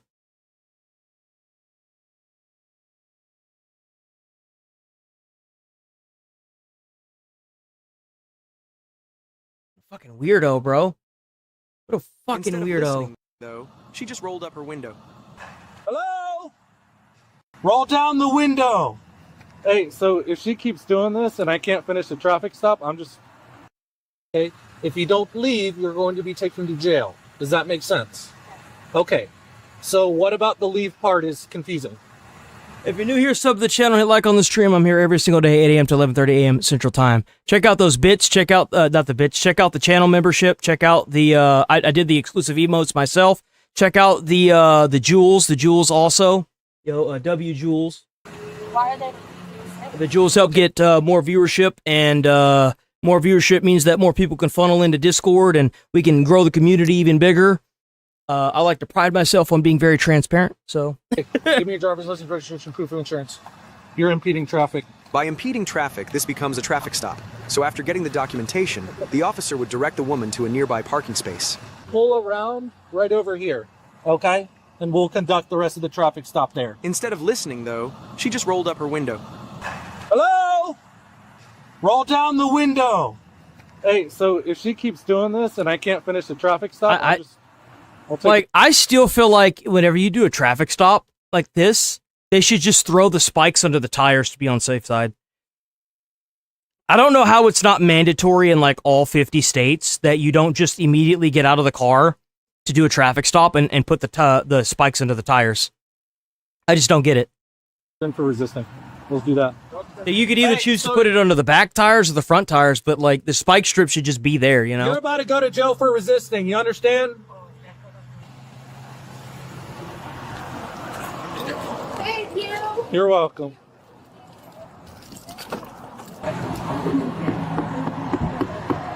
Need to verify the info on her license. Turn off the car. Okay, cool. You can have one. Turn down your music.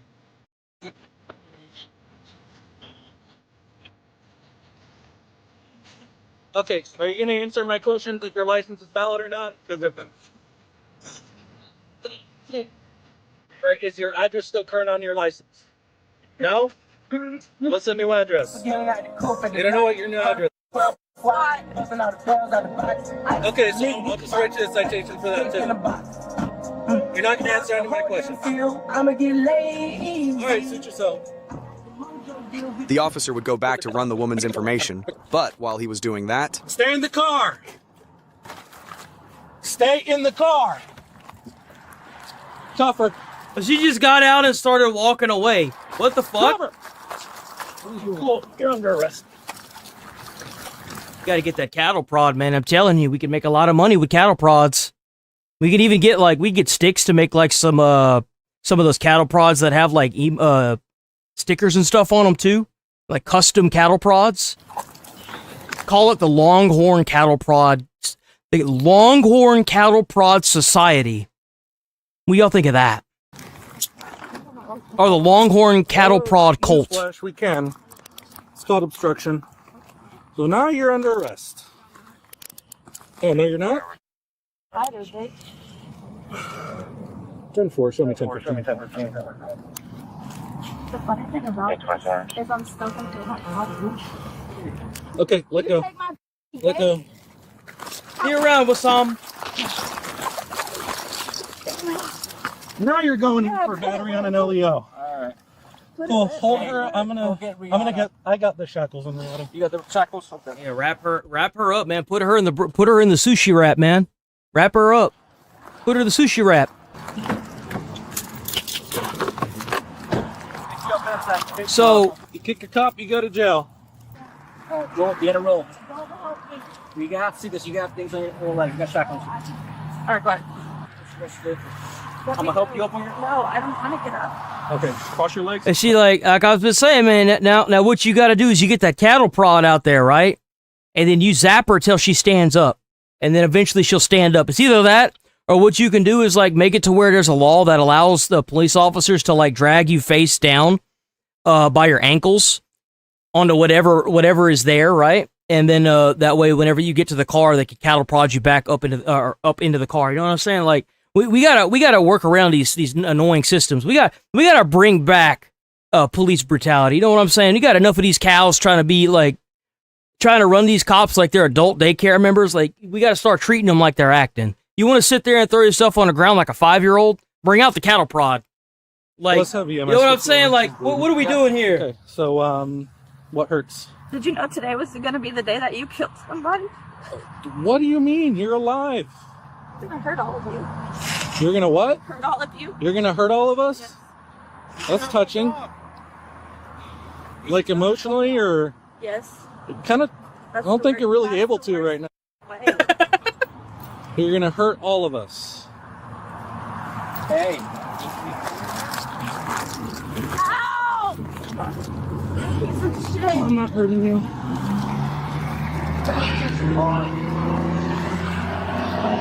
Ow. Sitting there rolling around in the grass, acting like, dude, like, get the fuck out of here with this, man. Cuffs just pulled by the armpit. Are you I was just gonna hold her. Are you in training? Oh my god! Well, stand up, fat ass, and you won't hurt. I'll kill you. Really? Well, that's a threat. No. Why are you so mad? That was the voices.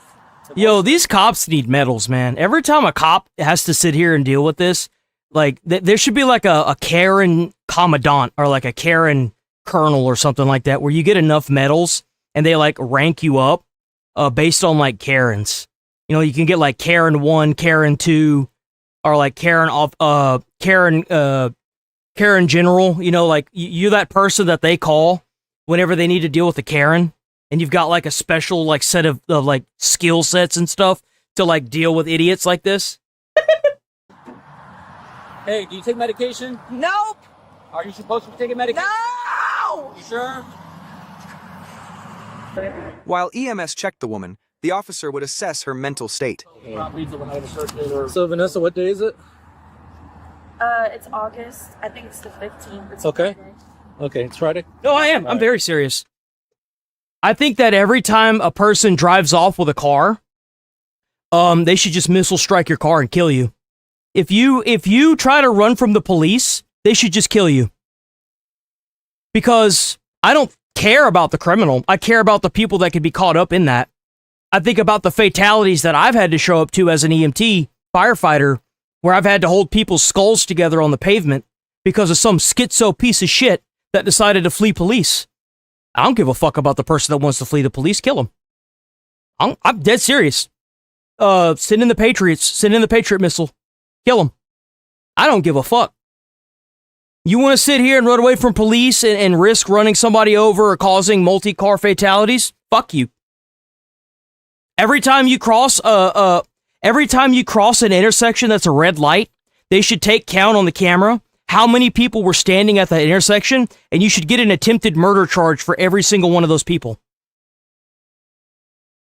Every single one of them. Cool. Who's the president? That Trump. Okay. That's my Colors of the sky. blue. Okay. Do you know kind of in general where you are right now? You know what state you're at right now? You know what? I'm sitting in front of the mother Dunkin' Donuts coffee shop. Okay. So you do know where you are I'm right in now. Florida. Braden's Okay. in Florida. All right. As the officers got ready to transport the woman to jail, she started to complain of a medical issue, so they took her to the hospital instead. Once they got there, though, she became disrespectful with the staff, refusing evaluation. There's the name. My mom's dead, jackass. I had to get my own apartment whenever I was 19 after I moved away from my abusive mother whenever I was 16. I moved to Texas. I moved the entire state over from where she is, where she died. I'm not in, like, I have no family. Like, the fuck are you on about? You should move out of your mom's basement. My mom's fucking dead. There's no basements really in the lower part of Houston, Texas. I don't, like, is that all you've been doing? Endorsing physical abuse by the police is a psychopath behavior. Economic quality and of the U.S. imperialism and the end of corruption in the government. You don't, why are you here? If you don't like anything I'm saying, why the hell are you here, man? Why be here? If you don't like anything that I'm saying, why stay here? Just move on. Nobody's holding you here. Like, what the fuck? Nobody's asking you to be here.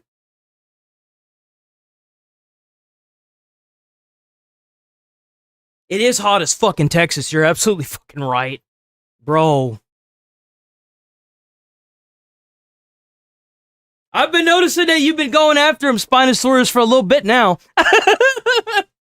Oh, yeah, no, he's absolutely a rage baiter. That's why I'm doing this. That's absolutely what he's doing. I mean, it's completely fucking obvious, right?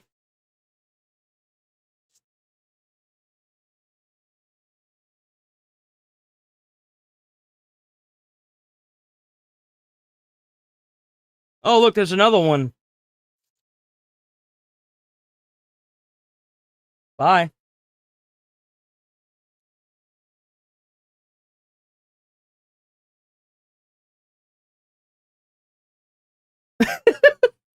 They're saying, yes, feed us.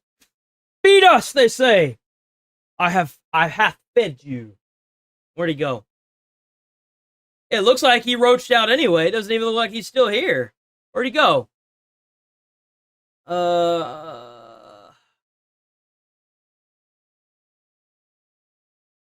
Roy, here we go. Bye-bye. Have fun. What a loser. And saying she was fine. When the officer tried to escort her back outside, she actively resisted, dropping her weight, forcing her body backwards, and trying to stomp his feet. He'd end up having to put her in a shoulder lock to get her to the car.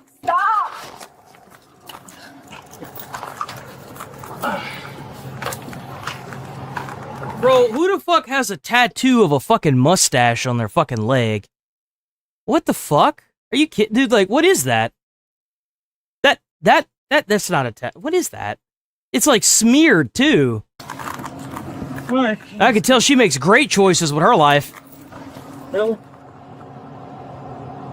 Cattle prod. Just break out the cattle prod. I'm telling you, dude, just zap the fucking shit out of them. Dude, they'll move. Zap that fucking leg, man. They move that shit real quick. And all this on camera? Yep. It's all recorded. You're getting another charge. Oh, shit, we can't. Oh, that was close. Kicked me, tried to run around.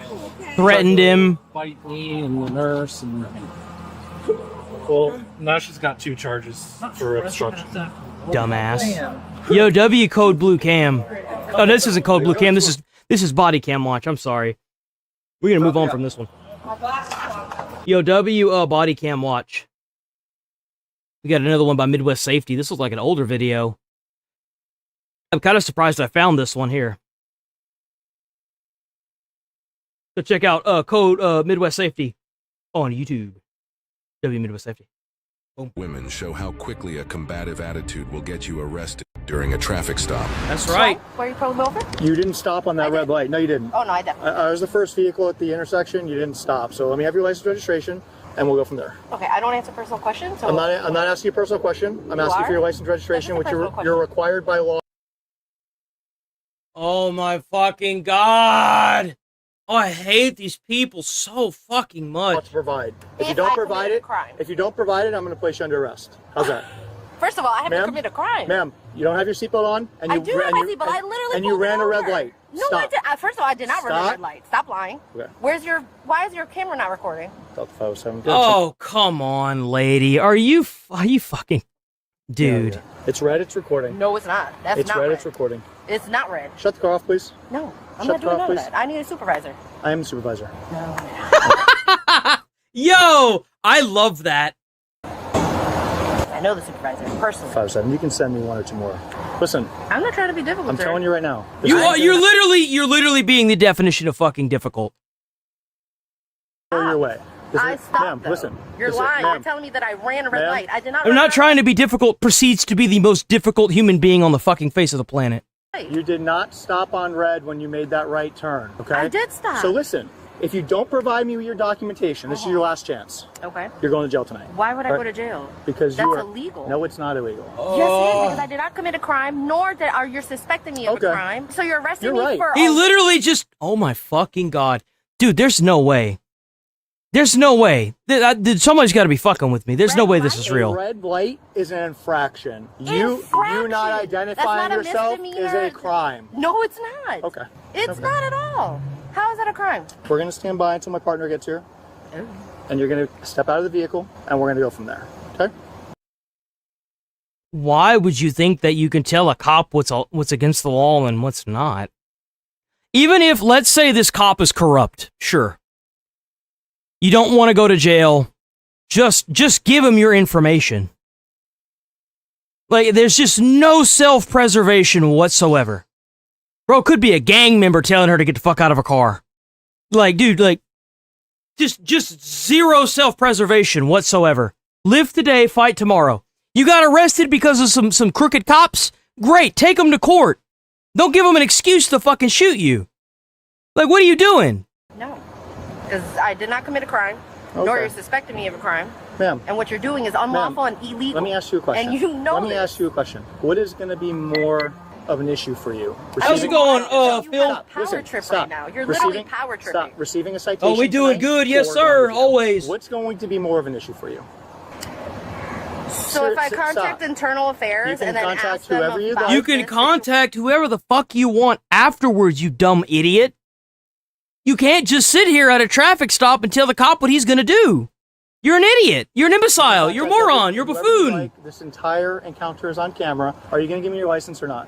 Why are you being so difficult? Why are you being an I was actually being nice. Ma'am, it's a yes or no question. Are you going to give me your driver's license or not? Why are you being rude? Okay. She's not trying to answer it because she already knows that she might be cooked here. Why are you being rude? We're done. Shut the vehicle off. No, I'm not doing none of that. Shut the vehicle off. No. Okay. I'm not doing none of that because you're literally unlawfully arresting me. Okay. So we'll see how internal affairs do. That's fine. And that's illegal. That's not illegal. That is illegal. That's not He illegal. just informed you you're being arrested. You're being arrested. Not committing a crime. Okay. Where's the vehicle shut off? You don't know? Is it not your car? No. You cannot do that. Yo, that's right, bro. I'm not even resisting. Delta 507. I have I'm that not female even detained on the ground resisting, right and you got me on the floor for what reason? No, she's by herself. I'm not resisting, sir. I'm not at all. You're under arrest. For what? Exactly. You can't even tell me what I'm under arrest for. Okay. You can't even tell me what I'm under Sit arrest for. You're not even telling me what I'm under arrest for. I already told you. No, I did not commit a crime. No, I didn't. He said it 3 times. He pulled you over for an infraction. You refused to give him your license and registration, and now you're going to jail. I mean, like, come on. She ran a red light. She refused to give me her driver's license, registration. I did not stop at a red light. I told you. Not even a misdemeanor. You can either give me your ID or go to jail. All right, and then you wanted to fight with me because you took your phone out of your hands. Exactly, and that's illegal. I Oh, have is the it? right You have the right to to what? actually record. Not when you're under arrest. It's fine, because my lawyer's going to have a field Can we in, get so a it's female out internal here for affairs. pat down, please? Don't And I have a and I got adult people white that work female with me, detained. so it's good. Is there ID in here? I don't know. Okay, that's fine. Can't search my personal Okay. Well, your car's being inventoried because you're going to jail. It's being towed. Okay. So I can. Yeah, they're actually going to impound that bitch. Shit's evidence now. Does she not have a license or registration? No, she has a license. I think you just got it. Oh, thank you. You still need a supervisor out here? I thought you said you were the supervisor. Okay, thank you. Just wanted to get that on camera. Because you said you know the supervisor personally, right? You know him personally? You know the supervisor personally? Oh, I do. Oh, who is it? And it's not your supervisor. It would be your boss. Oh, it'd be my boss. That's crazy, huh? That's interesting. Yeah, I just want to make sure there's nothing in here that... Thank you. There's nothing quite like being told by somebody else that you have to interact with how to do your job, even though they don't do that job. I love it. Like 7 times. I'm like, you want a ticket or you want to go to jail? She told me. Catherine was arrested for resisting and multiple traffic violations. She is innocent unless proven guilty she in a did court it. of law. She did it. Roll your windows down. Damn, how many we got? Roll your window down. Ain't nobody in here. Okay, get out of the car and come back to my car. You got me f***ed up. Crack up like 45,000 ton I-4. You just how are you inside of the vehicle and you say that nobody's in there? Oh shit, maybe the back seat. Get out of the car. No, I got my ID right here. Okay, ma'am, get out of the car. I'm sorry. This is not a car you looking for. Okay. Stop. No, give a Okay, get out of the car. I'm gonna knock on your door. Get out of the car, okay? Like, why is you doing Get out of the car. Because of the way you're acting right now, I don't know why you're acting like this. Well, Get out of the why car. are you acting like that? Get out of the car. I'm gonna arrest Man, you. no, you got me up, daiquiri. I know my rights. Okay. All right, I'm finna record this shit. Okay, Did you just call him daiquiri? Like an alcoholic beverage? Like daiquiri? He telling me to get out of the car. No, I'm right here, like right by, like. Get out of the car. Look, he like pulling me daiquiri. Get out of the car. Like. She got slurred speech. I bet she's drunk, dude. I bet she's under the influence of something. Daiquiri took my phone. Stand right here. Why is you pulling me like that? You're gonna go to jail in about 3 seconds if you don't calm down. I don't know you. Okay. My car. This is my car. I pay for this. Okay. You also. The way you talking to me. You also ran off the roadway. Okay, and almost hit the curb. Holy shit, she's definitely drunk. She's definitely drunk. You've got extremely dark tint, which is very illegal. No, it's not. I paid for this, like, looking like that. Relax. Do not. Okay, congratulations. You just admitted to doing a crime. I mean, okay. I guess you want a cookie to go along with that fine, huh? Isn't it like an expensive fine to have your car window tints too high? Like $2,000 or something outrageous? It's something crazy, right? Because you're not going to make calls and call people. My phone. Okay, I'm going to put you in handcuffs, okay? Turn around, put your hands behind your back. I can absolutely take away your phone. I can absolutely hang up the phone because you're calling people that I don't know out to this traffic stop. And I don't want that because that's an officer safety issue, okay? Do you understand that? I'm legally allowed to stop you on traffic stops for traffic violations and issue tickets or warnings or whatever it is. And 90% of the time, your attitude dictates how it goes, okay? All right. This could have simply been a warning because you said we're not looking for you, right? My name is Chelsea. So this could very You know what really is really funny about this? Is that this cop has every right to pull her over and do a field sobriety test because he witnessed her swerving and hitting a curb and driving off somewhere, and then he also noticed that her tint is way too dark. There is no reason why she doesn't go to jail tonight. This guy is incredibly lenient if he was just going to give her a warning. That is insane. I actually don't really like the idea that he was going to let her drive off. I don't really like that idea at all. Just let my boyfriend know where I'm at. Just let him know where I'm at. If you end up going to jail, I'll let him know where you're at. No, okay? like right now. What's you cannot take my phone. What's your name? I absolutely My name is Chelsea. Okay, and this car is registered to you? Yeah. Okay. Please answer my phone. Like, no, I'm not answering your phone. You're trying to be nasty, bro. I'm not being nasty. You're the one screaming and yelling. Stop walking around. Come stand right here. I'm right here by my car. No, you're gonna stand right. Okay. You know what? I'm kind of over it now. So you're gonna go to jail tonight for resisting because you're refusing over and over and over and over again to listen. You caused this situation. No, you could have simply been like, sir, here's my license. Here's my registration. That's crazy. So without a legal, it says it from 220 to 275 in Texas. Okay, maybe that's how much it costs to tint the windows. Then I'm not sure. No, because I feel like $2,000 to tint the windows would be way too much. Where the hell did I hear 2,000 from? Here's all my information. Maybe it was from somebody that kept their windows tinted, so they had like accrued over the year like $2,000 or something. I don't know, bro.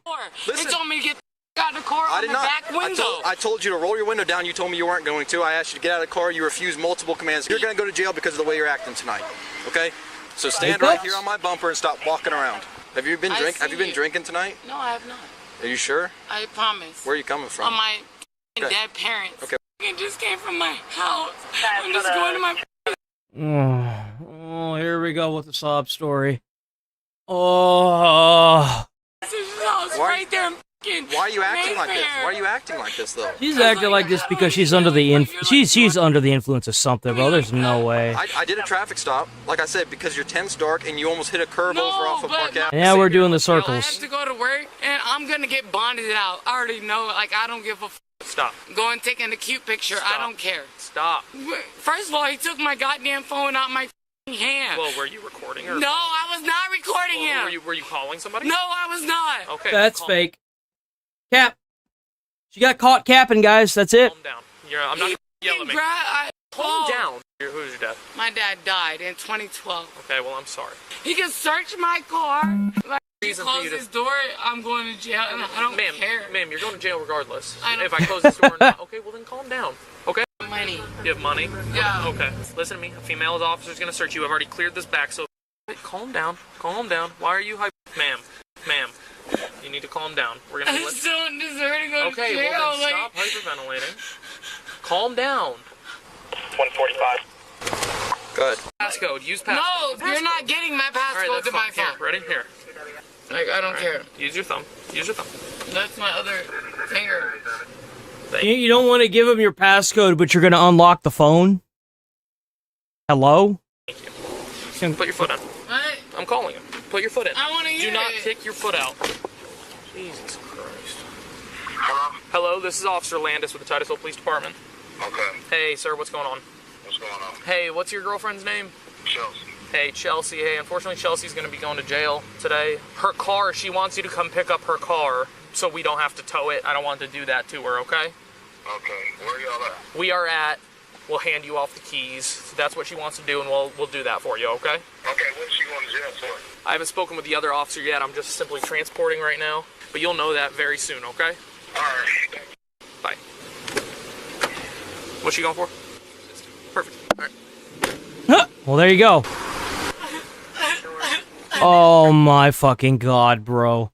Bro, we gotta make some form of, like, a way to, like, you know, just use duct tape. Why don't we just put duct tape over their mouth, right? You know, that way we ain't gotta hear this. Ma'am, stop hyperventilating, please. Yo, it's like that, whatever that, you know, whenever people were kids, I'd never done this because I thought it was fucking stupid. They would, like, sit there and hold their breath and be like, I'm gonna hold my breath, and then they sit there and hold their breath. Like, it's kind of what this sounds like. She's, like, sitting there hyperventilating the second that somebody's in the car. See, like, what you gotta do is, whenever they're doing this, you gotta lean forward and you gotta be like, you're gonna die, you're gonna die, you're gonna die, you're gonna die, and then what'll happen is they'll do it so much that they pass out. Now, I was informed in EMT college not to say that, but they couldn't give me a reason not to say it. They just said, don't do it. And, so yeah.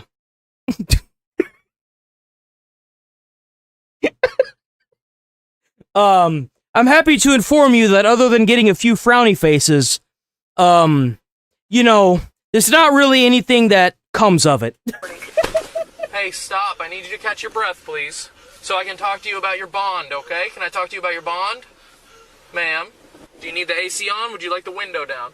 Ma'am, I'm in the cage window, like, I can't breathe. Well, here, ma'am. I'm asking if I have sickle cell anemia. I have a blood disease. Okay, well, talk to me, ma'am. Here we go. Here we go. Now we got mental illnesses. Her cat died. Dog stepped on a bee. She took a fat shit on someone's side of their bed. Oh my God, here we go. Oh, they have all these, oh man, you know, like someone injected them with heroin. Like, well, come on, man. You can't breathe right now because you're making yourself so upset. You're hyperventilating. Listen to me. So what you're going to do is you're going to breathe in with your nose. Do it with me. I'll do it with you, okay? Breathe in through your nose right now, okay? Long breath in. and then breathe out through your mouth. Do you understand, Chelsea? Hey. I'm doing it. You're doing it? Everything's gonna be okay, ma'am. I know you're upset. I know. Okay. I know, I'm gonna answer. So if you just weren't an asshole, you wouldn't have been arrested, dumbass. But you were an asshole. That's what you get. Now you can go to jail. I can't answer it. I can't answer it right now. I'm driving. He needs to get my money because I've been in jail. They take my money and you get booked into jail. Like, I'm not paying $20 to go to jail. We already cut you a break. We could have towed your car, but we didn't. Technically, you're the only person on your car. But we gave you that opportunity to have your boyfriend come get it, and that's what we did for you, okay? You walked up to my car, knocked on my back window, act like I had people in there, and I was like, I'm not going to roll down my back window. Well, ma'am, how are we supposed to know that? Can you tell me how I'm supposed to know that? I would have done the same thing if I was on a traffic stop. He's got a good point. If her window tint wasn't so damn dark to the point where it broke the law, then he wouldn't be on the back window tapping on the back window. Ma'am, this is how we're taught. Do you not know that? That's sad. Chelsea, if you're not... Chelsea, I'm listening to you. I'm going to beat that. I'm listening to you, but you're not listening to me. So what's my bond? It's 500, so it'll be $50. Yeah, so I'll be out tomorrow. And that's fine, ma'am. That's fine. Like, I swear to God, when I see his... What's his name? Lindis? Oh, that's your name. That's my name. Yeah, what's his name? What's his name? It'll be on the arrest affidavit. You'll see it. You'll see it. Yeah. You're just nasty. And she already sitting there trying to make threats at an officer. Like, what the hell? Okay. Fine, I'll grab it. Let's go to the front of the vehicle. Oh, yeah, in front of the camera. We'll go up there. All right. The fuck? And I got money in my Okay, titty. you can put your hands. You got this money right here. Yeah. Yeah. Okay. It's like in my titty. I'm a girl, so I just put all my money. I know. It's like over like probably $200 maybe. Who the hell just has $200 in their bra? Like, what? Do you see anything else in there? No, I'm saying you can like lift Bro, it. you hit her, she pops open like a damn pinata. Like, what the fuck? Relax so that it's not pressing it. Alright, perfect. Alright, you're good. Thank you. I take my money back. So you have charge when you get out, okay? I'm writing down all the numbers you need, okay? I just need my boyfriend's number. That's I know fine. my I got boss's it. number by heart. I Ready? just need to go to Listen jail and me. get Listen me. bonded That's fine. out. We're leaving. We're leaving right now. Calm down. But I'm gonna turn your But the phone off. fact that like I know you probably don't want me touching you, but just... I'm in jail. God, dude. I'm telling you, we gotta give these adult daycare attendants more money, man. They don't make enough. A single? Snatch me out the car. A single charge, I'm man. gonna fight that. Back up, because they're gonna open the door and they have to deal with. Go to jail. No time. It's not me.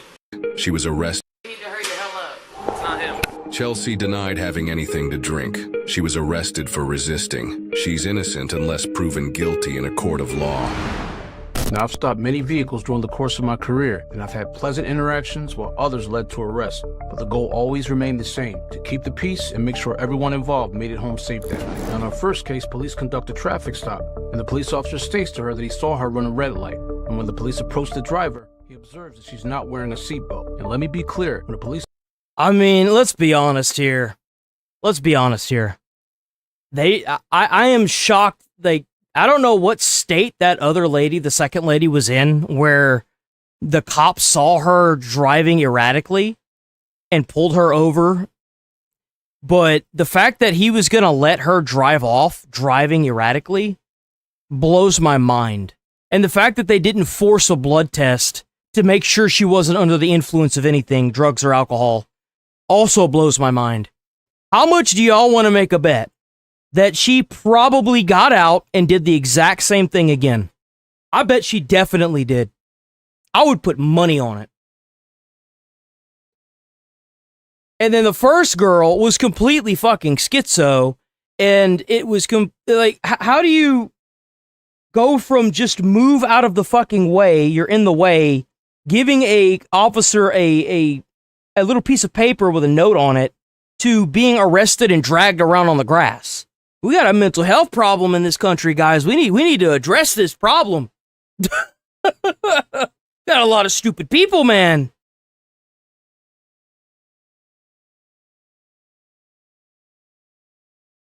Cops don't care about tint. Well, I don't think... Well, that's what I'm saying is... That's why I didn't bring up the tint at all with the second lady. I was like, she got pulled over, and he said that she was driving erratically and that she had hit a curb and was, had drove off somewhere. Like, that's why I was like, I'm not gonna bring up the tint. I'm just gonna talk about the fact that he said that she was driving erratically, and that kind of like, and the way she was talking too, the way she was acting, and you didn't do a blood test or a field sobriety test on her. She was obviously, something was obviously in her system. How the hell, like, dude, there's a difference between being lenient and being careless. And I genuinely think that was just straight up carelessness.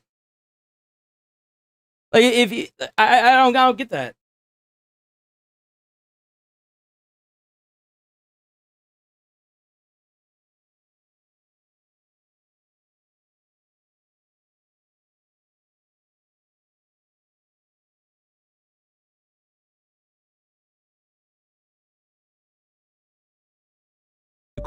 All they need is reason.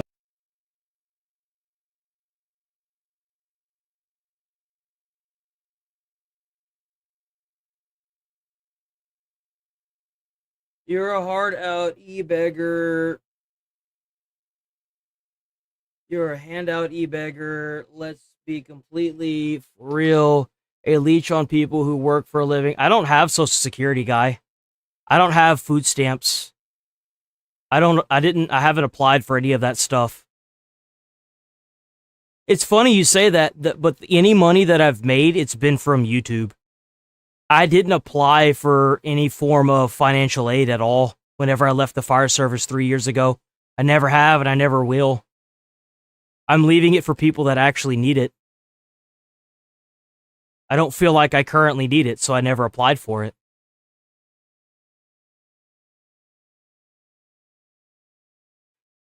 I love people mocking their worst moment on film. To be fair, you know why I mocked them? It's because I'm 31 years old and I've never been to jail. You know why? Because I'm not a jackass. I've been forced to take ADHD pills my entire childhood. I've been poor as fuck. I turned 18 and I could no longer afford pills to fix my mental health problems. And you know what I didn't do? Go out and make a scene with a bunch of police officers. You know what I didn't do? Steal shit. You know what I didn't do? Burn shit to the ground. You know what I did do? I got an apartment at the age of 19 because my mom died just after I graduated from high school in an entirely different state than Texas. You can use excuses all you want to do dumb shit in your life. But you know what the only thing that everyone has in common whenever it comes to this? Is they never look at the person in the mirror and blame themselves. They blame everybody else around them. And until they come to terms with that, they're always going to be doing the same thing. Like, what the fuck? You would have talked about handout? Brother, whenever I was making $65K a year as a firefighter, I couldn't make enough and didn't make enough to afford a 3-bedroom, 2-bath house to have a family. I went out and saved lives just to hear that a place like Minneapolis was bussing in foreigners, giving them free health care, giving them free money, giving them transportation, giving them food stamps, giving them a fucking place to live for fucking free.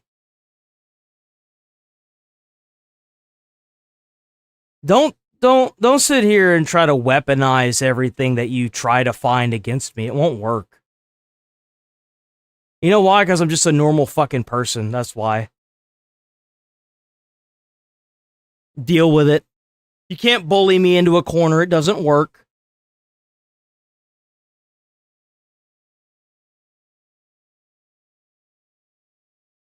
And he roach out.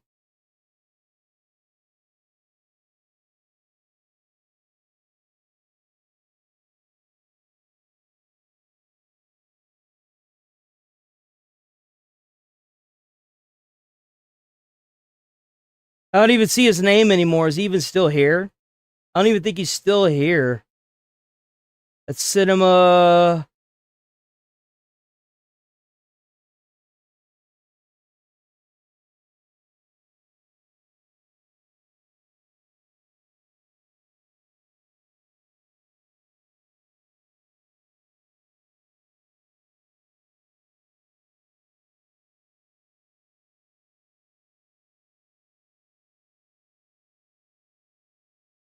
I think he's gone. He like roached the fuck out. I don't even see his name anymore, bro.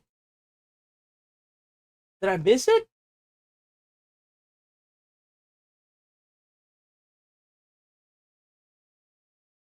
Lunchbox, Infidel, Allison, Anthony, Alice, Cinema, Voice, Push, Ripped, 10 off, Lunchbox again. Where is Nicholas? I can't find him now. Nicholas, there we go. No, nothing. Wow, that's crazy. What's the matter?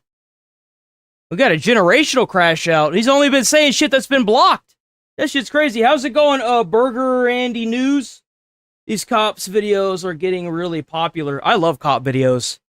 I love police videos, man. They're awesome. I love that the only good thing that came out of BLM was body cams. Everything else was just bullshit. Body cams have been the best thing.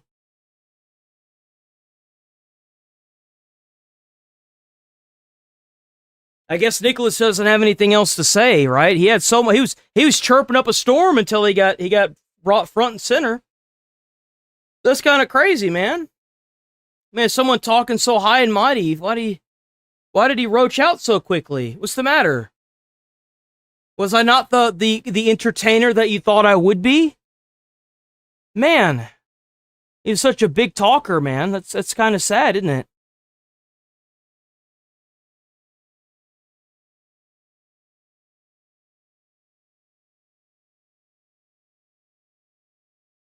What have you...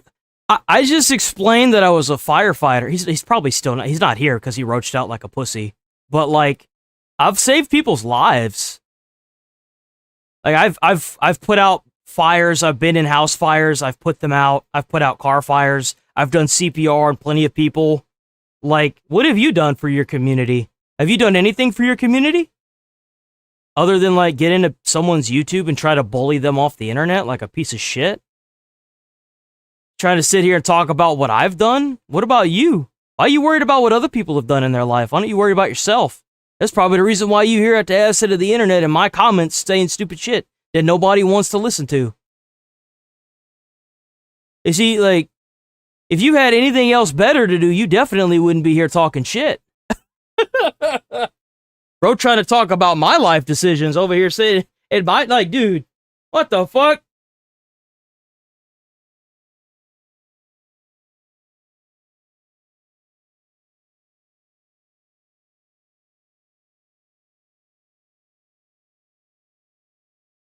And then he roaches out like a bitch the second that I pull him up, dude. Like, what the fuck?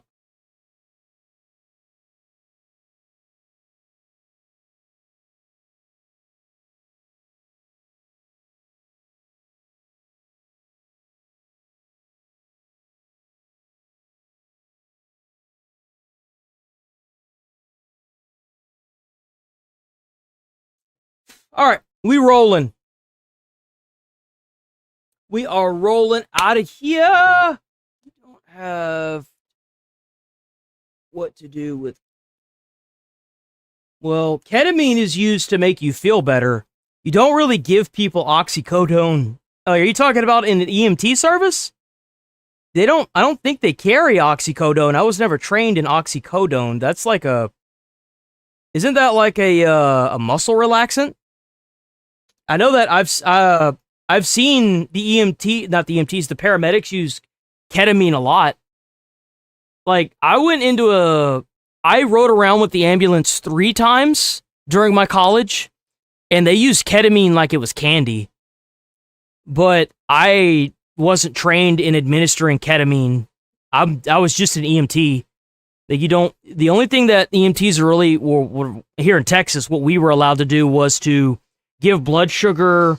And they wanted me to run an IV, but I was told by my instructors to say no to that because if something fucks up, then it's going to be on my ass, and that I also wasn't trained in doing stuff like that, and that you're gonna see them administer ketamine a lot. But as far as I know, I don't think they use oxycodone at all. I haven't seen oxycodone at all in any of the books that I've read. I don't think. But it's been like 3 years, so. But I do know that they used a lot of ketamine. They used ketamine a lot. But I went into it for the firefighter aspect of it. I never went on a box truck after that. So like we had the medical bag, but we don't like the fire truck, the fire department doesn't carry needles and stuff like that. We can do blood sugar, but that's it. Like, we don't carry ketamine, we don't carry vials of like any kind of anything like that. We just wrap them up and then, send them with the ambulance. My department I worked with didn't have a ambulance service attached to it. Ours was just a fire department. So, yep, we rolling up out of here though. I'll be back on tomorrow. Tomorrow will be another long day for us. I believe it's 12:41. I will see you beautiful people tomorrow. Let me get the music going. Hold on. Make sure you sub, hit like on the stream. I'm always here every single day at the same time, 8 a.m. to 11:30 a.m. Central Time, except for the next 3 days. I'm going to be, today, tomorrow, and the day after, we'll be running a little later, but we'll be on at the same time. We'll start at 8, and we'll probably run until like 1 every day, or, 12:30, 12:40-ish. W chat, W donos, W gifts.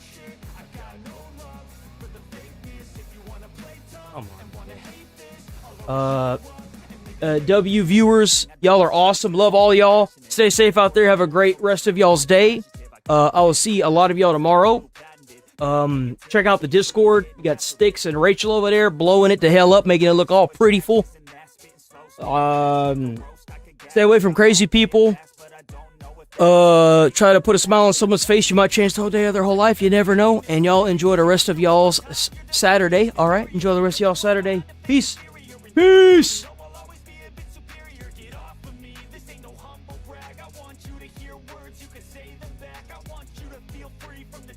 Last and to believe in what you got, it was built to last, yeah. Now that I've been put through hell, I never got anyone's help. I had to do it all myself. I don't ever slow up, no I don't take shit. I got no love for the fakeness. If you wanna play tough and wanna hate this, I'll always show up and make a statement. I don't ever slow up, no I don't take